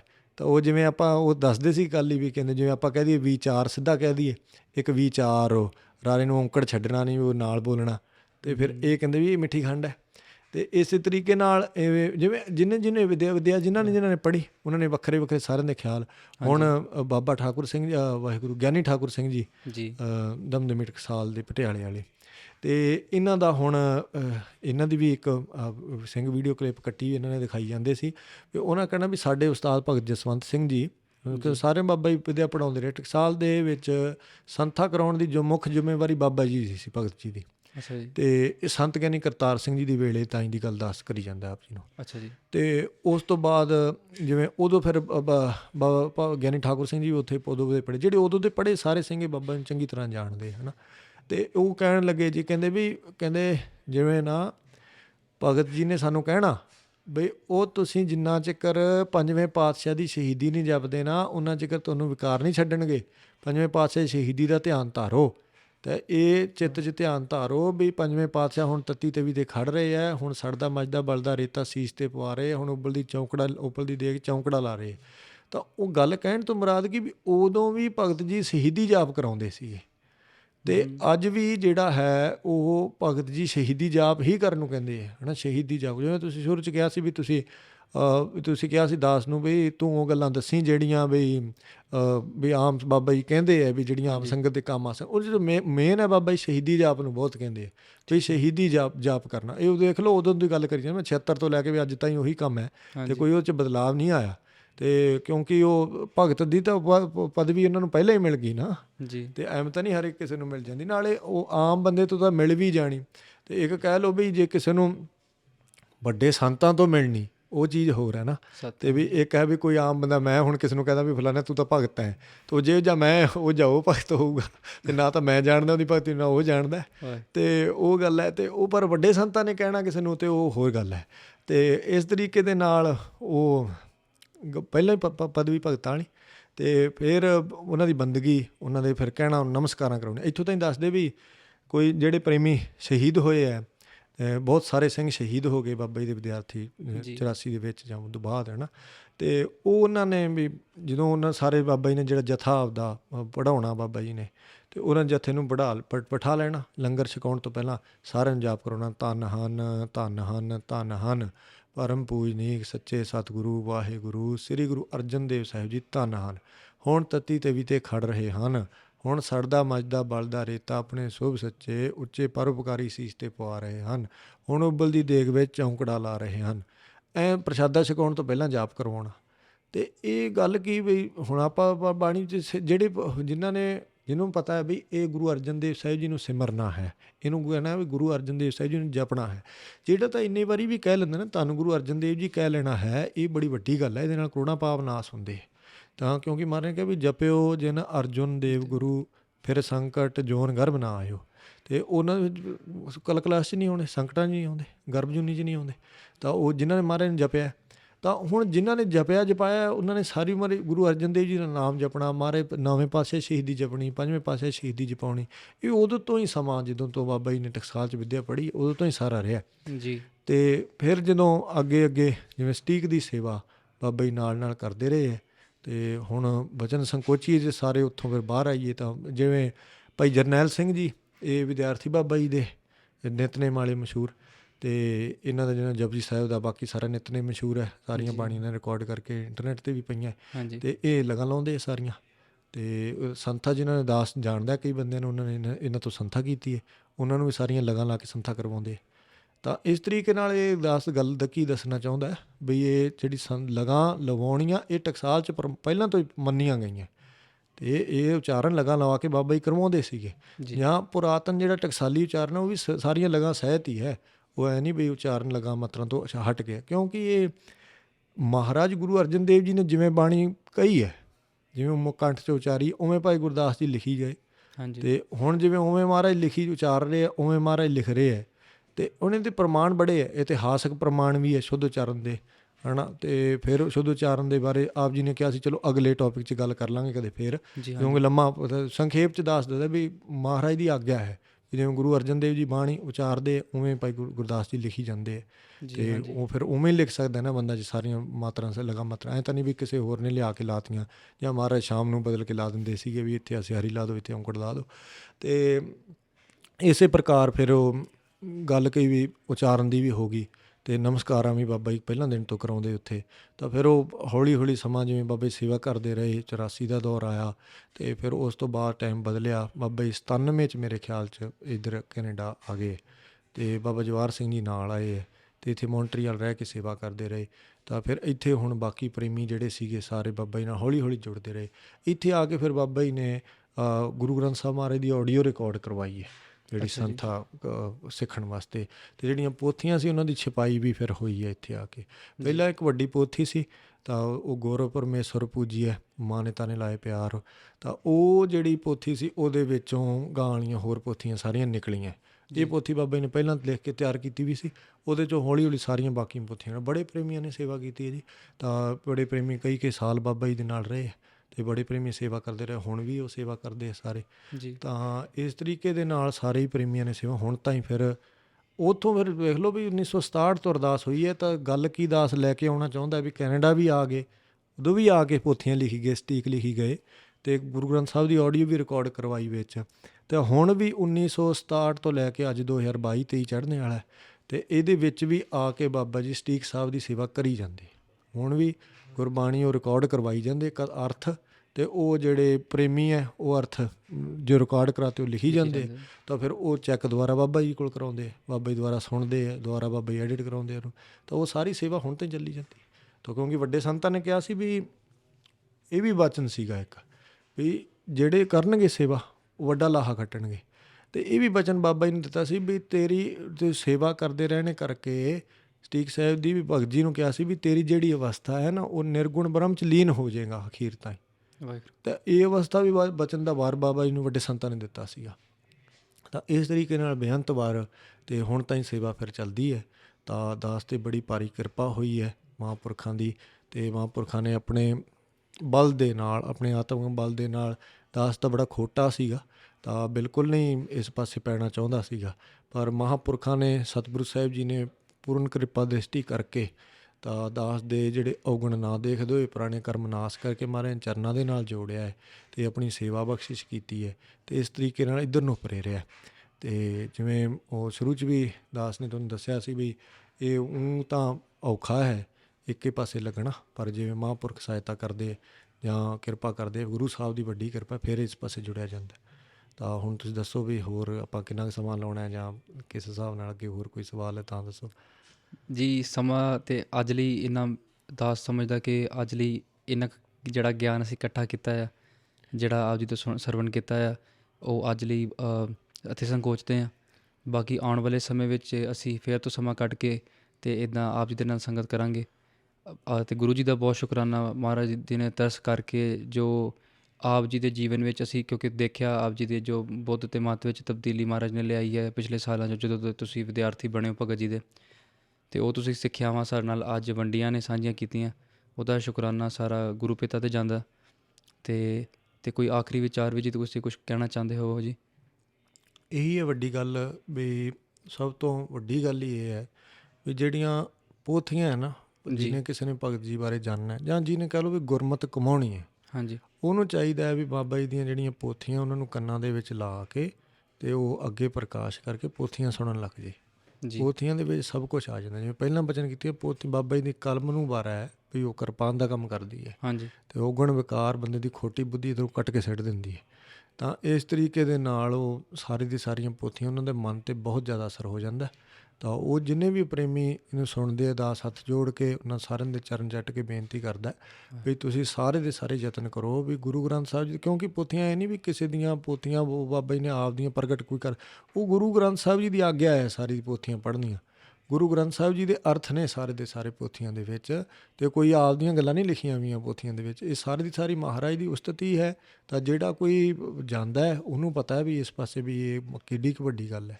ਜੀ ਪੋਥੀਆਂ ਔਨਲਾਈਨ ਵੀ ਅਵੇਲੇਬਲ ਹੈਗੀਆਂ ਕਿਤੇ? ਸਾਰੀਆਂ ਦੀਆਂ ਸਾਰੀਆਂ ਪੋਥੀਆਂ ਔਨਲਾਈਨ ਨੇ। gursevak.com ਅਤੇ ਲਰਨ ਸ਼ੁੱਧ ਗੁਰਬਾਣੀ ਐਪ ਦੇ ਵਿੱਚ ਮਲਟੀਮੀਡੀਆ ਕਰਕੇ ਫੰਕਸ਼ਨ ਵੀ ਹੈ। ਆਈਫੋਨ ਵਾਲੀ ਐਪ ਦੇ ਵਿੱਚ ਤਾਂ ਜ਼ਿਆਦਾ ਉਹਨੇ ਸਾਰੀਆਂ ਪੋਥੀਆਂ ਵੀ ਪਾਈਆਂ ਹੋਈਆਂ, ਅਤੇ ਇਹ ਐਂਡਰੋਇਡ ਦੀ ਐਪ ਹਜੇ ਅਪਡੇਟ ਆਉਣਾ ਹੈ, ਅਤੇ ਉਹ ਅੱਗੇ ਚੱਲ ਕੇ ਜਿਵੇਂ ਵੀ ਬਣਿਆ ਸਬੱਬ ਤਾਂ ਉਸ ਅਨੁਸਾਰ ਹੈ। ਅਤੇ ਫਿਰ ਜਿਵੇਂ ਸਾਰੀਆਂ ਦੀਆਂ ਸਾਰੀਆਂ ਪੋਥੀਆਂ ਔਨਲਾਈਨ ਪਈਆਂ, ਤਾਂ ਉਹ ਅਸਥਾਨ 'ਤੇ ਜਾ ਕੇ 7 ਪਾਰਲੀਮੈਂਟ ਹਿੱਲ, ਤਾਂ ਉੱਥੇ ਤੁਸੀਂ ਜਾ ਕੇ ਬਰੈਂਪਟਨ ਤੋਂ ਓਨਟਾਰੀਓ 'ਚ ਤੁਸੀਂ ਜਾ ਕੇ ਲੈ ਵੀ ਸਕਦੇ ਹੋ। ਤਾਂ ਸਥਾਨ ਤੋਂ ਜਾ ਕੇ ਪੋਥੀਆਂ ਮਿਲ ਜਾਂਦੀਆਂ।